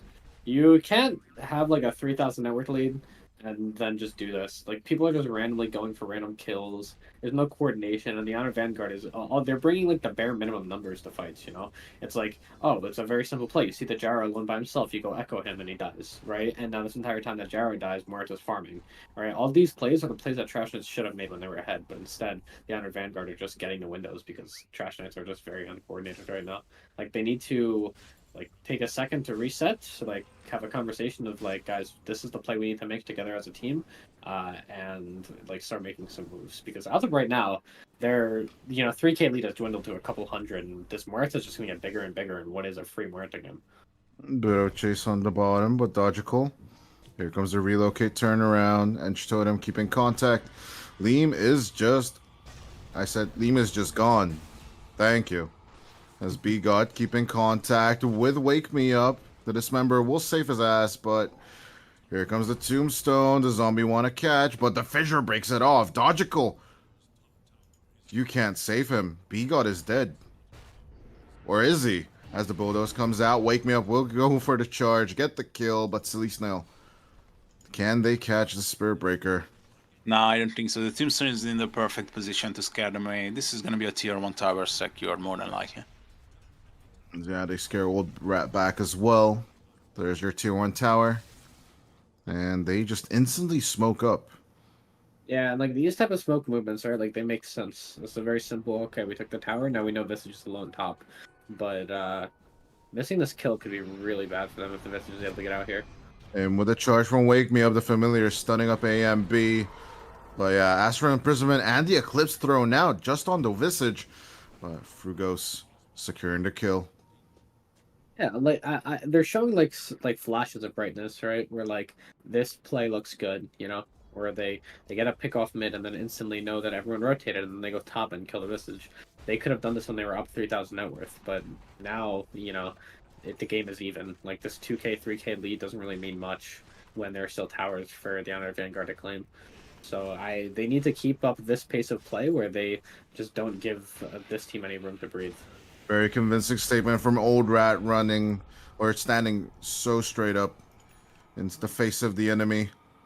But as we might just get a 5v5 here at minute 17, the smoke's coming out. Old Rat wants to move it on onto Shaggy as Wake Me Up commits very deep. The Tombstone's a bit behind, but the wall replica's perfect. They just destroy Old Rat. Delete him from the game for now, or at least from this fight, as Snail gets a decay, gets caught in the prison, and they will take the IO as well. A great defense right now from the Trash Knights. Is the 5k enough for you, Shaggy, or do you want to see more from the Dire? Um, I mean, yeah, these are the right plays. You know, they're doing the right things. The Honored Vanguard are kind of now making the same mistake that Trash Knights did, where these moves don't really have any cohesion behind them, and people are just getting picked off. Let's see if we get as we get the copy paste onto Little Nick up top, but will he die this time around? As here comes AMB. And we'll take out the Visage or not. The Echo Stamp coming out from Dogical. They will try and survive it, but the Death Shot as well. Oh, you killed us. We shall return as the Calling catches the Space Cow. 2-0. I feel Little Nick. I feel like the Trash Knights are constantly falling into the same trap. I mean, they are leading by 3k at the early stages, then they are making these how should I say? I mean, they are just not respecting the Honor Vanguard numbers, because they can always bring together 5 heroes more easily than the other team, and they are just bringing like 2 or 3 people into these fights. And this is it once again. They were leading 5k, and they just bring like 3 heroes onto top, and of course all of them just die. Yeah, these forces are kind of bad. Like, it's not like They don't want to learn this lesson. They still want to get Little Nick, as Liam wants to join in. B-God with the Dismember is not joining onto anyone, but instead wanting to run out of there. AMB, though, will return it and force as Shaggy, surrounded by Dogical, Snail, and Old Rat, will fall as the victim of that play. That's like a really bad death, Andro. You can't die like this. Like, if your team is making a 4-man movement, your one job as a carry player is to not die, right? Because it's like, if your team gets 2 kills top and you're alive, then, you know, you're just, like, the net worth lead is expanding, right? Instead of the, like, if you go to the fight recap real quick, I'm sure we'll see, like, the goal differences from these kills.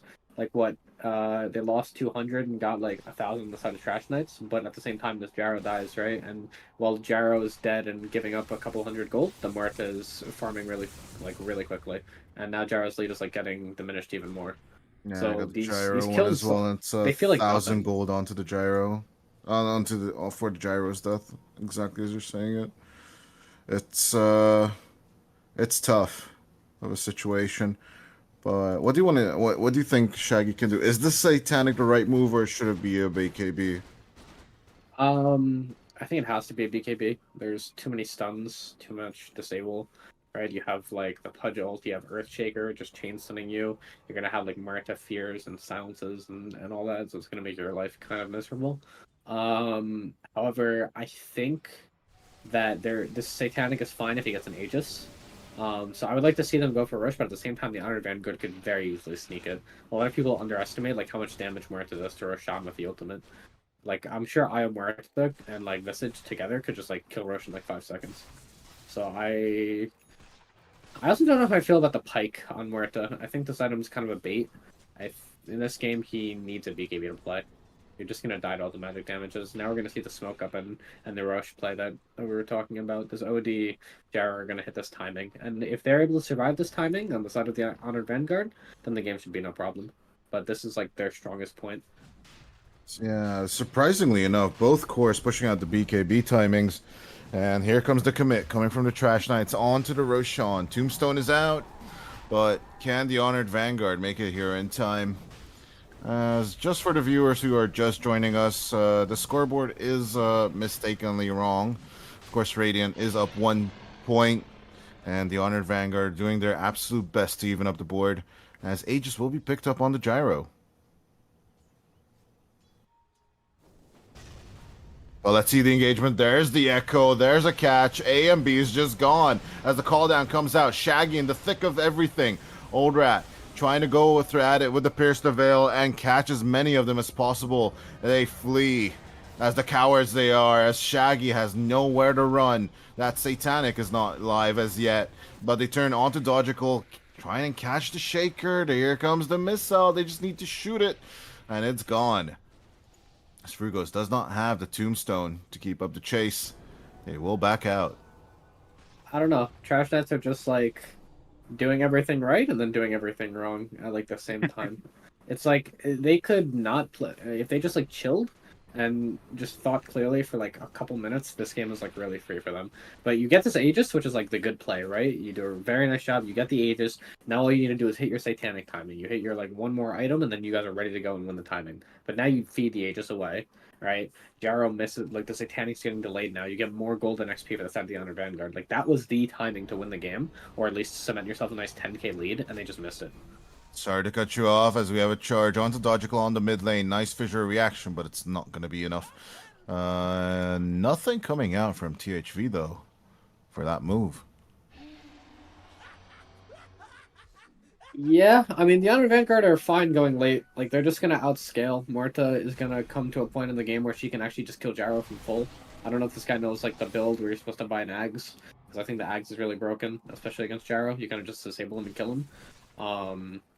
But yeah, I mean, Muerta is the like #1 carry in terms of carry to carry matchups. Like she is like the old Faceless Void where she out carries any hero just because of how her spells work. So you're kind of on a timer to win with Gyro. The later the game goes, the harder it gets. Up to the catch up top, but there's just nothing to do against this IO Muerta combo. Or is there? AMB in with a join up onto Snail they go. That is a dead IO, but can they catch the Muerta? Nice hook play by B-God. Run this death run. The Nether Strike will not catch. A beautiful escape with the Shadow Blade, but they will punish the Pudge. And their strike onto him, get that kill, and AMB's on a double. As Shaggy could be in trouble, though. The missile goes out. Little Nick in with a join. Can he get some help? Get the boy some milk. But there's a fissure. It will miss as the familiars die to the flak. The charge in. Wake me up all across the map. And then again, the chase is on. Can they catch Old Rat? That would be the big one. The calling comes out. Death shot to try and persuade them to get the hell backwards. As Frugos coming in with the golem. And with the decay, Little Nick should die here, as the Mechan should not be enough. On to Snail, he wants to join. The stone form coming out from Lil Nick. His shard is online, but his death is gone. As it's nice bit of a dive play coming out from Trash Knights. I like the idea. Overcommit. But now Gyro is no longer the. It just takes 2 heroes to kill him. Like, you have a Satanic, he has 3,500 HP, he's got the stats. So Gyro is very tanky. You can't simply make these plays without Pleasure Muerta there for extra lockdown or damage. He's running for that BKB, and Muerta's going for a Silver Edge. It might not be enough. I feel like he really needs the BKB. That's what I feel like. I think the Hurricane Pike might have been a mistake. Yeah, I don't know. Hurricane Pike doesn't like. I don't think he has issues with like needing to escape. I think this is a hero that you buy a BKB and you're actually invincible during the ulti. Like if you have BKB and ulti, you can't take damage from anything, right? So it's like you could. I like going blink on this hero. You buy a blink, you just blink into the center of a team fight, and then you have your ulti, right? And there's no running away from like a hero in melee range. But with that being said, I really need to see Lil Nick in this game. I think Lil Nick's probably one of the best players in this league, and I think he has not really done anything this game. He's a part of 6 of 16 kills. I feel like the only times I've seen him on screen are him dying. This is a player that should be having a much better game. I know he had a rough start, but some of these plays that he's making are just not really thought out too well. Like, this guy just needs to get a couple items and then go hunt the Undying and utilize what Visage is known for. Yeah, he's not really pressuring with the familiars as we usually see Visages do. Logical going for that Octarine core. Are we happy with that one, or do we want to see the Ags instead? I like the Octarine. I think it just gives them more control, right? Like, you want to just chain some people this whole game. I think that's the goal of Shaker. And he's kind of adopted himself into an offlane role. Like, he's not really the mid lane one shot like hyper carry that most people see, where like you're going Ags and Silver Edge and all this. Yeah, he's taking this initiation role more seriously, isn't he?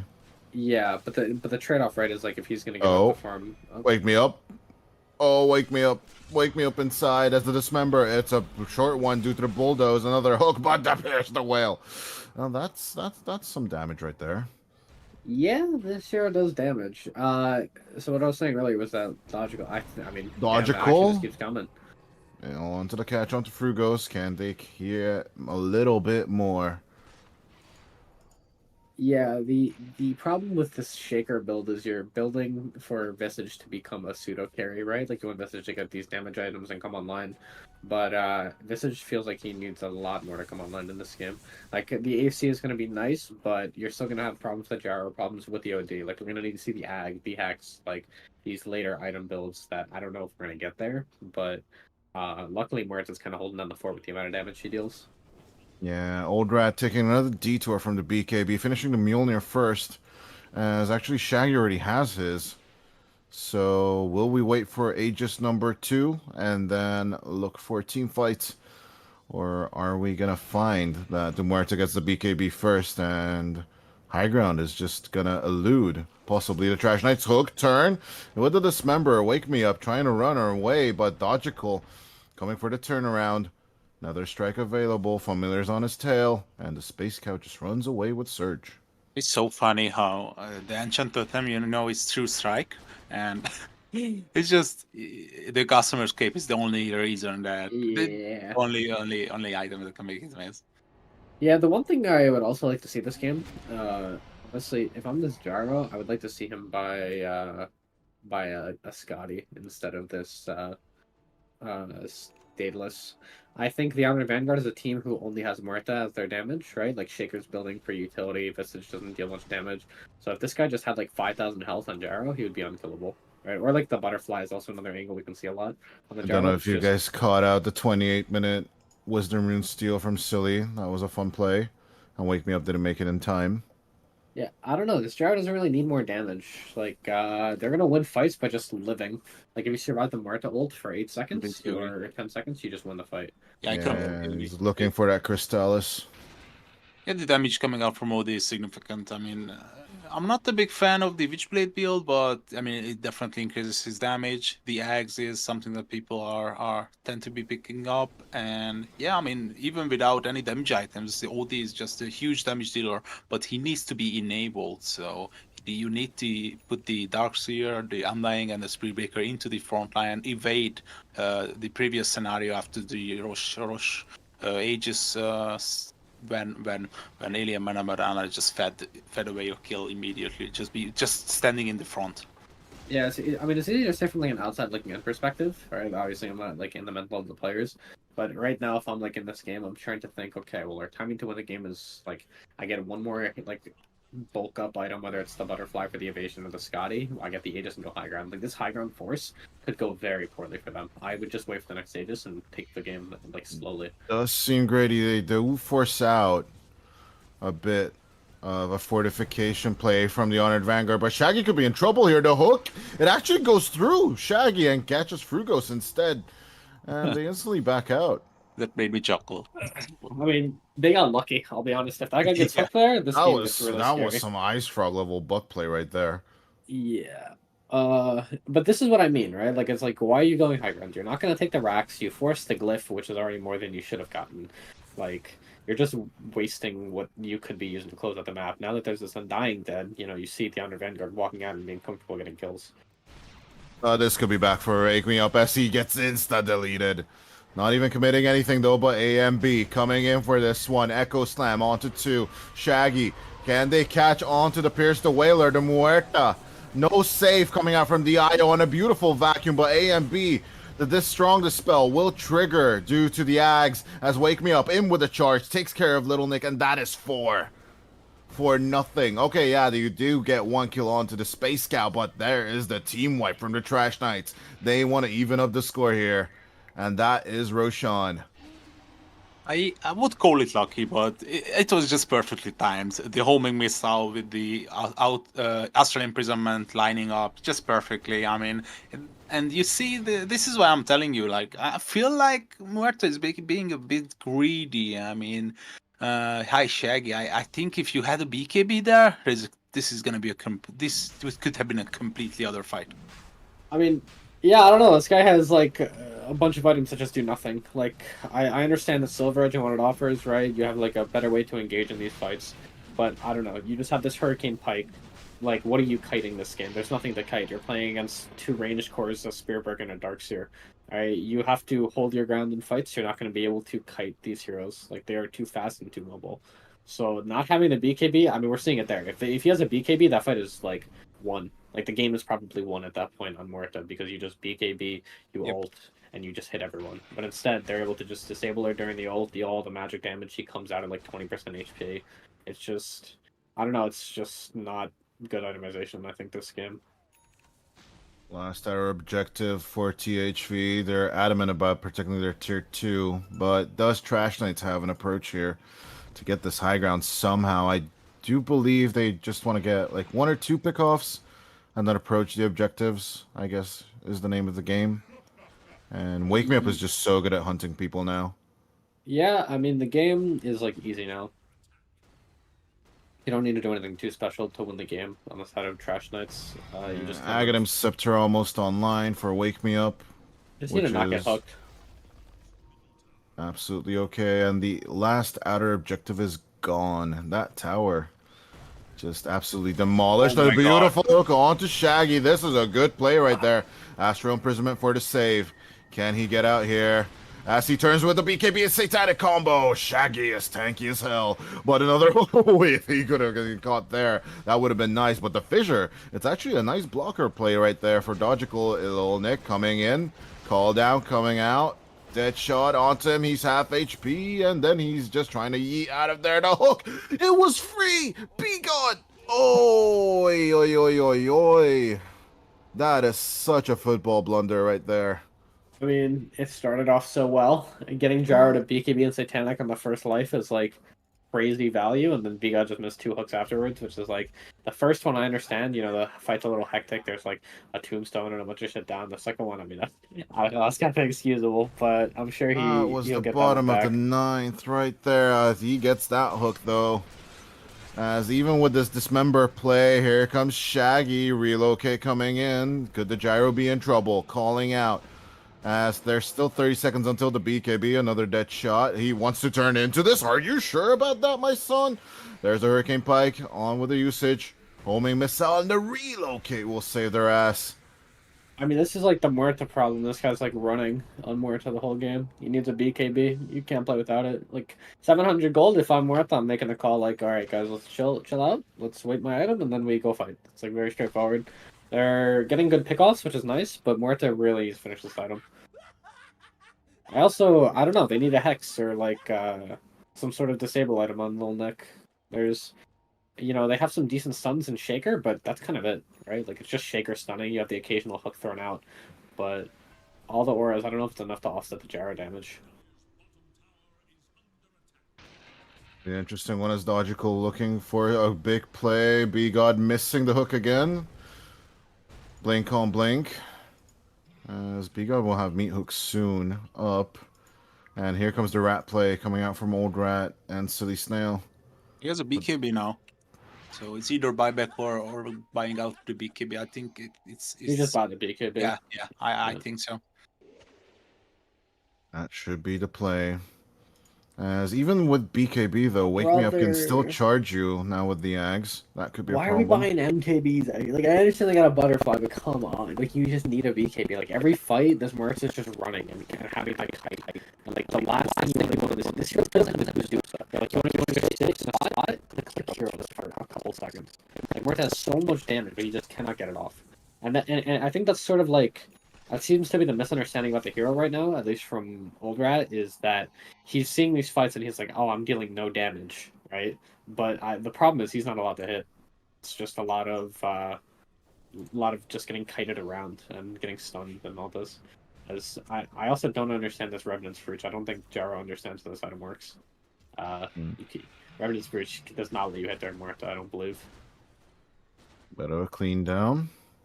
So there's only 30 seconds left on this Aegis. I don't think it will have any significant impact anymore. As what do you guys think of Shaggy going for this Revenant's Brooch? I mean, let me find out real quick if that actually works the way he thinks it does, where it's going to work against the Muerta ulti, but as far as I'm concerned, I don't think Muerta ult is actually a Ghost Scepter.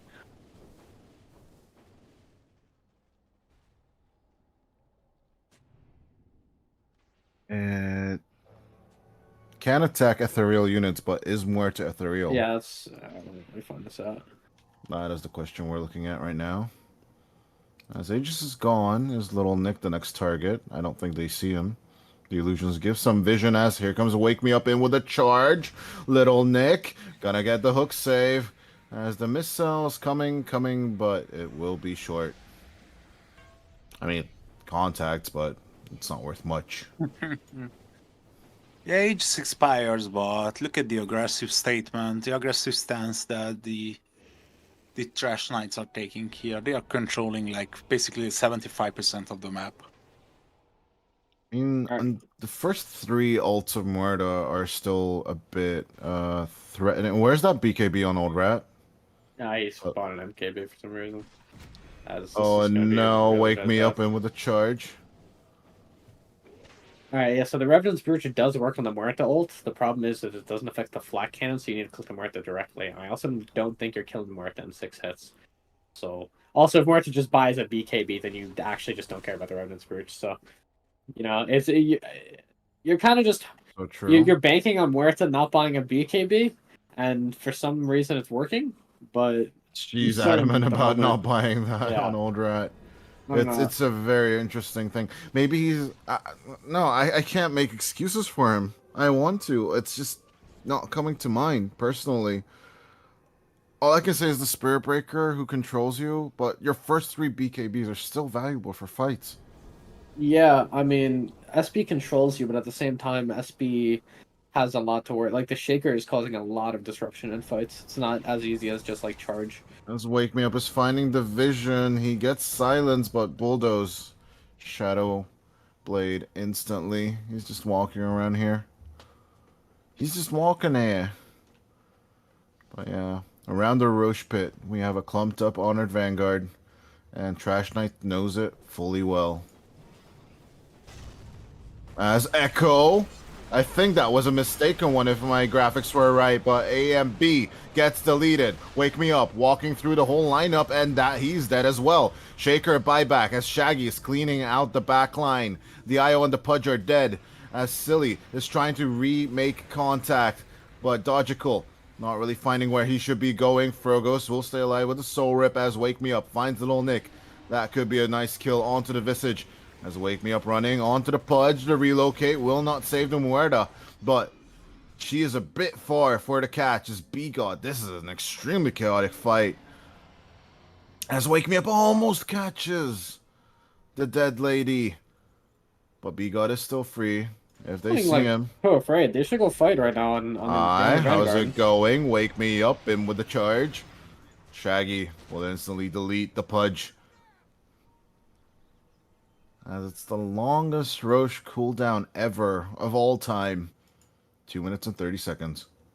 I mean, yeah, that fight shows promise, right? You get the Muerta to pop off and get some good kills, but you have to use this like factor that there's no BKB and there's no OD. Like, you can go in right now, and there's no save for this Gyro. Gyro can just die to Muerta ult in like 2 stuns.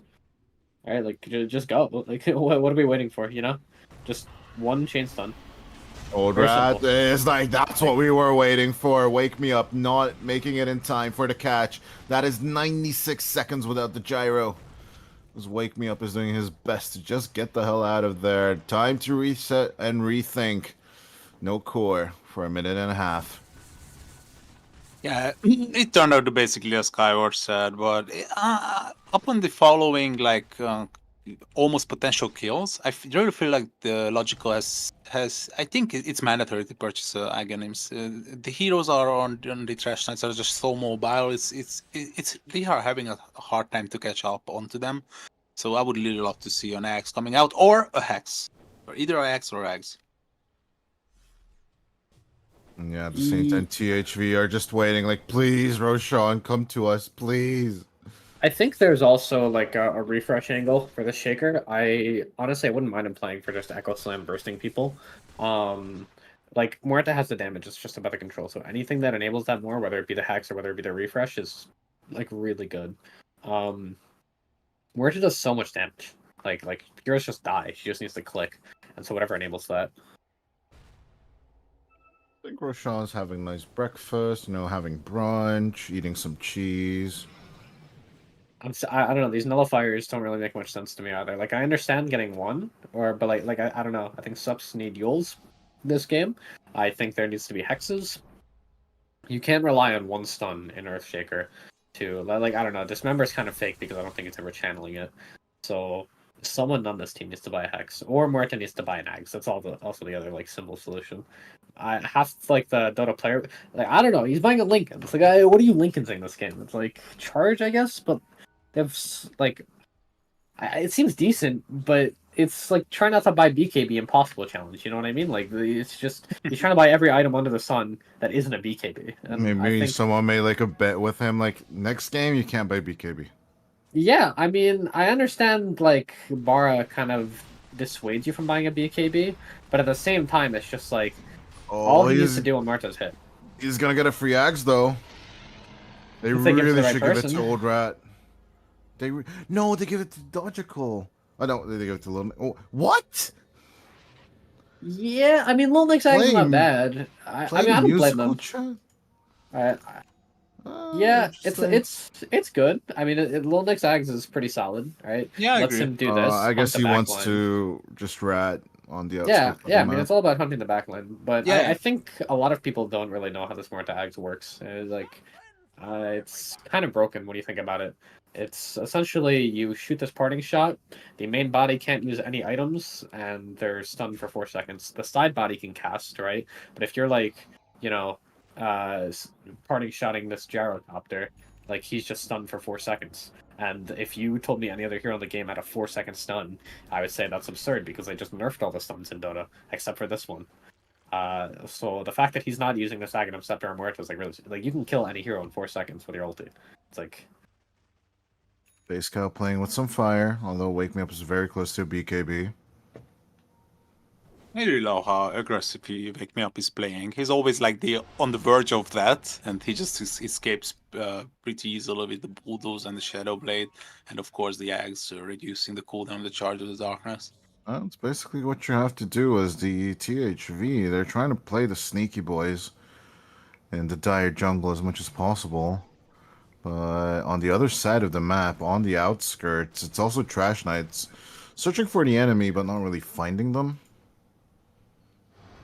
It's neither side really finding the play. Wake Me Up doing some top pressure here. Let's see. Can they do the split push of death here? I don't think this is the play.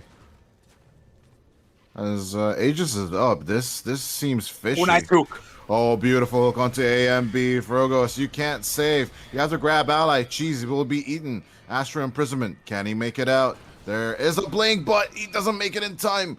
Hurricane Pike over the edge, but a beautiful hook. Pulls him back. What is going on? He's just whipping back and forth between the edges of the fissure. I don't know what just occurred. What happened here? Ice Frog's name in vain. What was that? There, he reached the hook on the very edge of the hook, while OD was also force staffing. A lot of stuff was happening. Yeah, and that shot as well, scaring him away while he was hooked as well. Yeah, there was a lot of weird interactions. Any Clippers in chat? Yes. Muerta 25 is a really nice timing with the magic. Shaggy, you can't. Shaggy, you can't do this. BKB used instantly. Dismember. Vacuum to disrupt it. Wake Me Up running into 3. As the Pierce the Veiler will not be stunned. Echo Slam for the turnaround. They need to get Shaggy for this play. As another Echo coming out. They want to get control with Dogical just a bit more. But Shaggy, he cannot hold on. His Satanic is gone. And that should be it. But can Oldrat clean the base here? Can he destroy the rest of Trash Knights, or will he disappear? Ultra kill onto Shaggy as Little Nick should be next. That is the rampage right now. And he will risk the biscuit as the Satanic is there. Wake Me Up steals the rampage. Yeah, I'm watching Muerta get vacuumed into fights and get slowed up by a million things. In that fight, it's a little unfortunate as well. It's a pretty early buyback. Yeah, also we're just buying bots and just buy a BKB, man. I don't know, you're getting vacuumed, you're getting slowed, it's impossible to hit heroes. Oh, no I understand the BKB bar for charge. us, as Shaggy gets on the up on hill, taking care of the racks. That shot misses. Shaggy can just move on to the next one. No Echo. Yeah, that fissure tickles, but he doesn't care at all. That DD Rune is doing some major damage to the Honored Vanguard base. I wouldn't even be surprised if they would go for the Megas.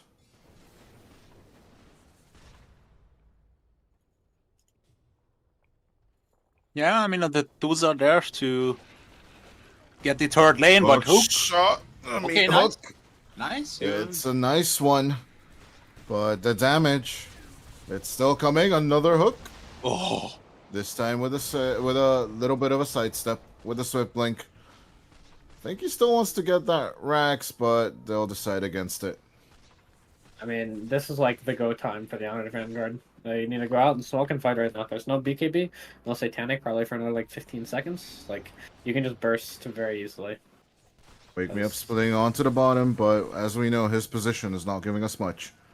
Oh, nice. Oh, be God. Another hook play, Frogos. No buyback. I mean, they just need to like put their foot on the gas right now. Like, just go kill everyone on the map. Like, there's no reason why anyone on this Dire team should be allowed to play. They're trying Like, I don't care what Wake Me Up's doing. Old Marta Rat is has, like- going on the bottom, though. Looking in for the search, trying to find Wake Me Up as much as possible. Logical. I think Giving he's away just the position, Wake Me Up. I don't think they can kill him. Like, his Bulldoze. BKB. He just tries to Echo Slam committed onto the Spirit Breaker. He will try a BKB out of there. It doesn't work. As Wake Me Up with a TP out. He's just gone. They're just wasting time. This hero is unkillable. You have to accept it. Yeah, I mean, they also just used the Dismember early for some reason. Like, they just needed to wait for the TP and the BKB. Yeah, I don't know. Morta also just took the wrong talent at 25. Like, the +2 Revenants doesn't really do anything. I'm sure you just take Magic Resist against a team that is OD, Revenant Spurge, Ion Shell, Charge. Like, I don't think you're actually taking physical damage on Morta this game.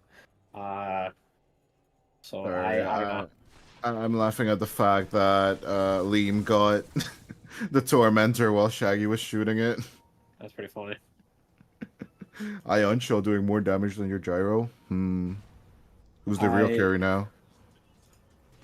I mean, Bigon's been kind of putting this one on his back, I'll be honest. He's, like, getting these really good hooks. Bigon with a good play onto AMB. Sadman trying to join in. Catch up onto the Pudge. As that finally, Old Rat gets Wake Me Up on the other side of the map right there. But the Pudge will still fall. 80 seconds without B-God as the chase is on. Catching on to Dodgical. AMB has the hammer. Liam and Shaggy standing by. As the Invis Shaker tries to escape. Double fissure as here comes Old Rat. Trying to do it with the Pierce the Whale. But as that ticks down, here comes the buyback. Onto the Muerta. Here comes the Boulder. The Space Scout jumps in there.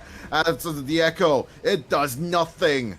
Trash Knight are surviving this fight super well. And there is your Muerta gone. No BKB. No nothing. Shaggy's next. B-God dies. And Little Nick is all that's left of the Honored Vanguard. As the Trash Knights will even up the series right there. 1-1. 40-28 with a 38k net worth lead. The Ancient will crumble. I mean, that was ugly. That was an ugly win. I honestly didn't feel like Trash Knights even won. It kind of felt like the Honored Vanguard lost. I think the Morta's itemization was pretty poor this game.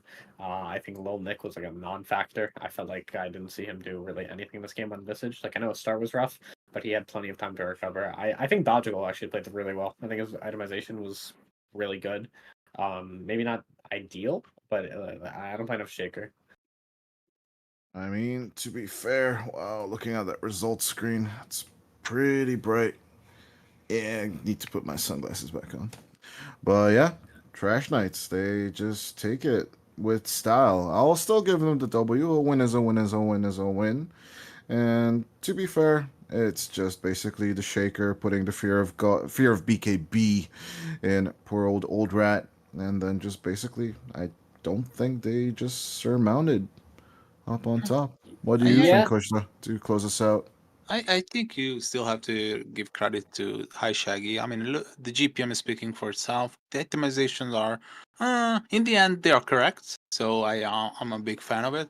So yeah, he's just as I previously described, he just put out the backpack and fit 4 heroes into it, and it's high shaggy all the way. And yeah, some itemization mistakes on the Radiant, and all those positionings were a bit weird on the map in the later stage.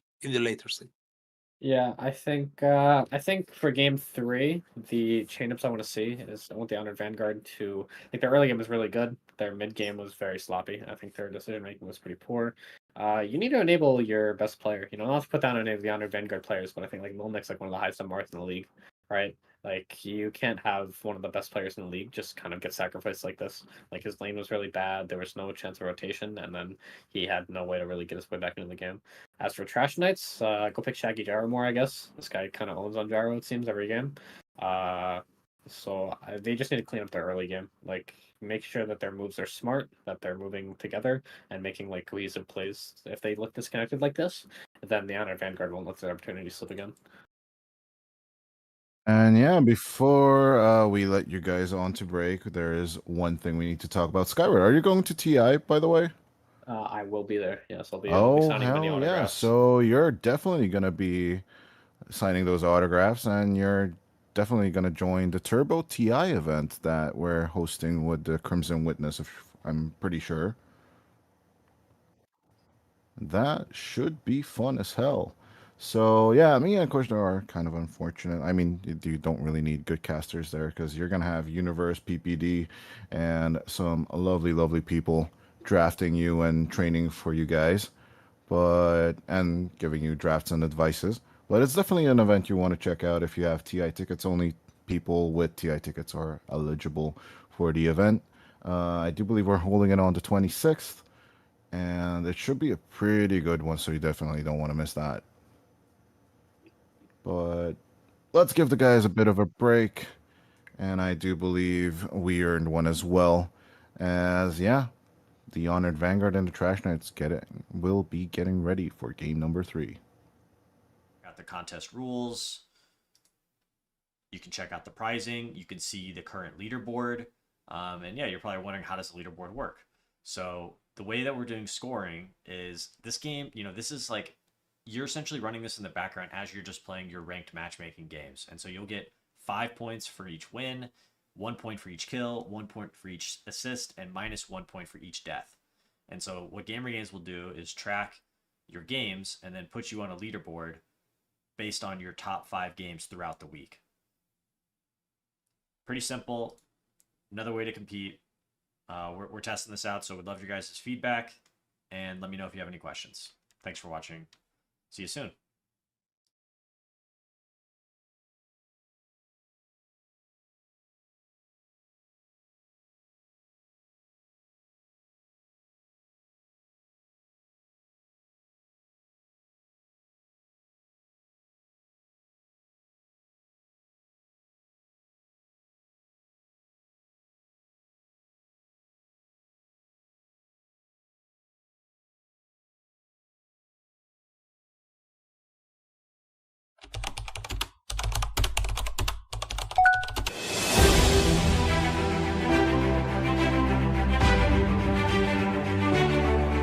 Welcome, gamer. We have summoned you to our realm to help us in the fight against evil.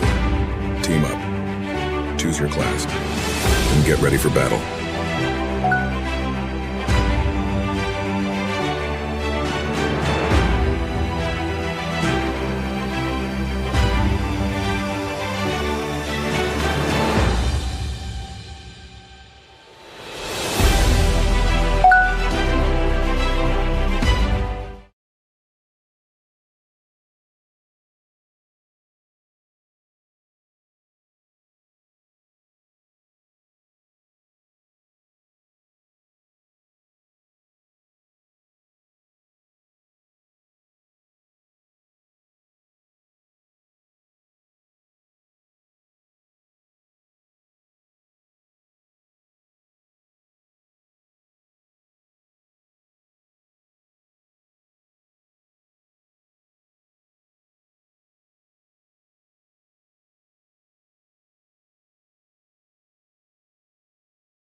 everyone, want to talk to you guys about our first NADCL Gamer Gains contest. As you guys know, they are our title sponsor for Season 4, and not only did they sponsor the prize pool, but they're also going to... Ladies and gentlemen, welcome back to the last game of the day. Oh, I lost my buff, Kojda. My eyes. Yeah. I don't... It's so much light now again. I hate it. Don't even mention it. Yeah. Trash Knights versus the Honored Vanguard. Game number 3, ladies and gentlemen. We are ready to rock and roll. We have a full stacked lobby on each side. Well, I'm 2-0 on predictions, my friend, so you gotta up your game. That's all I gotta say to you. I went for the OD. Oh, yeah, the first game you actually went for the first long game team. I won. Yeah, I went for the long team, so I have to equalize here. So you gotta prepare yourself. I'm gonna do just fine. Yeah. It should definitely be a good draft. All I really want for Christmas is just a no PA game for this game number 3, and then I'm gonna be a happy camper. As we are loaded in and ready for the lobby right there. So yeah, finally the scoreboard is correct. Nah, I'm just throwing some jabs at Malibu. But at the same time, Gyro insta-ban from the Trash Knights. I wonder why.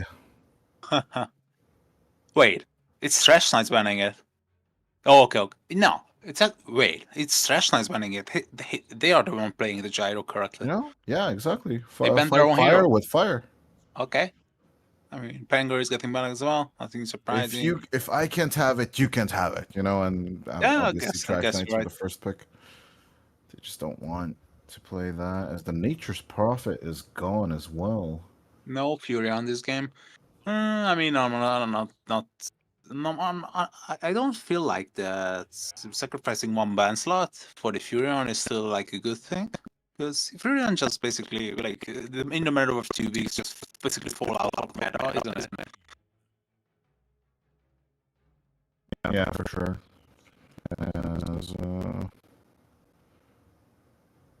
I mean, I actually saw VIJ just play this at EPL Season 7.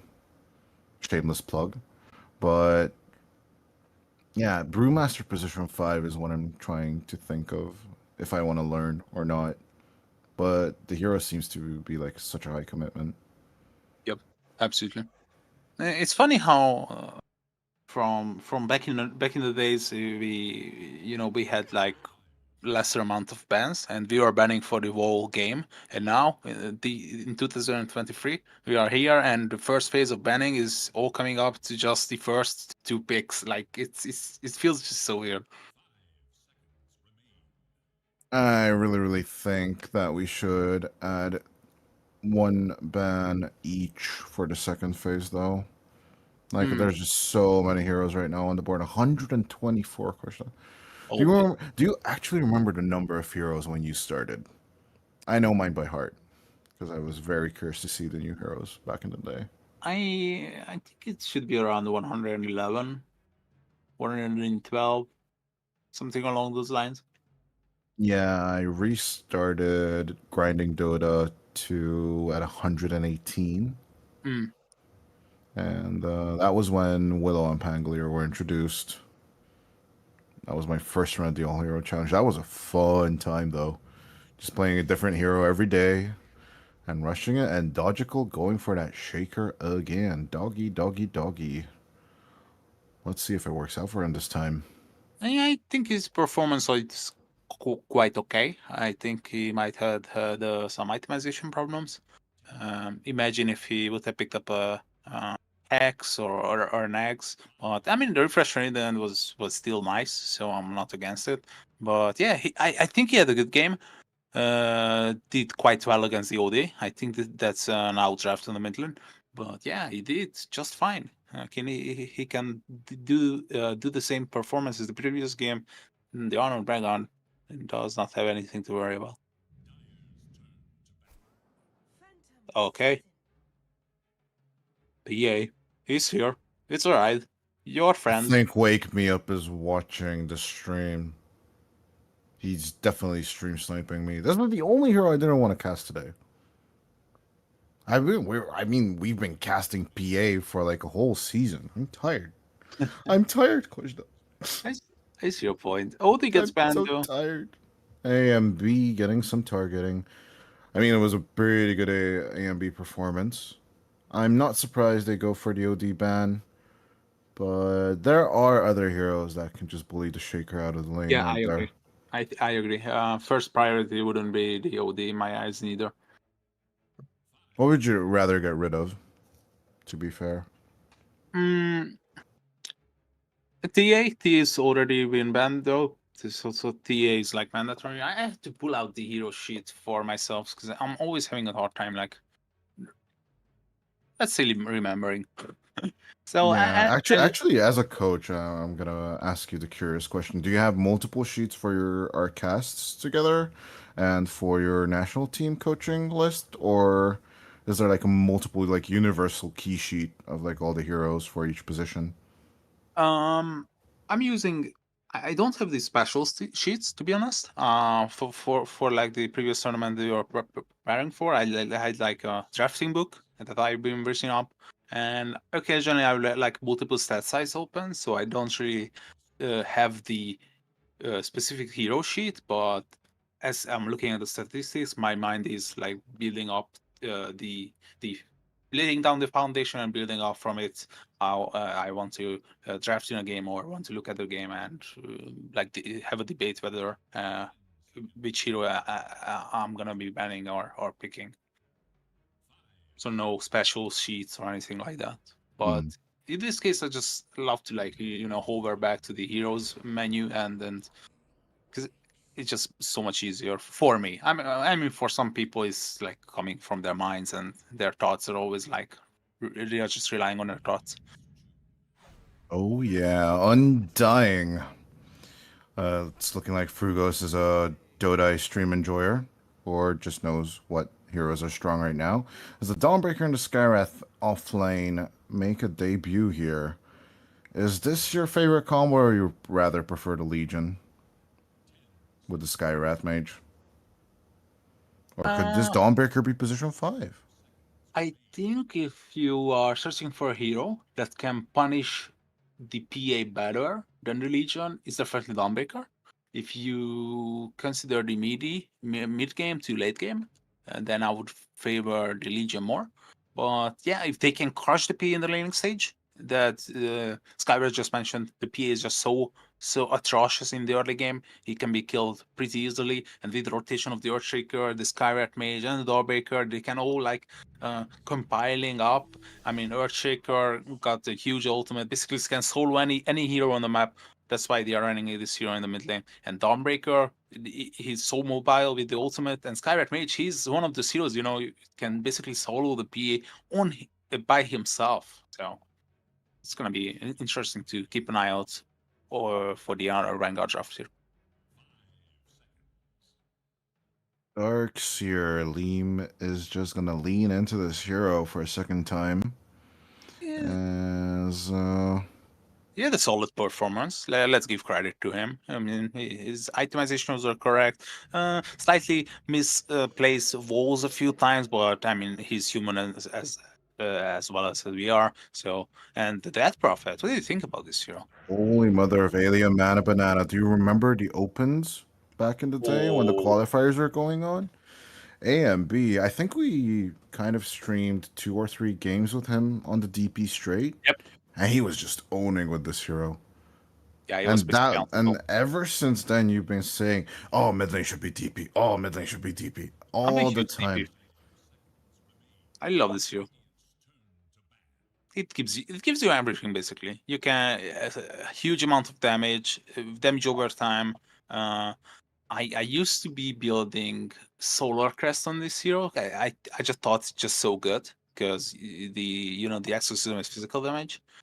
But yeah, I mean, I think DP we are gonna be seeing more and more of this hero. Clockwork Pudge, okay, a bit of a B-God focus. Although, wait. No, B-God bans his own heroes. This is a weird region question. Why do people ban the heroes? I just don't get it. I just don't get it. That's a weird pattern. I guess Weaver could solve it for us. I just don't understand what's going on. Like Picard, he's a solid speed breaker player. He's a solid bench player. He's a solid patch player, and he's banning all of them. Like He's just telling Little Nick, I don't want to see heroes I like to play. Just ban Yeah, them. give me a challenge. Like ban my heroes and let's roll with it. Oh yeah, as I don't think this troll is gonna be up to par so far. I do want to see a big enabling hero. They do ban the Legion, which I'm a big fan of. Because this Dawnbreaker could be 5. There is that possibility. And that's what Wake Me Up is thinking as well, along the lines what you said, that Dawnbreaker is going to be 5, and Earthshaker is definitely mid.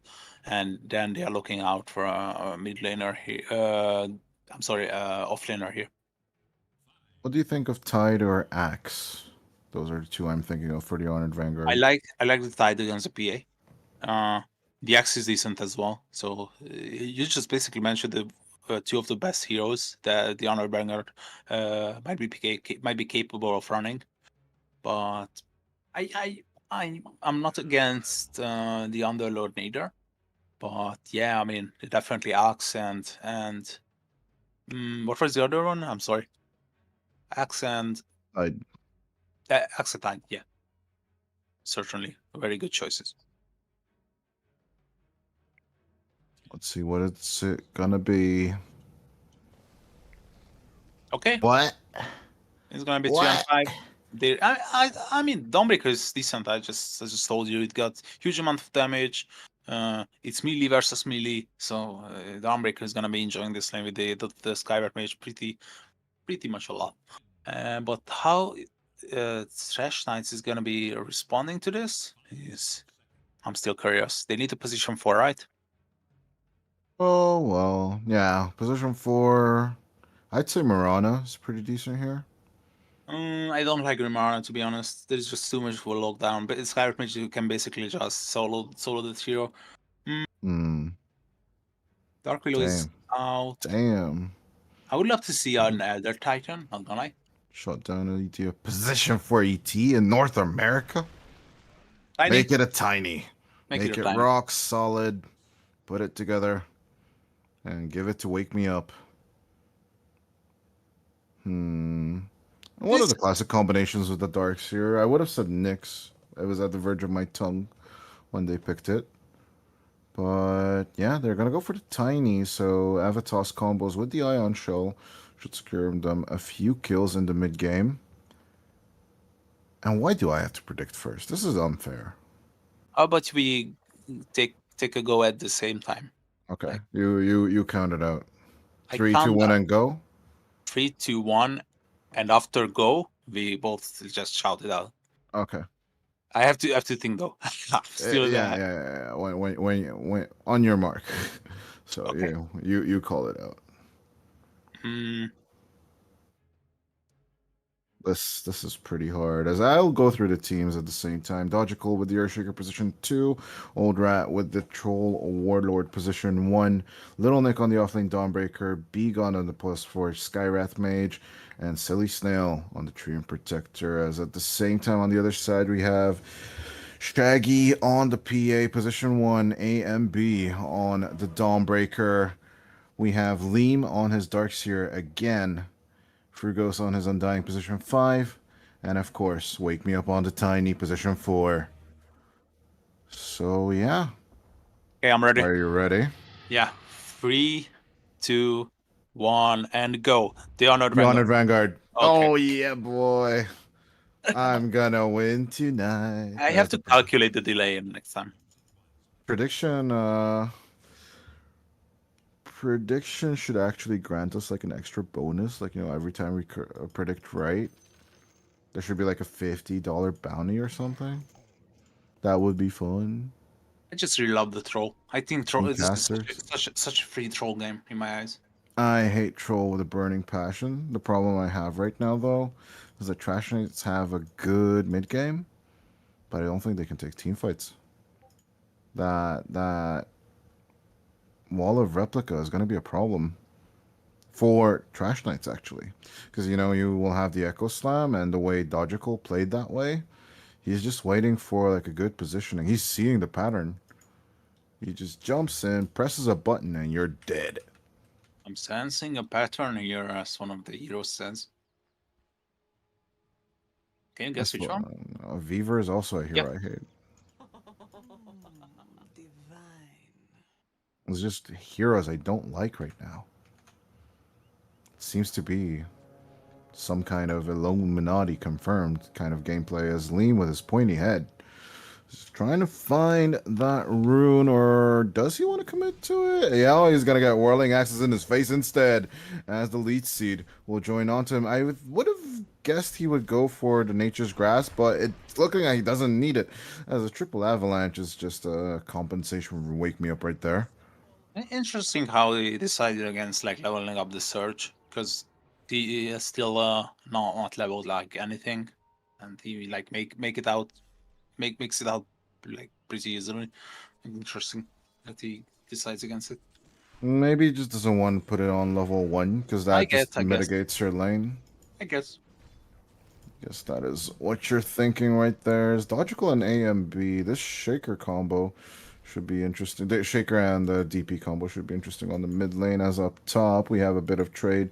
On to Liam again. Wake Me Up with the pull. We've been seeing him do this time and time again. And there's just not much Silly Snail can do to slow it down. As ringing around a Rosie, he pulls them up onto the Streaker Chop, turns around, hits them once. Actually, hits Silly Snail once. And the two of them will just happily farm out this wave.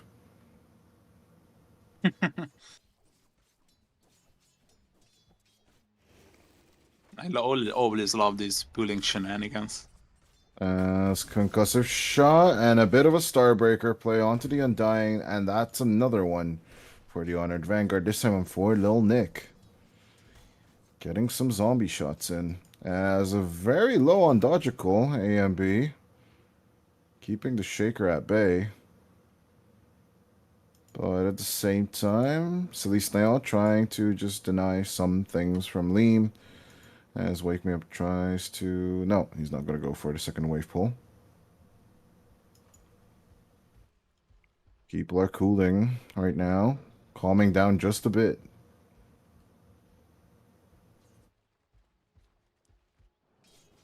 As on the bottom lane, we do have some trades. Frugos looking to make his first attempt with the Tombstone play. But yeah, double decaying these two is going to be a problem for him. There's another concussive shot onto his head. There's a bit of a decay play to survive a bit more of B-God's damage. As out goes the Blood Grenade. And Lil Nick will keep his distance with the Dawnbreaker as B-God needs some help with the Zombos. Well, what is B-God will oblige B-God. I don't advise going next to the zombies. A Sandman. Shaggy will commit for that kill. What was B-God half doing? HP on to the Dawn. I don't know. He was basically baiting, I guess. I have no idea what that was, to be honest. At least he can bring out some new items, some fresh new items with the addition of the Tango. And also a nice thing you like if you're playing against the Tombstone is that, of course, it pushes out the wave. So that should help out Lil Nick and B-God just a bit. Frugos takes the Bounty Rune, but I don't know who has the Lotus, though. Oh, it is actually Shaggy who picked it up. Yep. Meanwhile, on the top lane, we do have Old Rat. Did Silly Snail just repull on the other wave? I guess so. I guess. He understandably does try to mitigate the pull as much as possible with the Leech Seed onto the Wild Wing Rippers. The Avalanche comes out, but Wake Me Up is still level 1. 4 minutes into the game as AMB, pretty low, dives under the tower and gets the kill onto the Shaker at the cost of his life, but that is experience lead. And live and you learn as onto B-God, another turn with a Tombstone. Frugos is just going to be happy to deny it. It was actually Shaggy as the Avalanche vacuum play. In with the toss. Down goes the tree. Yeah, I guess Tiny does have experience, pulling trees out of their roots and throwing them in the air. So Stream Protector shouldn't be a problem for him. I love that one, not gonna lie. Yeah, it's looking tough lane-wise for the Honored Vanguard. I mean, they're leading on the last hit chart. I mean, basically, not anymore though. But Alim is having a tough time, which is quite interesting to me. I mean, it's the troll effect. I just dive again. This time onto Frugos. It will be successful. 30 seconds of a cooldown onto that tombstone. They just couldn't wait. A Shaggy going for the turnaround. Wake me up inside as he might just throw the PA onto the Skywrath Mage onto the PA instead as Shaggy. No Ancient Seal play for you. Almost killing the PA, but Orb of Corrosion. Not today. Call an ambulance. But not for Shaggy, or maybe for Shaggy, but actually call an ambulance for Dogical right now as AMB, Frugos, and everyone will commit. No level 6, so no echo into these zombos. Perfect Goodbye, Mr. And Shaker. Perfect time. Exorcism onto a kill with the rotation of 2 heroes, and the Siege Wagon is still alive, so it's just perfect. Best case scenario. The zombies, everything is going up and up right now for the Trash Knights with this play. As there's a tree, Wake Me Up. Could just throw Silly Snail, but will miss the play before he gets his illusions. But Nice vacuum back, illusions are gone, and the Treant Protector is as well. Nice rotation from Liam. He's having a tough time on the laning stage, so this extra bit of XP and gold is gonna be really good for him. Bit of bounty rune shenanigans between B-God and Frugos. But who I haven't seen for the past 3 minutes is actually Old Rat. As he's on the top of the last hit chart right now with 32 to 30 denies of all things. And the whirling axes just keep on chugging. Toss back onto the troll. But can he keep on chasing whirling axes again? And eating an avalanche, a few rocks in the face never hurt. Or maybe just a bit. As the wisdom room pickups. 32 last hits and 30 denies. I mean, that's a pretty hefty amount of denies. AMB is diving once again. Echoes. Oh, he doesn't care. Jesus. Trash Knights. AMB is just sucking the life out of Dogical right now. Absolutely. Trash Knights is having a wonderful time here. They might be not on bottom though. Oh, Shaggy. Shaggy getting a soul rip. He gets the blur off, and he's running the arcane bolt. It doesn't kill him, as there goes a tombstone turnaround. On to B-God they go. The Skywrath Mage is just getting eaten by the zombie. This is the Night of the Living Dead. As the Skywrath Mage falls. He could have TP'd out. I think B-God is making multiple mistakes. Just stacking them and stacking them, as despite, the 6-kill lead right now, we usually talk about these early game, these laning stage murder fests. But they don't always work out, as actually Shaggy, Nature's Guys, onto the bottom of him. At the same time, we have some action on the mid lane. Back at it as the Fissure comes out. Dogical dies. But Frugos and Wake Me Up will dodge it with that smoke. The Tiny doesn't die. Oh, wait. The spell still connects with through the smoke? Yeah, but on the heat-seeking missile. As Shaggy has been being chased for the past 30 seconds, but is unwilling to die. Elite Seed out. TP out coming from the Dawnbreaker. As Shaggy gets some help from Frugos, and he turns around to Silly Snail, getting another one. AMB is just on point. With rotations on mid. Got 5 kills, participated in 6 elements as Frugos as well. Wonderful rotation in the early game from Trash Knights. They are really surprising me here. Yeah, both our predictions could be wrong. Battle Trance will be used by the Troll, as he's getting a hit by himself by that same time. Liam gonna get the Solar Guardian on top of his shiny pointy head. And Wake Me Up should be next. Blood Grenade out. Lead Seed. Whirling Axes miss. But AMB actually chasing on to B-God. as he's just be gone right now from the exorcism. Lil Nick trying to reconnect. Tombstone is out. The chase is on. The Night of the Living Dead trying to catch them out, but it's a bit behind from Frugos. But AMB will make contact as the soul-sucking shell commends. Lil Nick tries to make some distance with the Celestial Hammer, but it doesn't seem like he can chase. I mean, he has Crypt Swarm here as well.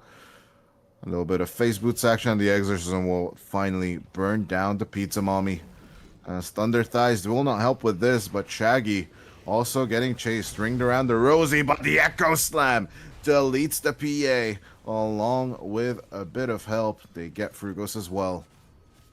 Yeah, basically what just happened is something that you just said previously. Like, you can get as many kills as you want, but just with this one rotation on bottom and the fact that the troll is overfarmed is basically evening up the game.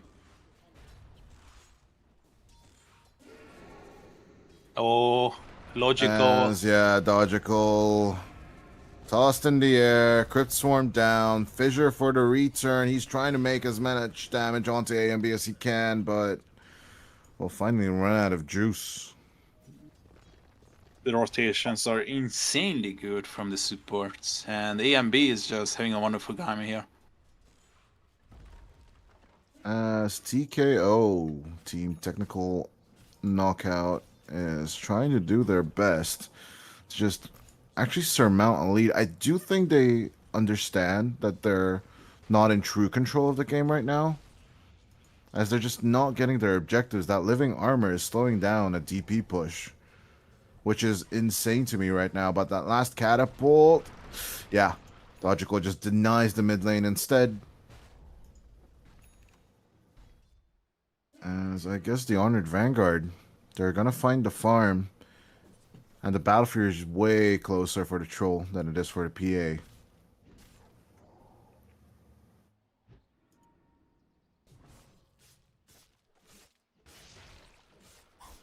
I'm kind of thinking of, wait, mid lane. I have a toss combo onto B-God and another kill onto the Skywrath Mage. This number 6 on the bets. I mean, B-God is definitely having a rough time in the early stages. Yeah, you'd rather have level 6 than 6 less on your board. Yep. It's 12 minutes into the game. It's 16-7. I mean, we wanted a blood and murder fest, and the boys are kind of giving it to us. Yep, we are getting the Panzers for sure. Old Rat at the same time will relocate back into their own jungle. Frugos with the steal. I was going for the Solar Crest start, by the way, on the Undying, which is more than interesting. Yeah, I just said previously that Solar Crest is so good with the spirits. Exorcism is physical damage, so you are not building it on the DP. The Silly Snail might be in huge trouble. Oh, down goes the tree and Protector. Up, actually up, not down, but then down, so due to the toss. As tower number 2 should be picked up by the good old Trash Knights here. Exorcism at the ready. But AMB doesn't really want to commit it for this one. Yeah, I mean, you got 4 heroes, and you are aware of you have map awareness that the Honored Vanguard just don't want to defend this because they don't have a Blink Dagger on. Oh, just finished Logical, but it's gonna be shipped out too late. Okay, Old Rat is online. His Battle Fury came out at the end of minute 13. Shaggy's still working on his. It's a race for the ages, though. It's definitely a game about tempo between the two cores. As the main, how should I say, definer of this game. But yeah, AMB also taking a lot of farm right now. Trying to rush out that BKB that they delayed for so long. So AMB with the BKB should be a good one, as I do see Liam possibly, more than likely, going back to his fountain for a while. Yeah, nice execution, revealing the Blink Dagger. I mean, it's like a mediocre kill. I mean, you are not getting a support, nor one of those big cores, but the position 3, it's just the middle. a decent kill with the smoke and a blink reveal. You know, a little bit of this, a little bit of that. As Old Rat will walk by, wake me up. Could this be a setup play from the Tiny? As he's just basically looking to steal the Wisdom Room, but it's already gone. As Wake Me Up keeps contact with the Vision. On the other hand. But could it be a catch? Shaggy going to show, so does Frogos. But here comes the real bosses, AMB, Ava, and the toss. It's actually a creep, not the troll. That was a mistake. And that's how Wake Me Up crumbles, as the tombstone will get taken out as well. Frogos is like, not my tomb. And yeah, he just dug his own grave right there with the Undying. As rotation from the Honored Vanguard, immediately TPing 3 heroes in, because they know that the troll has to be defended. This troll cannot die this game. If this troll ends up with 1 or 0 deaths, I think the Honored Vanguard is going to be definitely taking this match. Oh, Wake Me Up. Old Rat wants to take it in there. The Ice Fissure locking it in. The Mystic Flare will delete Wake Me Up, as that visual bug should be resolved by Valve. Hello? That Mystic Flare is just invisible. Maybe it's not even one invisible. You cannot view it. Maybe one day. You know, the other thing that bugs me? Shield runes. Still no logo for the goddamn shield runes. As there is actually a good catch onto AMB, though. Nature's Grass. Billy Snail going out with the Overgrowth. Will survive due to the wand charges. As a beautiful Echo Slam coming out from Dodgical. And they're just getting slaughtered right now. Old Rat playing the meat grinder role, as actually Dodgical will put out the damage for him. It's a beautiful play coming out from the Honored Vanguard. And this is what we were talking about. That team fight, that turn, and a huge amount of determination. The gap between the troll just increases as a 2.5k net worth lead hits the hands of the Honored Vanguard. And look at the map awareness from Honored Vanguard. They are guessing where the PA might be farming. Of course, they are not finding him because the map is just too big. But I really love the effort that they are making to catch this PA immediately after taking that good fight. Maybe they can just run into it, but yeah, I mean, the vantage radius is just too small. Yeah, Shaggy's just, putting on some Blur. The song, not the spell. And then, just doing some headbanging and murdering some creeps. He's in an extremely happy place right now. Absolutely. I don't know how aware he is that the situation's pretty dire for them. Yeah, speaking of dire, they are looking up to get to the decision. If they can get Alien Man and AMB, not like this. There's the Fissure, the Enchanted Totem, but it's the Solar Guardian along with the Overgrowth that will help. The Eul Scepter cleans off some things, but not the Mystic Flare along with that Starbreaker from Lil Nick. Up to the back of his head. That Spirit Sucking is not going to work for you this time. Love the itemization coming out from Lil Nick. It's just so good. This is what you are supposed to be buying this game. As on middle, people are showing up. Billy Snail, you can't be doing this, but the toss out, trying to save the zombie. And it will work this time around. But how many more of these can they take? Warfare? They will avoid each other as Wake Me Up tries to move up a bit more. And actually, they want to get the... how should we say? Offhand hero, Lil Nick, looking for the fight. You'll sceptered up, but it just gives time for the rest of the Dire to make it there. Phantom Strike, what does it do? Nothing. As Shaggy is just gone, the tombstone gets ripped apart. Yeah, you're gonna soul rip it? Then we're just gonna rip your soul out as the Mythic Flare is there as well. Echo on the side. AMB pretty low, trying to survive. Nice GG Boots turnaround, but Wake Me Up, looking for the Avid play. But instead loses AMB on the side. The Tiny will get ripped apart. Old Rat with the triple kill, as they will make another play on to the Dark Seer. Silly Snail has that shard, my friend. Bad news for you, as the team wipe for the Honored Vanguard comes out. 20-18 now. Yeah, it's about time where I think we both went for the better draft, not for deciding which team is like more skilled. I think we are both along the lines that the better draft is definitely the Honored Vanguard. The early laning stage looks rough, but I mean this troll seems to be unkillable, unstoppable, and unbeatable in the farming contest. I wish we would have these fun at parties kind of guys, you know, pushing up their glasses into their brains and they're just saying like, "Oh my God, PA is so OP and it wins every game and it's picked the Dream League every goddamn game and I'm so bored of it." And oh my God, like right now, Old Rat is just not playing PA as he's supposed to, but PA is super OP. Well, I just don't have these guys right now in chat, which is kind of disappointing, and I can't shove it in their faces right now. But it's all good. Calm down. I'll be okay with this. If the troll wins, you know, I'll be okay.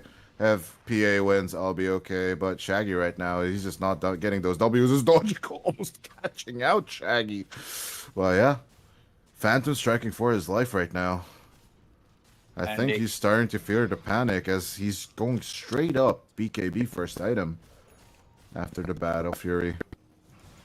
Yeah, I mean, finally, we were missing BKB for a while. It's been more than an hour that we were expecting. Honestly, comparing the two builds right now, the Troll and the PA, I wouldn't want to be in Shaggy's position right now. Yeah, it's definitely a hard game. I'd be having like super feelings of panic. AMB? No, Exorcism though. He's gonna be purchasing a BKB as well, but the damage is just overwhelming physical-wise. So I'm not really sure this BKB is gonna be. I mean, I guess this is your item. Never mind. I don't know why their Crimson Guard is not online though, and neither is their GG boots. Liam is also super behind.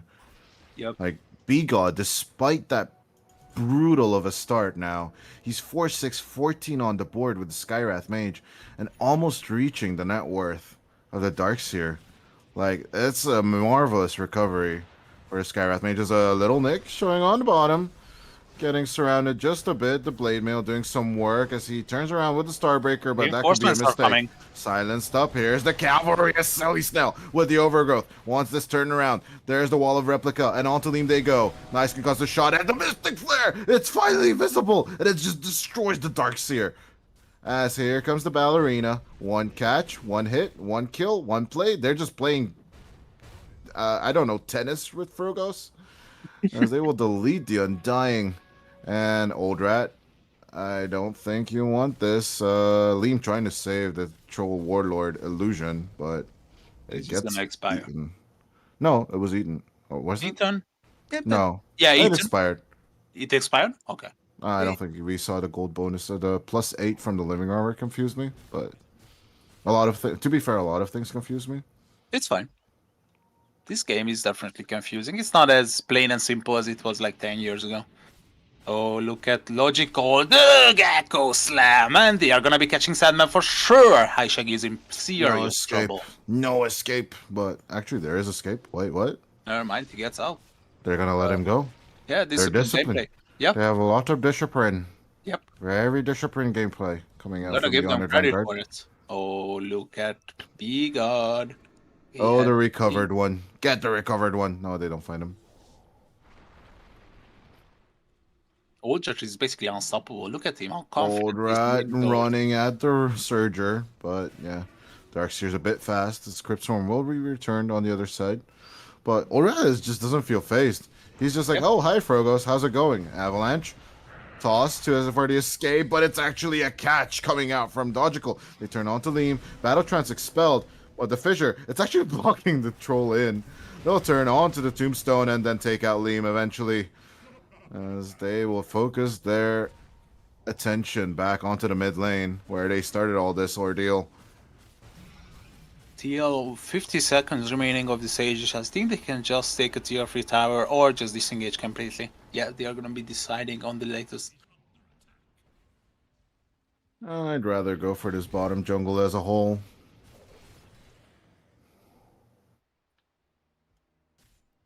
I'm such a huge fan of these itemizations coming out from Leonark. Blade Mail, Echo Saber, they are disassembling it, BKB, and buying the Ogre X once again.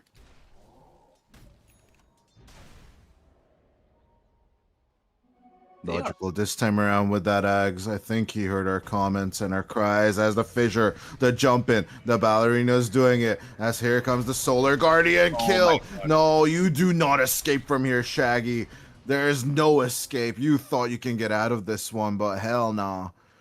That is why this Dawnbreaker is so valuable now. The Solar Guardian going through BKB, stunning through everything. And eventually when you build that Ags, super high value with the evasion. It's just so underutilized.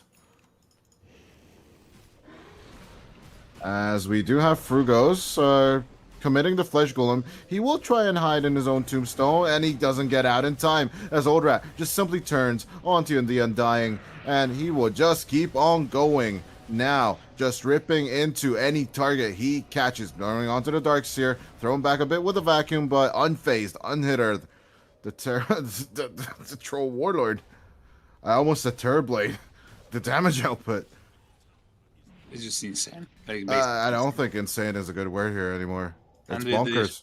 With the addition of the MKB is gonna be more likely insane. But more insane than insane. Insane on the power of insane. See, it really seems like unstoppable. I don't think there's a way you kill him. Like, he is not fight ready. He needs a Desolator or either eggs. But if he gets an eggs, he's not gonna be having any damage. So it's like counterintuitive. I don't know. The Honor That's Vanguard. 22 damage, but no Ags, but then no damage. Yep. You just can't win. You just can't win. Yeah, something is wrong. Oldrat is having a wonderful game here. Just remind you of his laning stage, having like 50 loss hits with the addition of like 30 denies. Jesus Christ. Yeah, Oldrat is just on fire right now. Like, I think like the Dota bug is in his. He was blessed by the Gaben god, like the Gaben office or something, you know? They just came down from Valve offices and were like, Oldrat, you want this game? It's yours. It's the perfect troll game. But yeah, wait, I just played Gyrocopter and Sven. What do you mean troll? No choice, pick troll, win game. As Logical jumping in, will be committing his Echo as well. As Shaggy, he just wants to turn with a BKB, but gets hammered by Hammer Mommy instead. As in comes the Enchanted Totem, Wake Me Up, caught out. There are like zombies tickling them at the same time, but they just don't care. As the Mystic Flare falls onto Frogos, he's just gone. And the Vacuum does nothing, I guess, from Liam. I guess this is basically endgame. You're just getting kills without the troll. And yeah, I mean, Trash Knights, they brought like 5 people and they were unable to kill 2 cores. I mean, this is looking really bad. Yeah, like the rest of the Honored Vanguard Island, like, do we have a troll this game? Oh wow, we actually do. As he's just ripping apart the tier 3 tower. It's just gone. And there's just nothing they can pretty much do about it. There is that fortification, but there are these creeps coming in that will break your back door and everything else. But yeah, Honored Vanguard doing the smart thing. They will not overcommit. Pick up their tier 3 neutrals and then go for the Roshan. It's a very patient and methodical gameplay right now coming from the Dire. Yeah, it feels like that's what we've done. It's basically so pleasant to watch how they are approaching this game. AMB just straight up running out from the end of the vision. He's like, stop trying to kill me and kill me. But I don't think that challenge is right, as Silly Snail sees Shaggy, catches Shaggy, and serves him on a platter for Oldrat. Battle Trance committed along with the BKB and just turns it around the Overgrowth as well, killing Wake Me Up. There is no waking up from this nightmare, though. As the Tombstone goes down, the Mystic Flare on Frugos. Lil Nick will take care of the Undying as they start chasing out AMB. They might just chew him out as well. There is just nothing Trash Knights can do into these fights. Nothing. Absolutely nothing. They still have Echo Slam after that huge play. Oh, the Honored Vanguard. He's really into it now. That is one way for sure. One lane for sure. And they want the final day. As Old Rat just basically demolishes another tier 3. Takes out the Rax as well. And it wasn't an easy journey. Avatos combo coming out from the Tiny, trying to hold on just a bit more. As the Honored Vanguard did defeat Grin Esports. Then got smashed by the Fry Boys. Destroyed the week 2 winners of Astro Esports. And now they're here. Ready to prove it again. Willing to face Fry Boys for the last day for the lower bracket finals. But can they secure it? There is a Roshan available, so if they want to go for the safe gameplay, it's available. As Shaggy, I think he took a play out of Sabo's play because he wants to get that Divine Rapier. Shaggy diving in onto the tree. That might be a mistake as Old Rat turns it around. There's a good route. Shaggy running out with a surge. Here comes Silly Snail. Gotta get stuck in the middle of the wall. Battle Trance committed along with the BKB, but there's the caught out PA as the Solar Guardian comes through. The Tombstone tries to help, but it does not. It just actually sets a tomb for the PA. 60 seconds without one as the GG comes out from Wake Me Up. As the Honored Vanguard will go for the finals. Lower bracket finals, but 36-19 with a 27k net worth lead. 31 minutes in, the Honored Vanguard just clean play it out right there. Yeah, what an absolute show that. I don't know who we're gonna get for the interview portion for that one, Koshta, but what a series right there. I mean, there's just no other better way of closing out day number 2. I'm not gonna lie, of the second weekend, of course, because grand finals is a 2-weekend ordeal, obviously.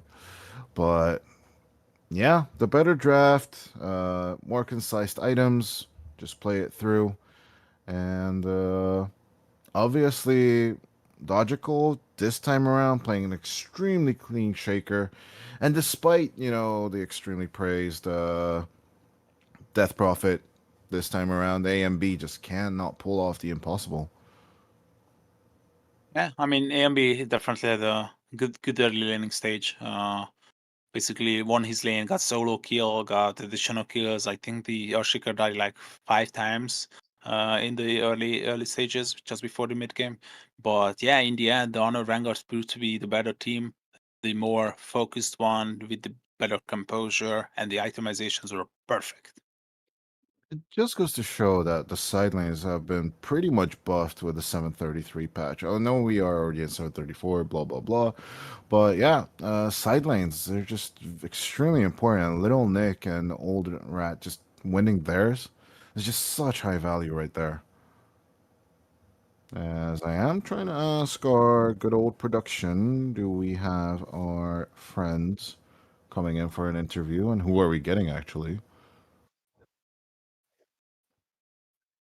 Okay. But yeah, until then, we shall promote the Crimson Witness again for you guys.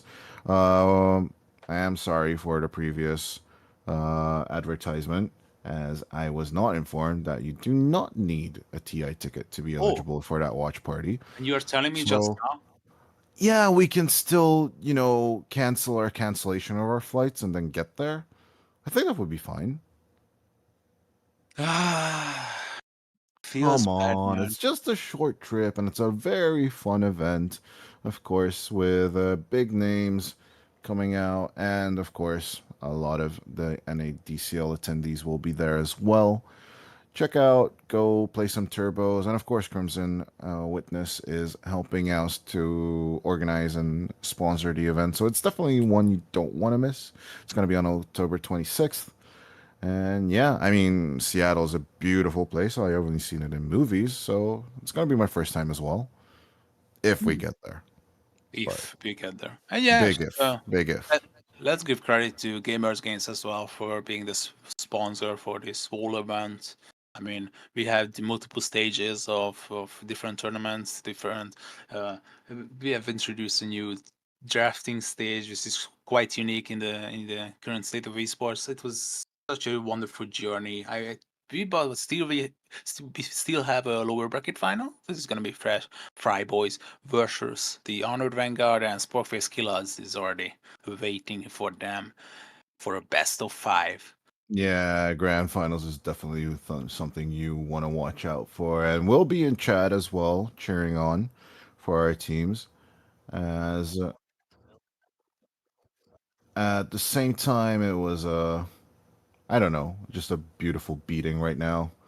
T1, 2-1 from the Honored Vanguard. But yeah, I don't know if they're ready for the rematch against the Fry Boys. I'm kind of worried about that one. If I am THV. It's definitely gonna be fun. I mean, Ram and the boys with Pingus and Muzi, I think they are just ready to roll into this game and have a nice 5v5, and it's gonna be fun. I mean, just stick around because tomorrow is gonna be a fun time. The 2 finals, lower bracket. Yeah, I mean, a lot of people say, "Oh my God, no one really cares about this event, small price pool," but it's basically about 500. I mean, third place gets 250, second place gets 500, and the first place gets 1,000. It's still, a price pool. I mean, back in our day, we used to play for how should I say, like a bracket of beer, or just like a 6-pack, and then the winners got to drink. And then usually the captain got 2 because there was always 5 people in a team, and that was it. And it was done, one and done. But yeah, now it's all on the line for tomorrow. So that's it for us for tonight. We sadly do not get an interview, as I guess everyone's a bit tired, as it's approaching midnight. So yeah, that was it from Dodai and Kojda. Shout out to Pop Tart and, of course, Malibu for adminning. And I guess we'll see you for the last day of finals weekend tomorrow at, help me out here, Pop Tart. What's the time? 12 p.m. PST and 3 p.m. Eastern. So, yeah, thank you guys and good night. Bye-bye.